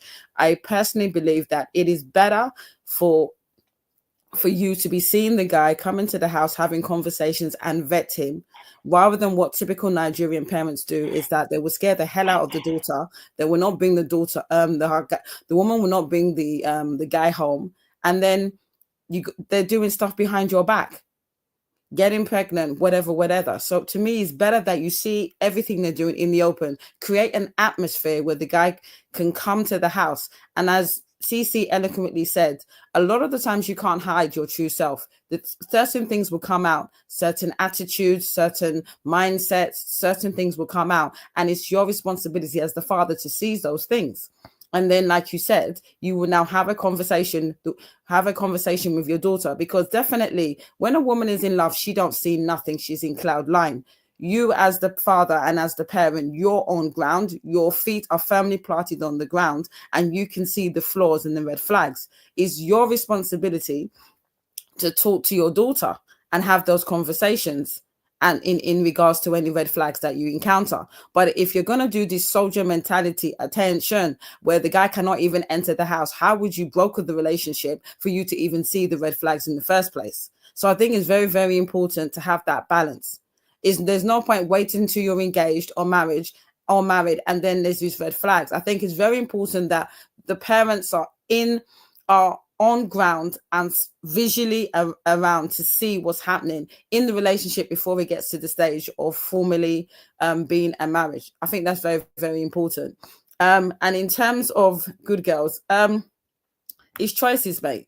I mean, like I said, I think when it comes to the good girls, I am very much an optimist. People may say that, oh, I'm very naive, but I always try to see the best in people. And I think sometimes, not myself, but certain people that always see the best in people are seen as naive. I personally do agree. And I very much in the last, really looked at myself in terms of assessing what is good for me and what is bad for me. And I think it's very important as a woman to ascertain what is good for me. There's a lot of men out there that would take advantage of you if you're a good girl and see the best in people. And it's very important to say this kind of person is very manipulative, very narcissistic. I know that word has been used a lot, and I'm going to take myself out of that situation. So I think it's very important as women always see the best in people. I don't try to generalize, but also at the same time know what's good for you and take yourself out of certain situations. But yeah, that's all I really have to say, is that I think a lot of us as parents, and I'm talking to myself, my boys are very young. They're one is just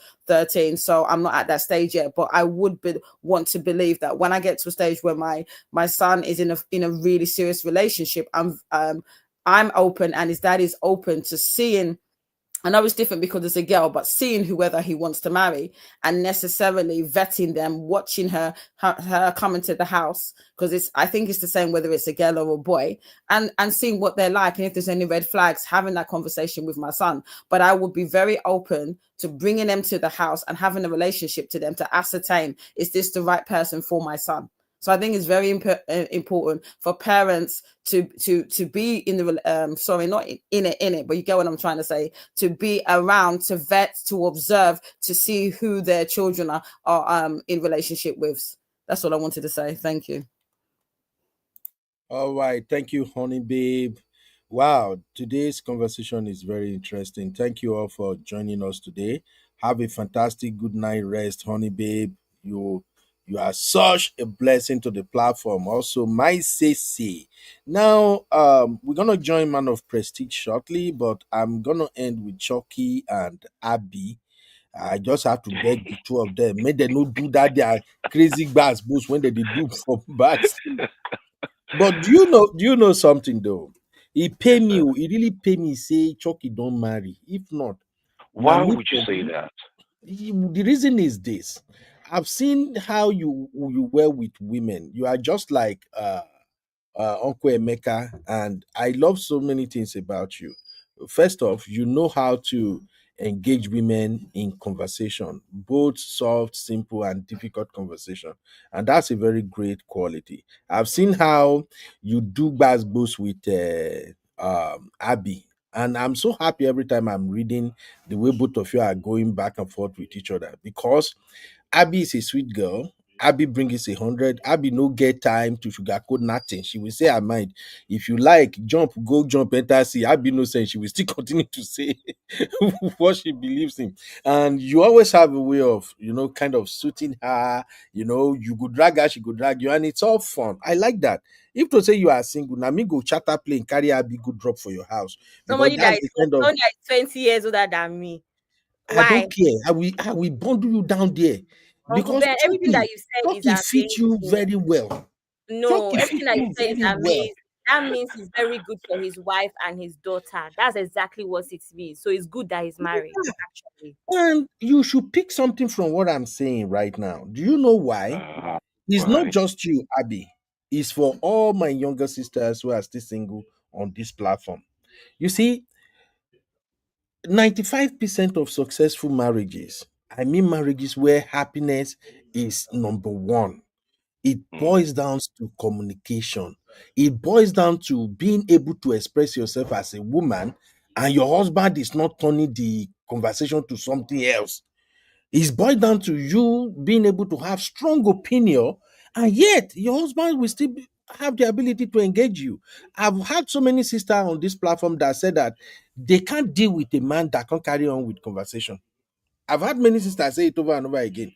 Women, especially all these highly educated, successful women nowadays, they want a man they can engage. If it is politics, or they are there. It is economy, or they are there. Is you see what I'm saying now?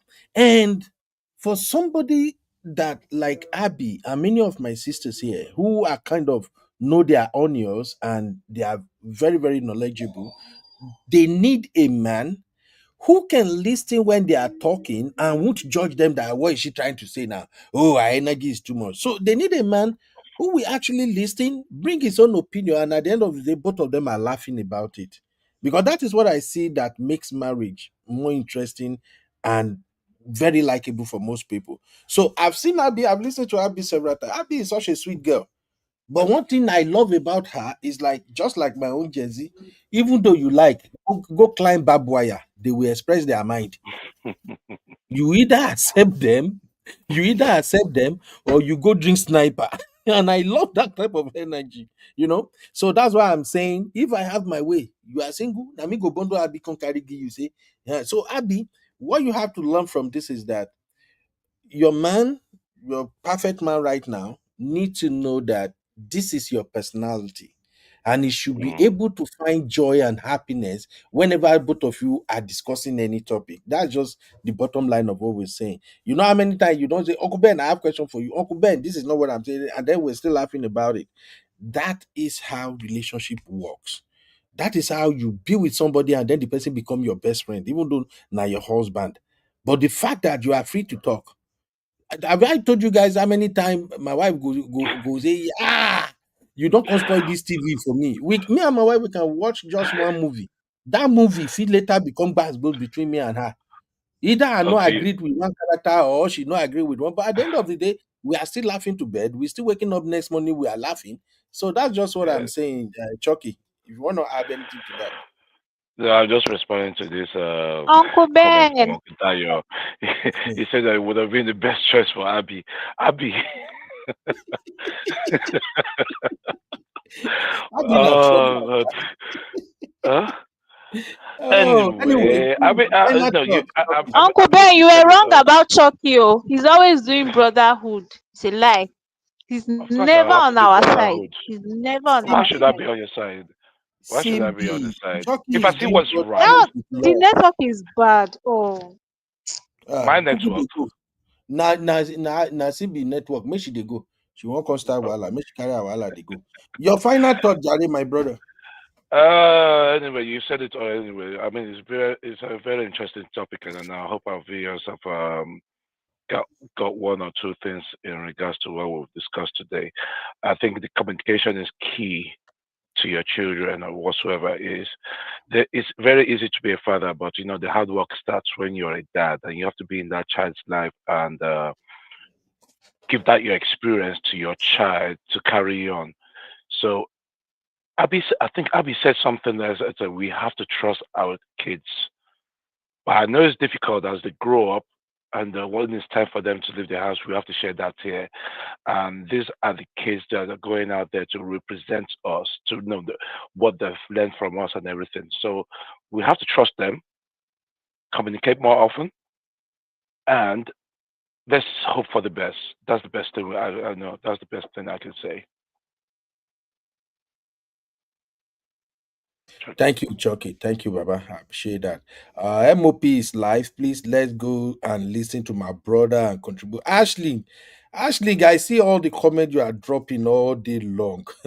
Ashley, no give my uncle headache. Oh. I see where you said you are your sister, you are gonna have a meeting with your dad, and I see say you don't dey prepare. No go stress my uncle, Ashley. You better listen to waiting Uncle talk. Oh. All right, Abby, Uncle your Bina, final take. Uncle Bina, have you recovered from that the last live that heat deep and everything? Have Oh, you don't recovered? say Ah, that. I actually went ahead and do full research on hip dip. What I saw, make I no talk. I saw something. Make I just keep it to myself. You give it to Abby, yourself. what's your final take, my dear? We gotta go. Yes, Uncle Ben. I just think that I'm at a point where I really want people I trust and I love to be somewhat of a part of the vetting process for me. That's kind of where my head is at. So I wouldn't have anywhere where, like Uncle Dio said, I'm the same way with my dad, where there's enough trust now with my dad where I can say, I just started talking to this guy. I don't know if that makes sense, but that was not always the case because, again, remember, I've grown up the military way. So I didn't even think it was appropriate to talk about men. I mean, I grew up in Nigeria where if a man touches you, you get pregnant and die. Literally, I grew up in part of that era. So I didn't even think it was appropriate until somebody had interest in marrying me. And for me, that was also a very big part of the vetting process. I want my dad's approval on what I believe is, you know, important. I feel the same way even with work. I feel the same way with certain things because of the closeness and the bond that we have. And I wouldn't have it any other way. And like I said, I would just say that if I had to speak from a child's perspective, all I'm going to say is that is your principles are great, but sometimes your principles could be the reason that you don't have a great relationship with your children. I think at some point you have to maintain a good balance between principles and just bringing your children close. And I say this because my grandfather passed a couple months ago. It's one of the reasons I went to Nigeria for his burial. And his principles are very, very odd. Obviously, this is a man that passed at 90, so he was born like a long time ago. I get that. But it's one of the reasons why, even when it was time to write a tribute, it was very tough. The one thing I know about my grandfather is that he's a provider. And that was not good enough for a tribute. I wanted us, like grandchildren, wanted to be able to write moments that we had with him. But we had no other moments that did not involve something monetary, like money or whatever. So I just say this to say that while you have these very high, difficult, ridiculous principles, at some point there's an age your children get to that you have to bring them close. I don't want to call it friendship because I know you're going to say, friends, I'm not friends. I get that. But there has to be something, whether it's trust, whether it's just looking at them, I'm just telling them that, you know what, I trust you. I trust your judgment. I've done my best. I think it goes a very long way. And then with the heartbreak thing, you can't protect your children from heartbreak. That's the one thing that dads don't understand. You cannot protect your children from heartbreak. Let children have all of those moments. Like me, I'm telling you that I've always been close to my dad. But if you ask me now who my best friend is, I cannot think past my dad. My dad is my best friend. I said that 10 years ago. I'm saying it today because the way that man held me down through that heartbreak, nobody else would have done it the way he did it. And that is a whole different level of friendship that was established. Obviously, I'm an adult. I earn my own money, and also it's different when you have a child that is completely under you. That was a different level for our relationship. So that's my own thing. This is a perspective of a daughter talking, from my perspective, talking to a dad. I think at some point those relationships are very important. So that's what I'm going to say, UB. Yeah, thank you very much, my dear. Thank you for being vulnerable. As far as that relationship is concerned, this is just what I can tell you, my dear. That dude is not meant for you. You are too sweet for somebody like that. So you and I, we can talk backstage, but I just want you to know that you are too nice, too good, too beautiful, and too well achieved to end up with somebody that will trick or lie to you. There should be no place for lying in a marriage, even in a relationship. No place, they work. So don't worry, my dear. It's not meant for you. That's where people say, Ben, you are wicked. What if somebody is not meant for you and no pray make it work? You don't need to suffer. You have to be happy all the time. So we will Oh, no, talk, my but dear, about that. Is absolutely. what? Thank you. I don't know, but it's true because even afterwards, you know how things just trickle down. Because Mm-hmm. afterwards, you now realize that this person is a chronic cheat. You know, when everything Yeah. just happens at the same time. So if that was when that's when my tears ended. Because I'm like, wait, what? I was going to be in soup regardless. I just did not know. You know? Yeah. But God knows. Abby, sometimes I think your personality comes to the fact that some guys will don't want to hurt you and they'll keep the whatever it is to themselves rather than tell you. I think that's what your Um, personality is like. Chucky, I don't think that my personality, the way you're listening to me, is the same personality that we No, no, explained no, it no. in That's why. relationship. Because Yeah. even one must put things to perspective where you was talking about no nonsense dad. When Mm. this thing happened, this guy was hiding in Lagos because of my dad's position in the Air Force. He was concerned that my dad was I coming for would, him. I would be in that situation myself. Meanwhile, the whole time my dad held my hand, my dad laughed. Imagine me packing my bag. And why are you Mm. here? Daddy, this happened. My dad was laughing. I was crying. My dad laughed. You know, my dad said, men are something else. And my dad looked at me and said, listen, that is not your husband. And then that's when he now explained a couple of things to me, blah, blah, blah, blah, blah. So while that guy was running, my dad was like, I don't have energy for this nonsense. You're not even worth my time. That was the man really thought that my dad was going to come and arrest him. It was running. Even he had a couple of things with me. I said, come and carry your things. He said, he cannot come to my house. He's scared. I'm like, my dad will not abuse his power on this kind of issue. My dad's thing is men are men. I'm glad you're okay. Trust me. Look at me. That's not your husband. Abby. Prayed for me and the end. So my dad was never going to arrest him. In fact, there was a time when I was so angry. I think I shared it on this platform a couple lives ago. I was so angry. I was like, Daddy, are you not going to do something about it? My daddy said, like, what? Lobaton. You see, Heartbreaks. see what you're doing, Abby. Look at what you're doing. No, I was Abby, so see, look at what annoyed. you're doing. No, Oh, but see, Chucky, I was very vulnerable on this live stream. I said how at some point I even was so annoyed when I found out a couple of things that I was going to even go on a rant on Instagram. And you know that Insta blog would have ate that thing up. Because what people don't understand is that my ex was also very popular at the time because they were one of these young boys in tech that were raising ridiculous amounts of money. So they were on the news. So I would have finished the boy that period if I really wanted to. But it boils down to the fact that I had a solid system, a solid support system that would never have allowed me get that far. You understand? Yeah, So that's Abby. the thing. Thank you, my dear. Let me just say this, okay? As fathers, we operate differently. I know you spoke about having this hardcore principle and all of that. You see, as a father, we have principles, we have all this our let me put my muzzle and things like that. But trust me, there is nobody we want to protect in this world more than our daughter. I'm telling you, ask all the fathers, they will tell you. We protect no, all our children. We protect all our especially the children. But daughters. you see, our son we go raise am in a way wey be say the guy go deal with his shit all by himself. But you see our daughter, no matter how strong they are, we still want to protect them. So what your dad was doing when you were down and he held your hand is just the love. Your dad knew nobody in this world right now can be there for you the way he can. Your dad would rather prefer you cry in his hands than you are crying in anyone's hands. So I know what daddy is doing. I can do the same thing. Now, another angle that maybe you may not even say is this. I would like to use myself as an example. My own principles goes this way. If you and I we discuss something and we are on the same page, if you embark on that journey or maybe a project and it backfires, trust me, if you they enter inside gutter, and me and you they enter that gutter because it's our collective decision. We both sit down, we analyze it. In the case of this man, bring man home, married or something now. If you bring a boy home and I notice some things, and I be like, my dear, the way I'm looking at this boy, I feel like he's hiding something. Do you think this guy don't have another girl or something somewhere?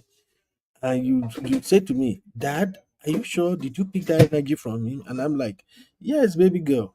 I'm noticing it when he spoke like the way I noticed it. If you not say, Dad, although I don't expect this, so but what can I do, Dad? But I love him. And I now tell you, you know what? Let us investigate to find out if there is anything he's hiding first. And you say, yes, Daddy, let's do it. How can we do it? You see, now you are part of my team. If we now begin to dig, if I bring the boy closer, I will do everything. And the boy was so smooth to conceal the whole thing that even me, I no see him. If you end up with that boy and something happen, my dear, you are not crying alone. We are crying together because I will see that I have failed in my responsibility. You and I both work on this project together and it fails. That is me. But if I'm telling you, I notice something is not right, and you are defensive and you are showing, oh, I'm grown. Daddy, do you mean you don't raise me right? Daddy, no, it's not. And I'm telling you, and you continue, I don't want to break your home. Now, when the alarm blow again, I will welcome you with all my arms and everything. The only thing is that I'm not going to fight because you know listen the first time at all. So far, the boy no beat you. If he beat you, now there while go dey. Because if he beat you, I'm not going there to shout or something. But trust me, something go happen. In motor fife break. Some boys will just rub him on the street. Something will happen. Trust me. He no go see me, he no go see anything. But I don't want you to think that, oh, father, you are being principled or something. The problem is the young ladies of nowadays, sometimes they feel like their dad, especially, they are old school, their way are old or something. But you just have to listen to know who is your dad. Is he protecting your interest or not? You see what I'm saying? I think last year, one teacher was giving my daughter a headache at school. And my daughter said to that teacher straight up, you don't want my daddy to come and meet you in this school. Who the hell am I? I'm just one coconut head Nigeria dad now. But my daughter knew that if I have to go to that school, principal go know me, gate man go know me, everybody go know me. And even the teacher go know say somebody come to that school that day. So that's what I'm saying. There is a level of trust, a level of what my daughter have seen, how much I can literally go crazy protecting them, that he has to tell the teacher that you don't want my daddy to come to this school. You see? So please, ladies, we are just bearing our mind on today's show. If you haven't listened to everything, go back and rewatch the whole thing. This marriage thing, in this your present generation, you all have to be very, very careful. There are so many line guys out there now that does not mean well for you. And God is blessing you, younger ladies, nowadays that you are going places, you are shattering records. Guys are praying. They are like they are hunting for you ladies, left, right, and center. So that is why it's important you listen more importantly to your parents when they are talking. Don't worry, as a Christian, me, I believe say your husband will find you. Honestly, I believe your husband will find you. The man that God ordained for you will locate you. But when you are in love, you don't see Jack. I'm so sorry, my dear sisters. The moment you are in love with the guy that meet that your crazy spec, like Simbi will say, my spec, my spec. Once you meet that guy that meets your spec, you don't see nothing beyond the fact that this guy meet my spec. But the people around you, your siblings, your mom, your dad, your friends, they see way beyond you. Okay, that's all I want to say. So sometimes you have to listen. Somebody have told my wife before that they saw me in a party, I was dancing with a woman. And when I got home, my wife say, Ogbeni, before you reach her, you know, say they don't tell me who you did dance with. How the woman they shake when you say you did gyrate, you did why. I don't laugh, tire. Now I can say how they describe the woman. She said, don't mind them. I already know who you were dancing with. Well, I'm saying this just for you to know that people are watching. And people who are watching, they will be thinking about your interest. So when you find a man who promise you love and people who have concerns, that is a sign for you to step back a little bit and watch. Especially for those of you who are breaking chains, those of you who are high achievers now, please protect yourself. Your heart is fragile. You have to protect it. I know we'll be talking about father, mother all day long here, but here is the gospel truth. Majority of you, when you are going to find your man, you may be millions of miles away, thousands of miles away from your parents. Your man may only get to see your parent maybe 3 times before the wedding. So most times you are alone. And what that means is that you have to talk to your parents more about what you are observing. I don't know if I'm making sense to you guys. Majority of you will find love far, far away from home. Abby, do you get what I'm saying? Yes, I do actually. A lot Unfortunately. of you, Yeah. you will find love far away from home. Your ideal person will be so far away from you that your parent can see them on a daily or weekly or monthly basis. So that is why it's important as a girl, you talk to your dad, especially if your dad is your paddy.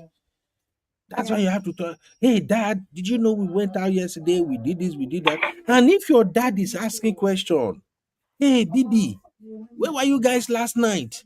I saw your DM. Me, oh, make una no blame me. Me, I dey monitor my children up and down for social media. They don't block me, tire. If they block me, I create fake account. I follow them again. One time, all of them leave social media, they go there Snapchat. I can never work that shit out. That Snapchat, I don't even understand that one. They went there, I go there, I can't find them. Now I give up. I'm just saying. So if your dad say, oh baby, I see you, you were at the party yesterday. What's going on? Download the whole thing for your dad as a girl. Shocky, I'm gonna close with that. Thank you, everybody. Chucky, anything you want to say, Thank anybody, you please so go much. No, ahead. that's Let's all. see. Thank you very much. Thank you. Yeah. Thank you, Baba. I appreciate you. So, Chucky, when are we having our show? We need to talk. Ladies When I'm need in to Texas. learn a lot Chucky, from us. Uncle Ben, When I'm in I Texas. must be on that show. You can't be on that show. Why? You and Abby are banned from coming into that show. You people can stay in the comment. You and Abby is the person I don't want on the show. Okay, Cece and Honey, babe. Yes, maybe towards the That end of the man show they too, can show. not a good idea, right? You and C and Simbi, una no go come into studio that day. Make una dey comment the fight as una like. So if we One Chucky, if of we when are we actually gonna it do it? leave, will not it accept it will be us. one of those shows that will be about 7 hours, Abby. No, 7 hours. They go That recruit fellow Chucky, sister would Chucky, come. Uncle Ben, I can I can tell you that when Chucky was a teenager or maybe in his 20s, he broke a lot of hearts. Like you can I'm just tell. suspecting Chucky. How? Why are you thinking Your like that? What comment, made you think Chucky? your comment gave you I beg, away. I beg Did to you read his differ. That comment, Uncle nope. Ben? Hey, I don't trust you again. Uncle Patrick, You broke Uncle, hearts. Uncle Patrick say you will I be did. living in your daughter dorms room soon. Those guys show me shege, wallahi. Now then carry me reach TikTok. When I reach TikTok, sef, I no can even see them. I they go type their name, their name. When I finally see their name, hey, I don't even know say na them be that. You know what's funny again? They have a lot of draft videos than what they actually release on TikTok. I follow them go TikTok. I follow them go Instagram. They get one crazy app again when they take the chat. I go there, my age, they block me. My age too much for this thing. I go change my age. I try to come, they no take me. Are you serious? Now, because he said that, That I did tell phase, you.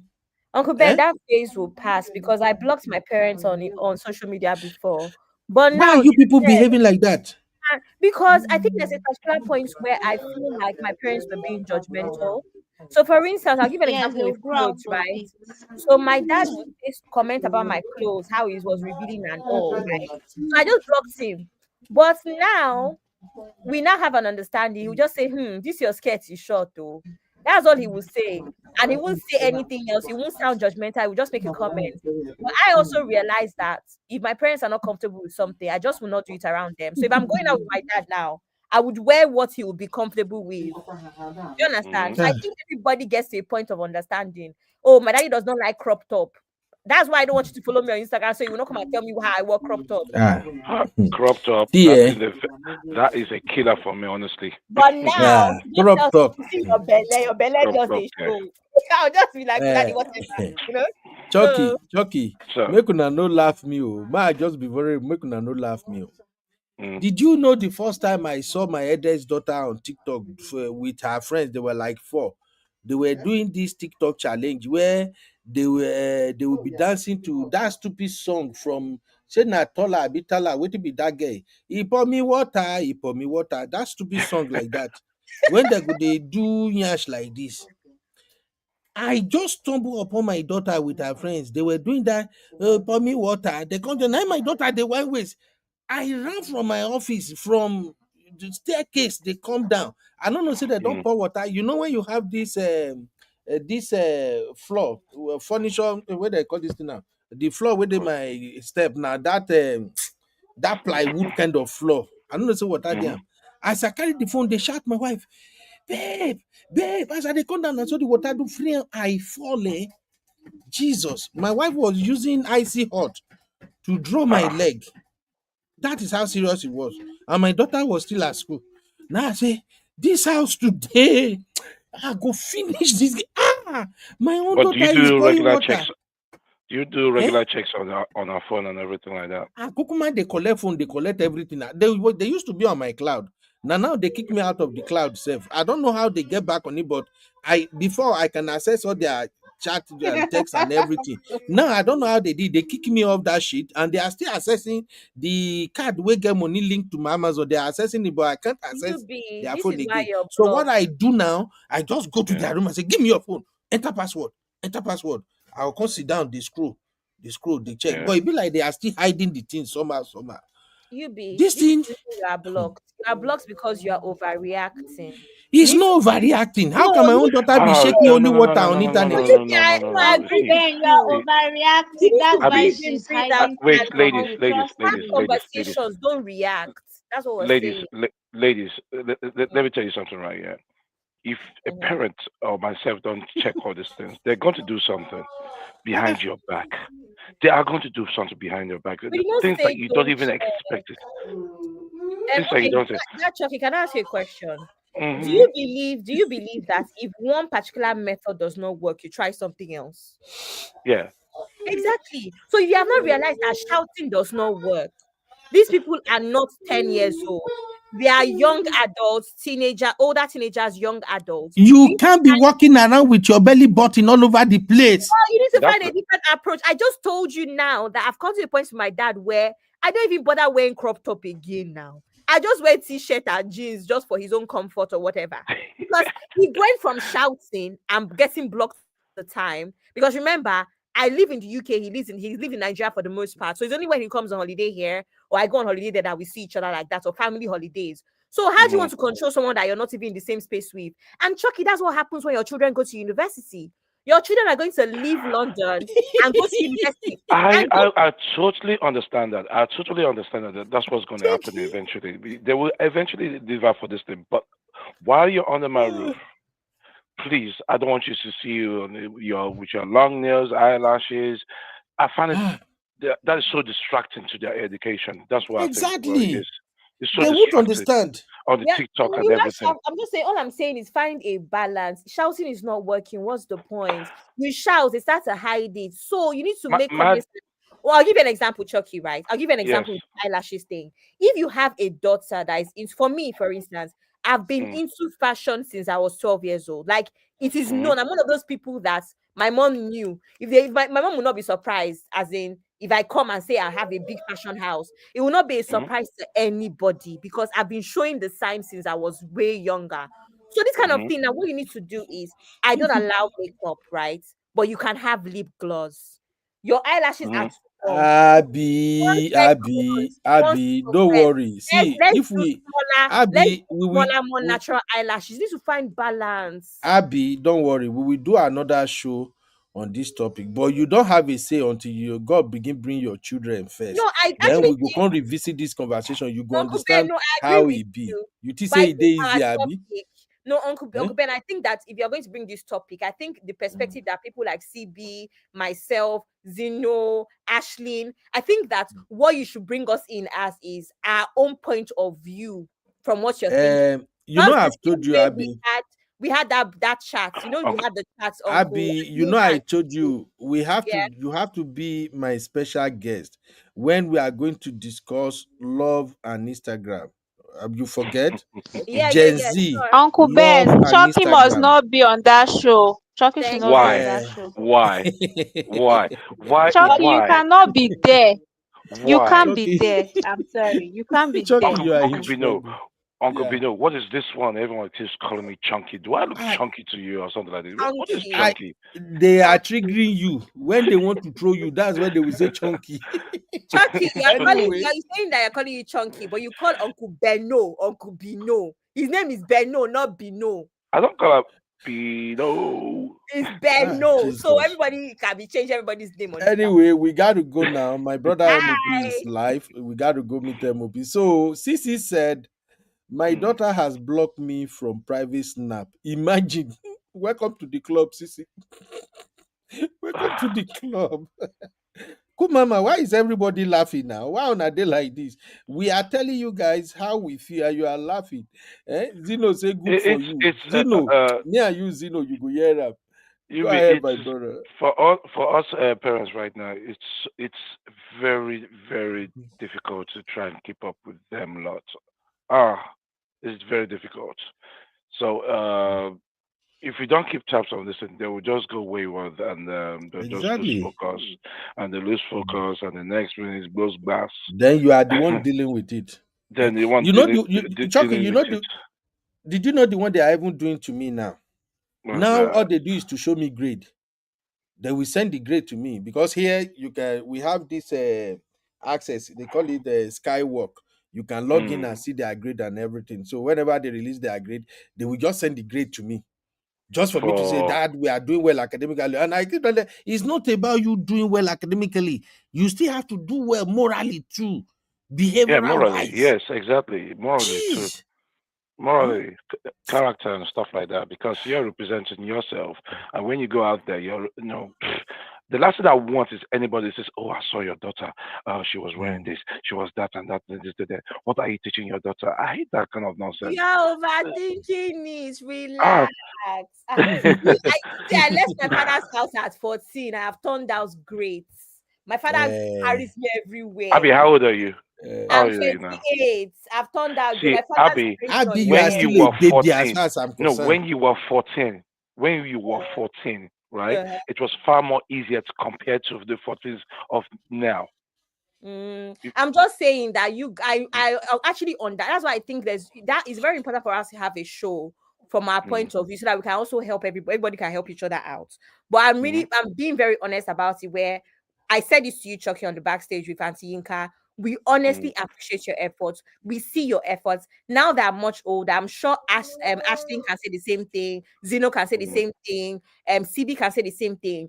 A lot of the tough time that you gave us, we appreciate it now that we're part of the real world. We stand out. Yeah. We are respectable, and people of society.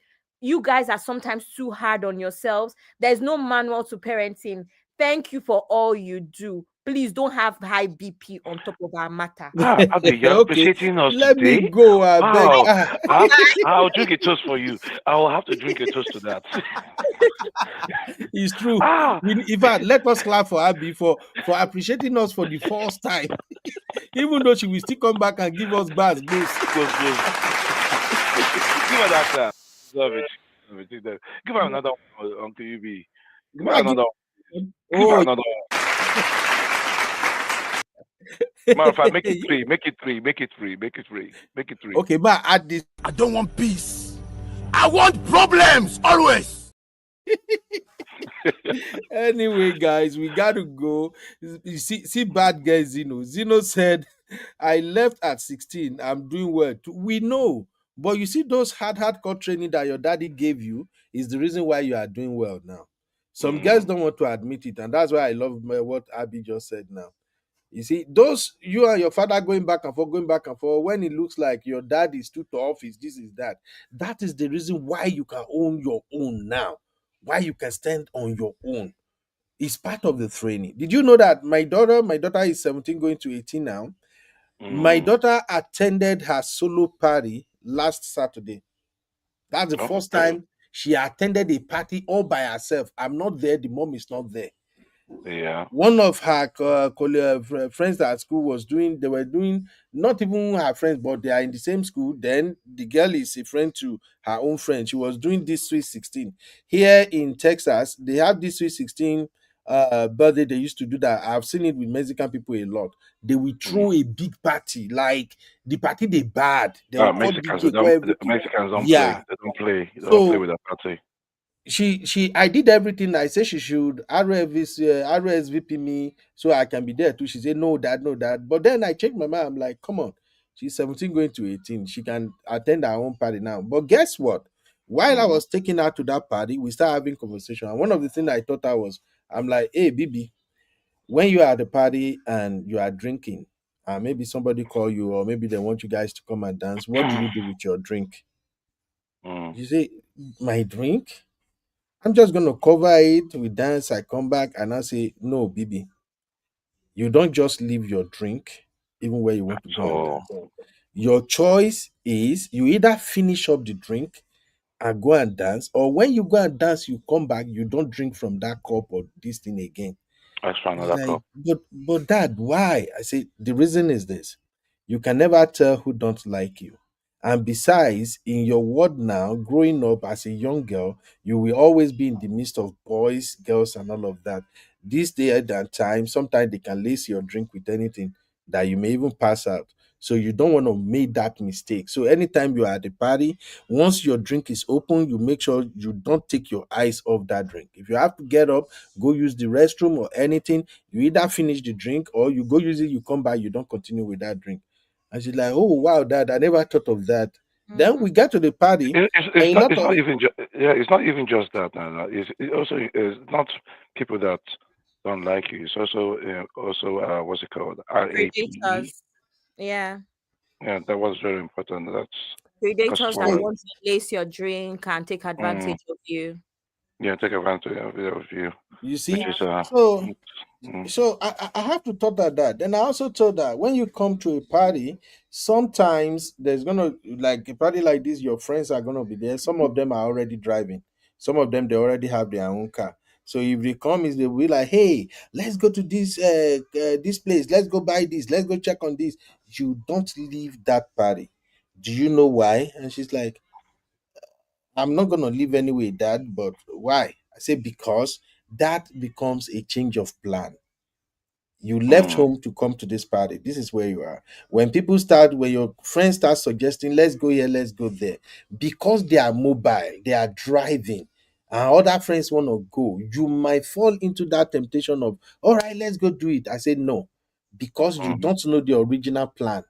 All you heard was, oh, let's go here, and you just want to go. So you don't do all that. And she's like, oh, of course, dad, I won't go. I say, I know, but I'm just telling you because this is your first rodeo. You are attending a party all by yourself for the first time. So I drop her at the party. I think I drop her around 6. And then I went back around 10 to pick her up. I asked her, when do you want to leave the party? She said, daddy, the party is 1, but I think by 10 I should be okay. And I'm like, fine, we have a deal. So I went back to pick her by 10. When I got there, they were still dancing inside, real jubilation and everything. So I just pop in, I texted her that I'm here. She came and said, yes, dad. Okay, let me go grab my drink. But I saw in her eyes that she was still enjoying. I'm like, okay, don't worry. I'm here now. If you still want to dance, just go and dance, and then maybe 30 minutes time you come back with him. And then when she came back with it, she was so happy. I can see it in her eyes. So I'm just saying this for you guys to know that as young girls, as your father, you are our girlfriend. Like somehow, I don't know, maybe it's just me or Chucky. I always feel like if anything should happen to my daughter, I am responsible. No, if anything should happen to her, I know the feeling. I know the feeling actually because girls, girls are more vulnerable than the boys. So Mhm. just like how Sissy just wrote now, there's a lot to take this case. The world is scary now, and it's true. We have to take them a lot. Now, back in our day, we could only depend on one communication, two communication back in the day, which was TV and newspaper, and that's it. And you get the whole information. But when these kids go into phones, they're looking for something. Is either dance or some of those irrelevant information they shouldn't even go into. Sometimes I Well, ask sometimes I ask my yeah. daughter, "Do you know about this one?" No. I Mhm. say, there you go. This is Mhm. why. This is Yeah. Z. This is this. I said, oh, okay, yes, that's why. It's not that I All hurt right. you, I hate you, or anything like that, but it's something that to They guide just you. have to understand. They have to Mm. understand. Thank you, everybody. Thank you so much for today's show. Let's go and join Man of Prestige. He has a very See you fantastic topic to deal later. with. Bye. Yeah, good night, Abby. I see Cece is fighting tooth and nail about this She's D block. fighting me. She's fighting me. Me and you Cece is actually. fighting you. It says we are bad boys. That's why your chest is always tight. Confess. Ah, Uncle Peter, where you CC, carry this I this agree. from, You man? want us, you want us to allow these crazy boys to come and do to us what we've done when we were younger. It's not happening. Lie. I We am were a chief gentlemen back in security the day, officer. if you don't know. We were gentlemen back then. Yes, now. I With was our telling clean them the cuts. other day, Chucky, I was telling them the other day how we used to go about toasting girls in the days. How we used to Ooh, put in a lot of effort. Nowadays, effort. this Gen Z way, they will just text each other and they start dating. And one No, mark, they will just no, like each other post on Instagram, and that's it. Daddy, I'm in and love. that's it. Jesus. That time we would be inside the classroom, we would be in the classroom, we would just write one piece of letter like this. I like Eh, you. Forward the thing like that. Once you like it eh, over there, they know. Eh? But nowadays, either Instagram or eh. I They miss will they love will letters. slide into each other DM. One time, my daughter was literally sleeping in her closet just because she want to talk to boy. I will go. Well, I Abba. told you I used to do rounds every night to check to make Yes. sure things that are supposed to be off are off and everything. I will Mm-hmm. open my daughter's door. She won't be on her bed. The first time No, I did see her on her bed, exactly. I I run to everywhere. I did see her. I'm like, Jesus Christ, this guy has escaped. I run to her window. I pull. I see that the window is locked. I'm like, this guy cannot just come down, climb down from window. What is going on? I search It's everywhere. I did possible. see her. It's very, very possible they can do those antics. It's very possible. Ah, Thank God I live in a high-rise building. I said, let me see you do that nonsense. If you want to fly, you become I our swear, Kelly. I swear. I search everywhere. I did see her. I go and wake her Huh? mom up. I'm like, babe, wake up. They say, what happened? Wake up. Bibi is not in this house. She's not here. And my wife was like, what Mm. is wrong with you? Bibi is not going anywhere. I said, she no day. Get up now. Then my wife was scared. She now jump up. And both of us were ransacking the whole house. Pram, I don't want to go outside. I don't we go open camera, they check. Did any vehicle Mm. pass outside? Oh, more.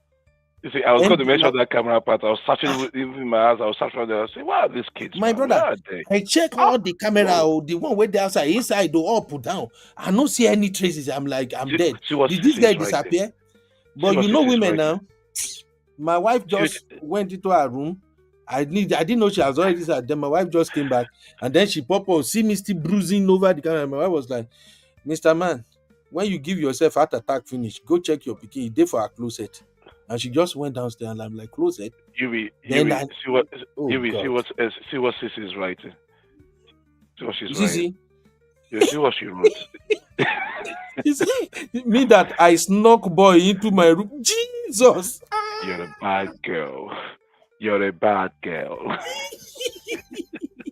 Sissy is a very, very Very bad bad girl. girl. Jesus Christ of Nazareth. I'll hold on to her on that one. Actually, Kasongo, yeah. Mumbari nanga. Kasongo, mbona. I beg, good night, everybody. Chucky, may we go. Please, ladies and I gentlemen, beg. I'm sharing Man of Prestige link right now. My brother have a fantastic show ongoing. Let's go and laugh. Let's go and disturb Man of Prestige. Okay.